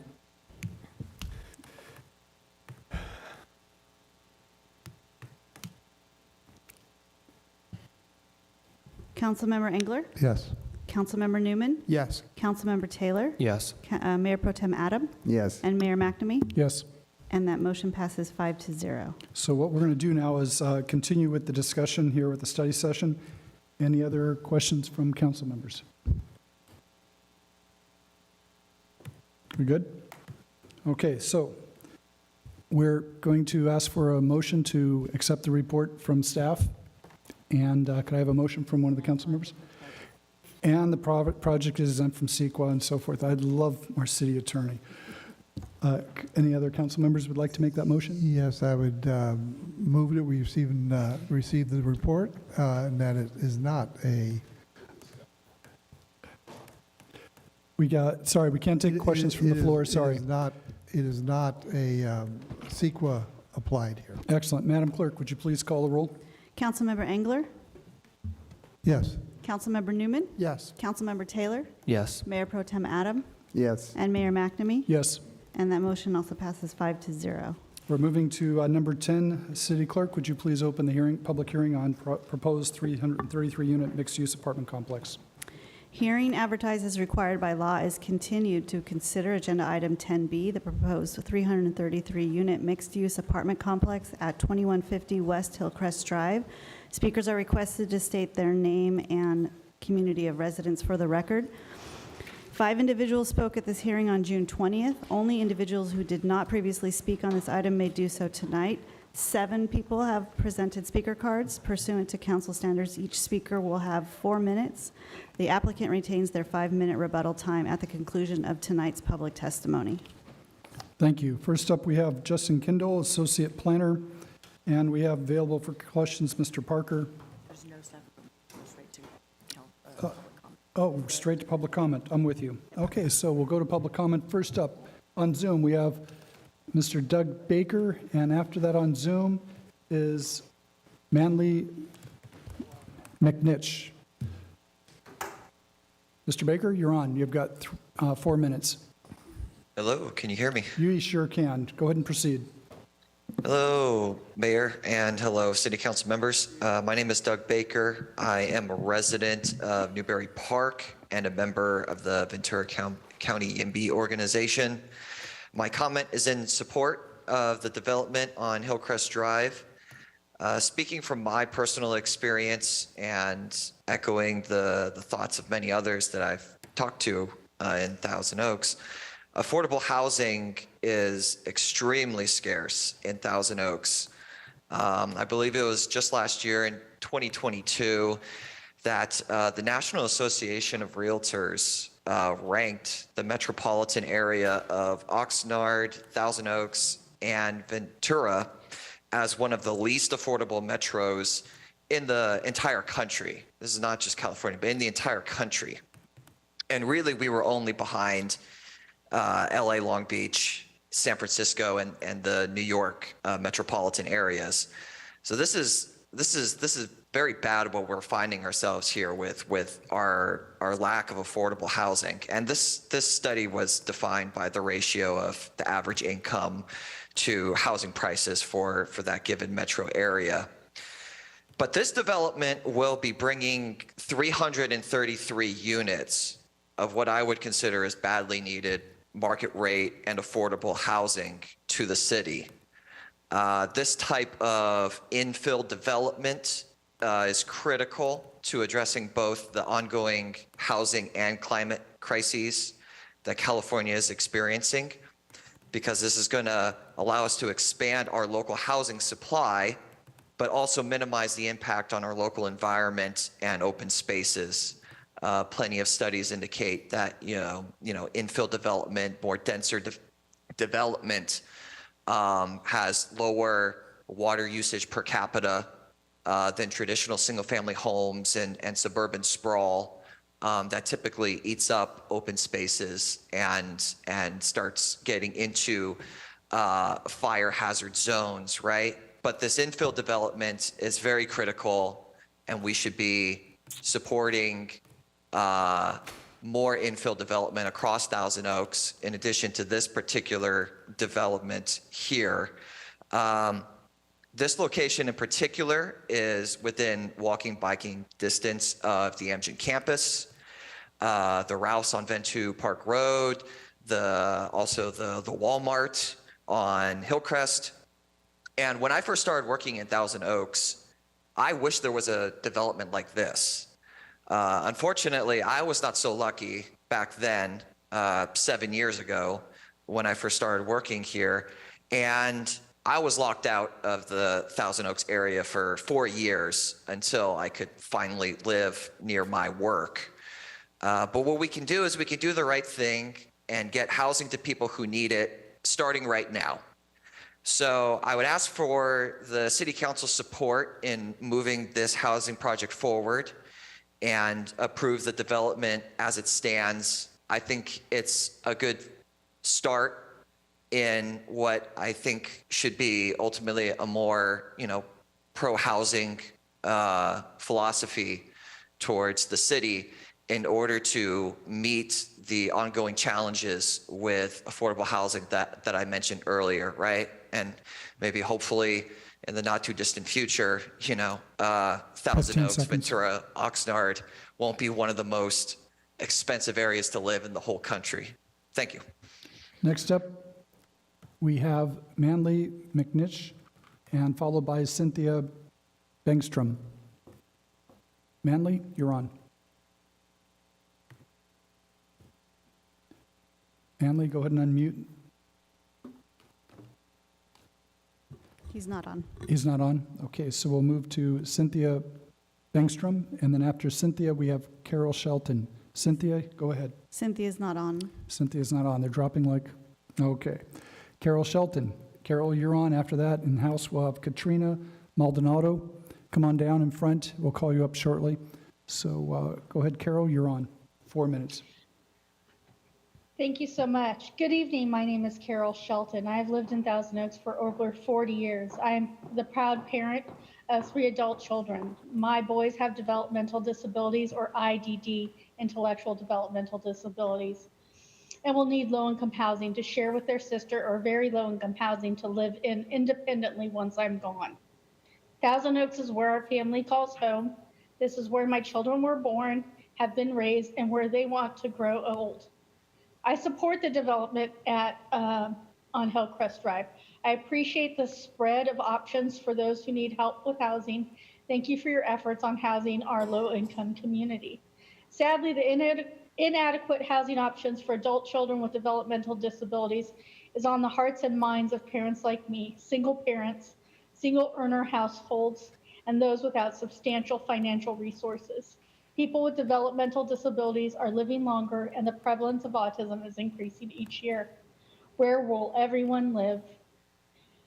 The community of people with IDD is extremely diverse. While people with IDD typically have cognitive, communication, or social needs, which are met by social services, people with developmental disabilities will not be able to the very low income or low income categories on their own. They need lifelong, very low income housing. The single adult with disabilities is the household type with the greatest unmet housing need. It is best practice for their units to be 1 bedroom versus a studio option due to their service needs. However, 2 and 3 bedroom units are also needed because many adults with IDD choose to live with family members who have been their lifelong caregivers, to have live-in staff, or to form their own households through marriage or roommate agreements. So how do we meet this need? Enter the set-aside unit model. Units can be set aside for the housing needs of people with developmental disabilities. Funding, incentives, tax cuts, and support in navigating this process is available. It is working in other jurisdictions. Can we do that here?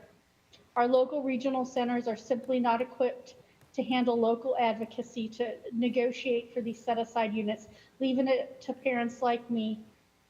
Sensing a need for more advocacy and voices, I joined several groups to highlight this housing crisis, including the Autism Society Ventura County Advocacy Committee. Kat will be speaking after me. And I wanted to start these conversations as it relates to Thousand Oaks and Ventura County as a whole. I was shocked when I recently read that our local regional center was looking for supports for individuals who are chronically homeless. If we cannot guarantee that a person with a developmental disability and their family have a roof over their head, what are we doing? Again, I support this development and appreciate the efforts to provide an array of units for different income levels, but can we start asking for a few set-aside units for people with IDD so that they have a place to call home? Thank you so much for your time. Next up, Katrina Maldonado. After that, Danielle Borgia.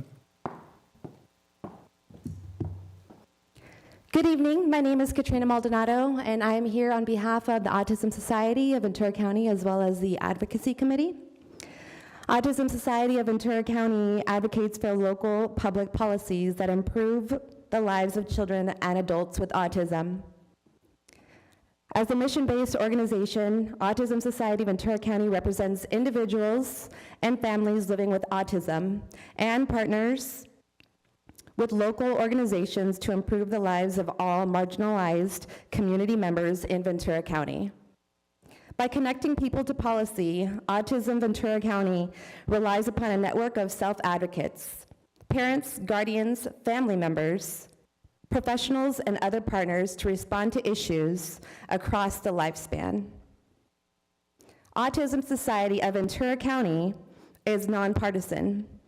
We work across both ends of the political spectrum.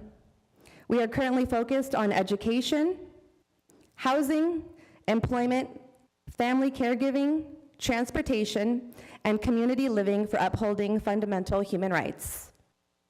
I want to share one of the Autism Ventura County policy guidelines with you, our community living and housing priorities. We work to encourage expansion options for housing and community living in Ventura County. We believe that as new developments happen in Ventura County, disability housing should be at the forefront of those conversations. We advocate for expansions of ADU's policy, Section 8, and creative living solutions. Most importantly, we believe that additional housing is needed to house today's population with disabilities, as well as prepare for future housing of people with disabilities. It is with this priority in mind that we are here in support of the proposed 333 unit mixed-use apartment complex at 2150 Hillcrest Drive. These are the types of projects that our community needs.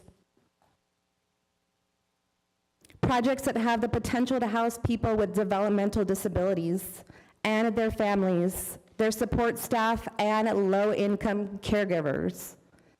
Autism Society of Ventura County and our Advocacy Committee truly supports this project as proposed.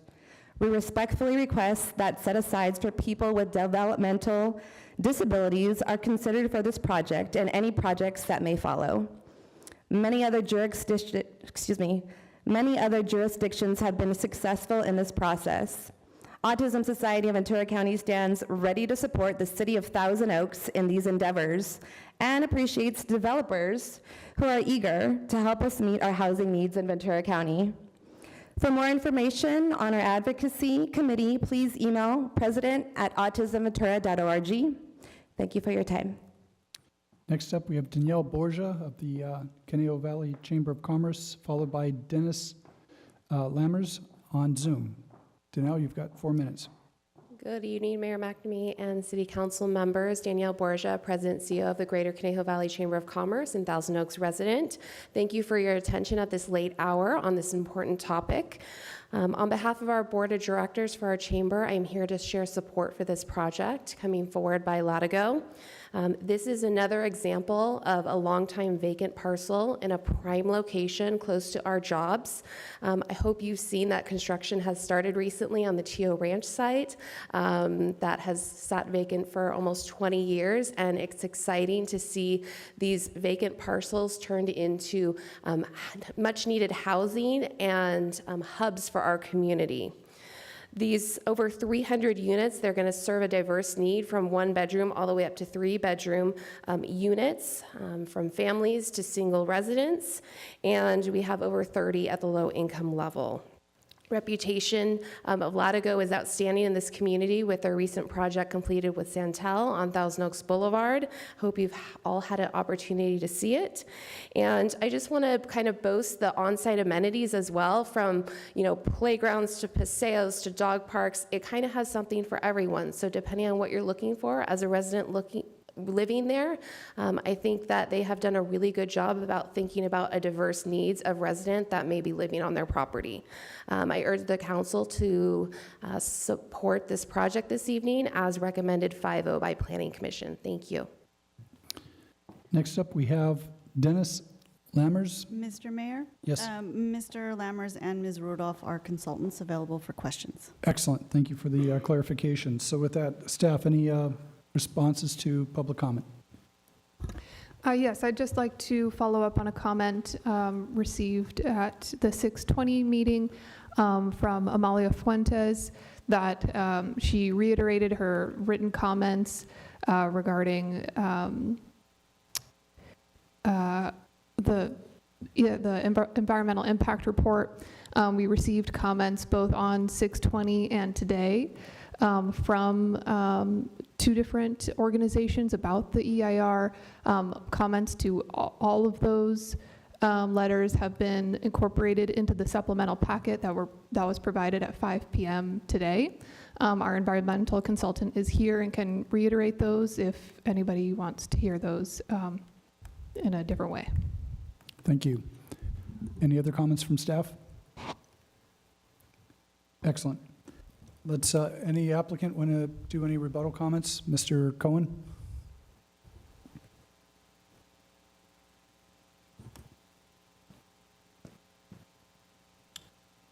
Thank you to the city council, staff, Tom Cohen, Thousand Oaks. Appreciate the late hour. We do not have any rebuttal to provide to you tonight. I think you have everything you need to make a sound decision. Appreciate your support. Thank you. With that, I will close the public hearing and move towards discussion with council. Any council discussion questions? Mr. Engler. Just a real quick one. I know that there was some questions on EIR, and supplemental has identified those. I'd like to just cover it verbally. Is there any outstanding items that were not satisfied with remediation in the EIR? No, there were no comments received or any information submitted within the comments that would require that the EIR be recirculated or the analysis adjusted in any significant way.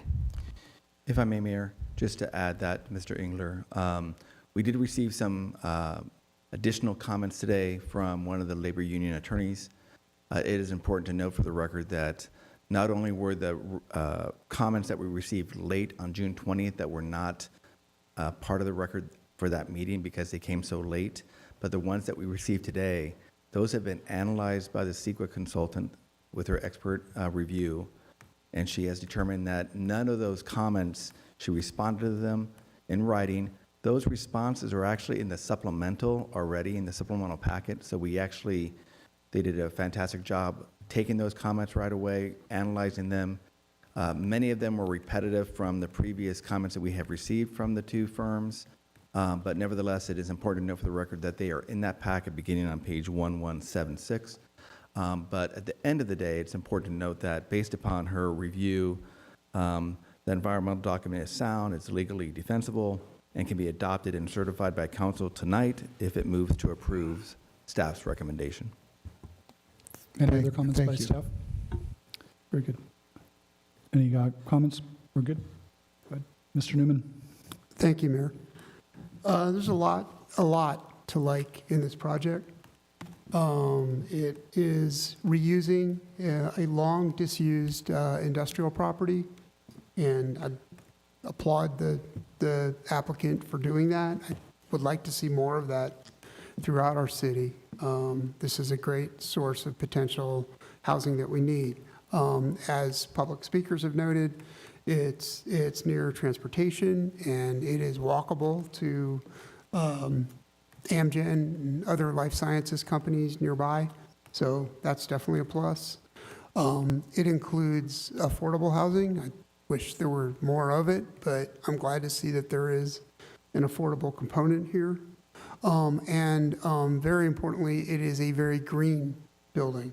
It is all electric and has a number of other attributes that make it a good, sustainable building. I know there's a lot of concern around water use. Last year when it didn't rain, we've kind of forgotten that, but these kinds of buildings are actually far more efficient in terms of water usage than smaller projects. So on all those counts, those are reasons I'm happy to support this project. But before we get too busy patting ourselves on the back, I want to note three things that this project is not. And I want to assure Mr. Cohen and your client, I'm not singling you out. I'm saying this is on all of us. It's on your client, it's on the development community, it's on the business community, it's on staff, and it's certainly on us as council to do more in three areas. One is an area that Councilmember Adam brought up earlier this evening, which is ownership. I'm a big equity fan. I think everyone deserves a pathway to equity. And we are not producing units to buy. And if we continue to do that, the long-term impact of projects that are 90% market rate rentals is very good for a very small number of people who own apartment buildings, but it doesn't provide equity for the much larger number of residents here who deserve pathways to equity. And that's a concern of mine. It widens income inequality in the long run, not to have options, and more pathways to equity. Another concern is that this project has, while it does have very low income units, and that's good, it has no low income units. I understand why the decision was made to agree to very low income. It is the greatest part of our RHNA numbers in the current cycle. So not getting that requirement, very low income, addressed first makes good sense. It's logical, and we certainly need those. But we also need, and an argument can be made that we have an even greater need for low-income housing. In the previous RHNA cycle, it was our greatest unmet need. We hit just 3% of our RHNA allotment in the previous RHNA cycle versus 613% of our allotment for market rate housing. So we need affordable housing of all kinds, certainly, but that needs to include low-income housing. And then finally, I want to extend my gratitude to the speakers who identified a need for housing for the developmentally disabled. It's a policy question. We do have an aging population, some of whom have children with developmental disabilities. We as council need to be talking and thinking about that more. I appreciate the willingness of developers to join us in being part of that solution, but it is something we need to consider. But those are again, macro citywide issues. We all need to be part of that solution. For the reasons I stated earlier, I think there's a lot to like with this solution, and that's why I'm happy to support it. Thank you. Given that we're close to 11 o'clock, I'm looking for a consensus from our council to Move we go 11. past 11. Any objections? All right, we're moving past. Mr. Taylor? First, I'm just going to echo some of the things I said last week, and my fellow council members kind of highlighted it, taking a distressed asset and turning it into something of need. The city needs it, the community needs it, and Amgen's asking for it as well. I'm going to kind of piggyback off something that Mr. Newman just said, because part of it I agree with. A pathway to ownership is very important, 1,000%. But we have to remember that it's a pathway, and during different stages of life, you can't necessarily go straight to homeownership. Renting, is kind of split between, in some cases, necessity, and others, just the natural progression to earning and saving and then buying. Right now, we have such a big gap between rent and homeownership. It's almost doubled right now. So there's a massive, massive imbalance. And so, although I agree with you, I would like to see more homes bought to own.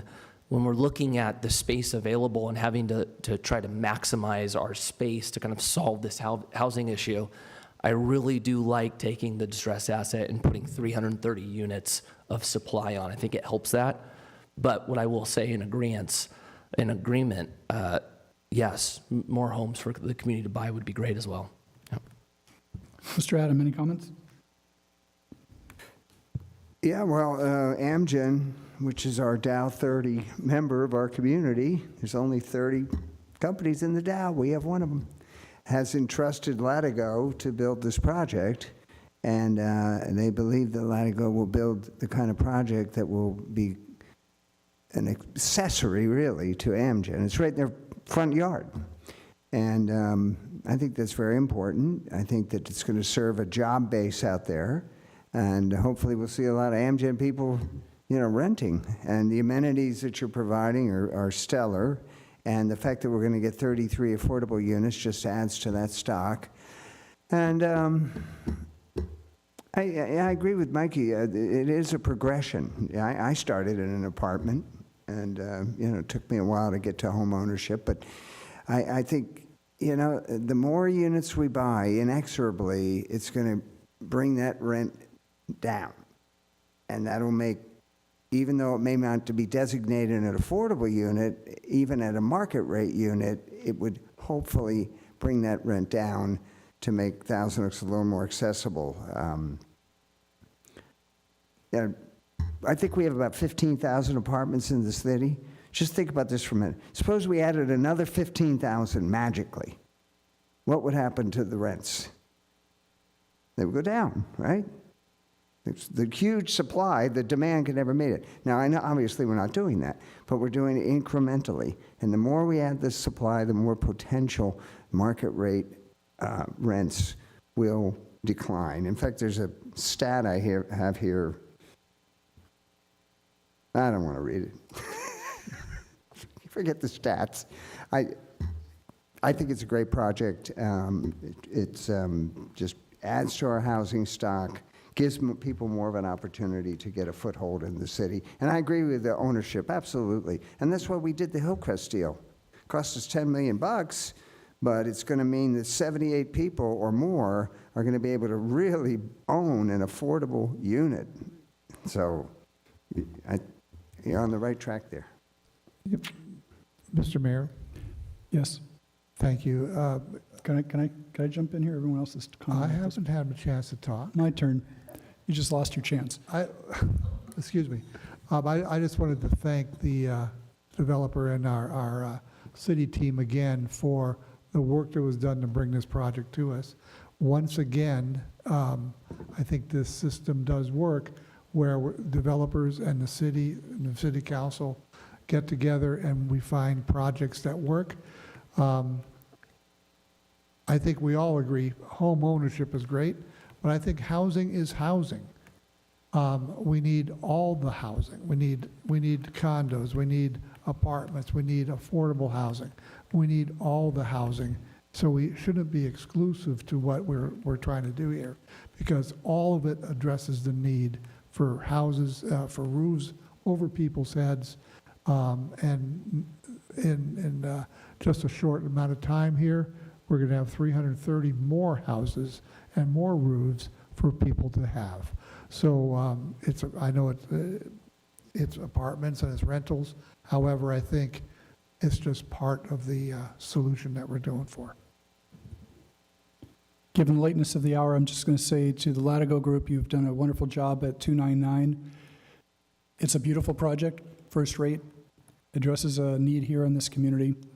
I look forward to the same there with the property across the street from Amgen with the 333 units. I'm very excited this is moving forward. I hope the interest rates come down and the cost of building supplies comes down and returns where it was a year ago. And with that hope, it can move forward and hopefully be a great project to add. So with that, I am going to end my comment. I'm going to ask council member to make the motion to accept 10B recommendations 1, 2, 3, and 4 as prescribed by staff. Anyone want to take a shot on that? Mr. Newman. Thank you, Mayor. I move 10B, items 1 through 4. Madam Clerk. Councilmember Engler? Yes. Councilmember Newman? Yes. Councilmember Taylor? Yes. Mayor Pro Tem Adams? Yes. And Mayor McNamee? Yes. And that motion passes 5-0, and I have 2 ordinance titles to read. I'd like to turn the meeting over to City. Oh, you got to read? I do. Excellent. Ordinance adopting specific plan number 24, 2150 West Hillcrest Drive and its associated zone change, and authorizing land uses and development standards in said specific plan, applicant Latigo Hillcrest LLC. Ordinance approving development agreement with Latigo Hillcrest LLC relating to development of property located at 2150 West Hillcrest Drive, APN 667-0-113-075, Thousand Oaks, California. Development Agreement 2022-70777, Dagger. Thank you. You did that well. Now I can turn it over to City Manager Drew Powers. Thank you, Mayor McNamee. We will reconvene a week from tonight on the 18th with the primary items being the second readings of the ordinances for both the district elections item and the Latigo Hillcrest project that was just approved. The follow-up from closed session this evening, and our annual legislative platform that will be delivered via Mina Labor, our legislative manager. That's all. Until July 18th, next Tuesday, this meeting is adjourned.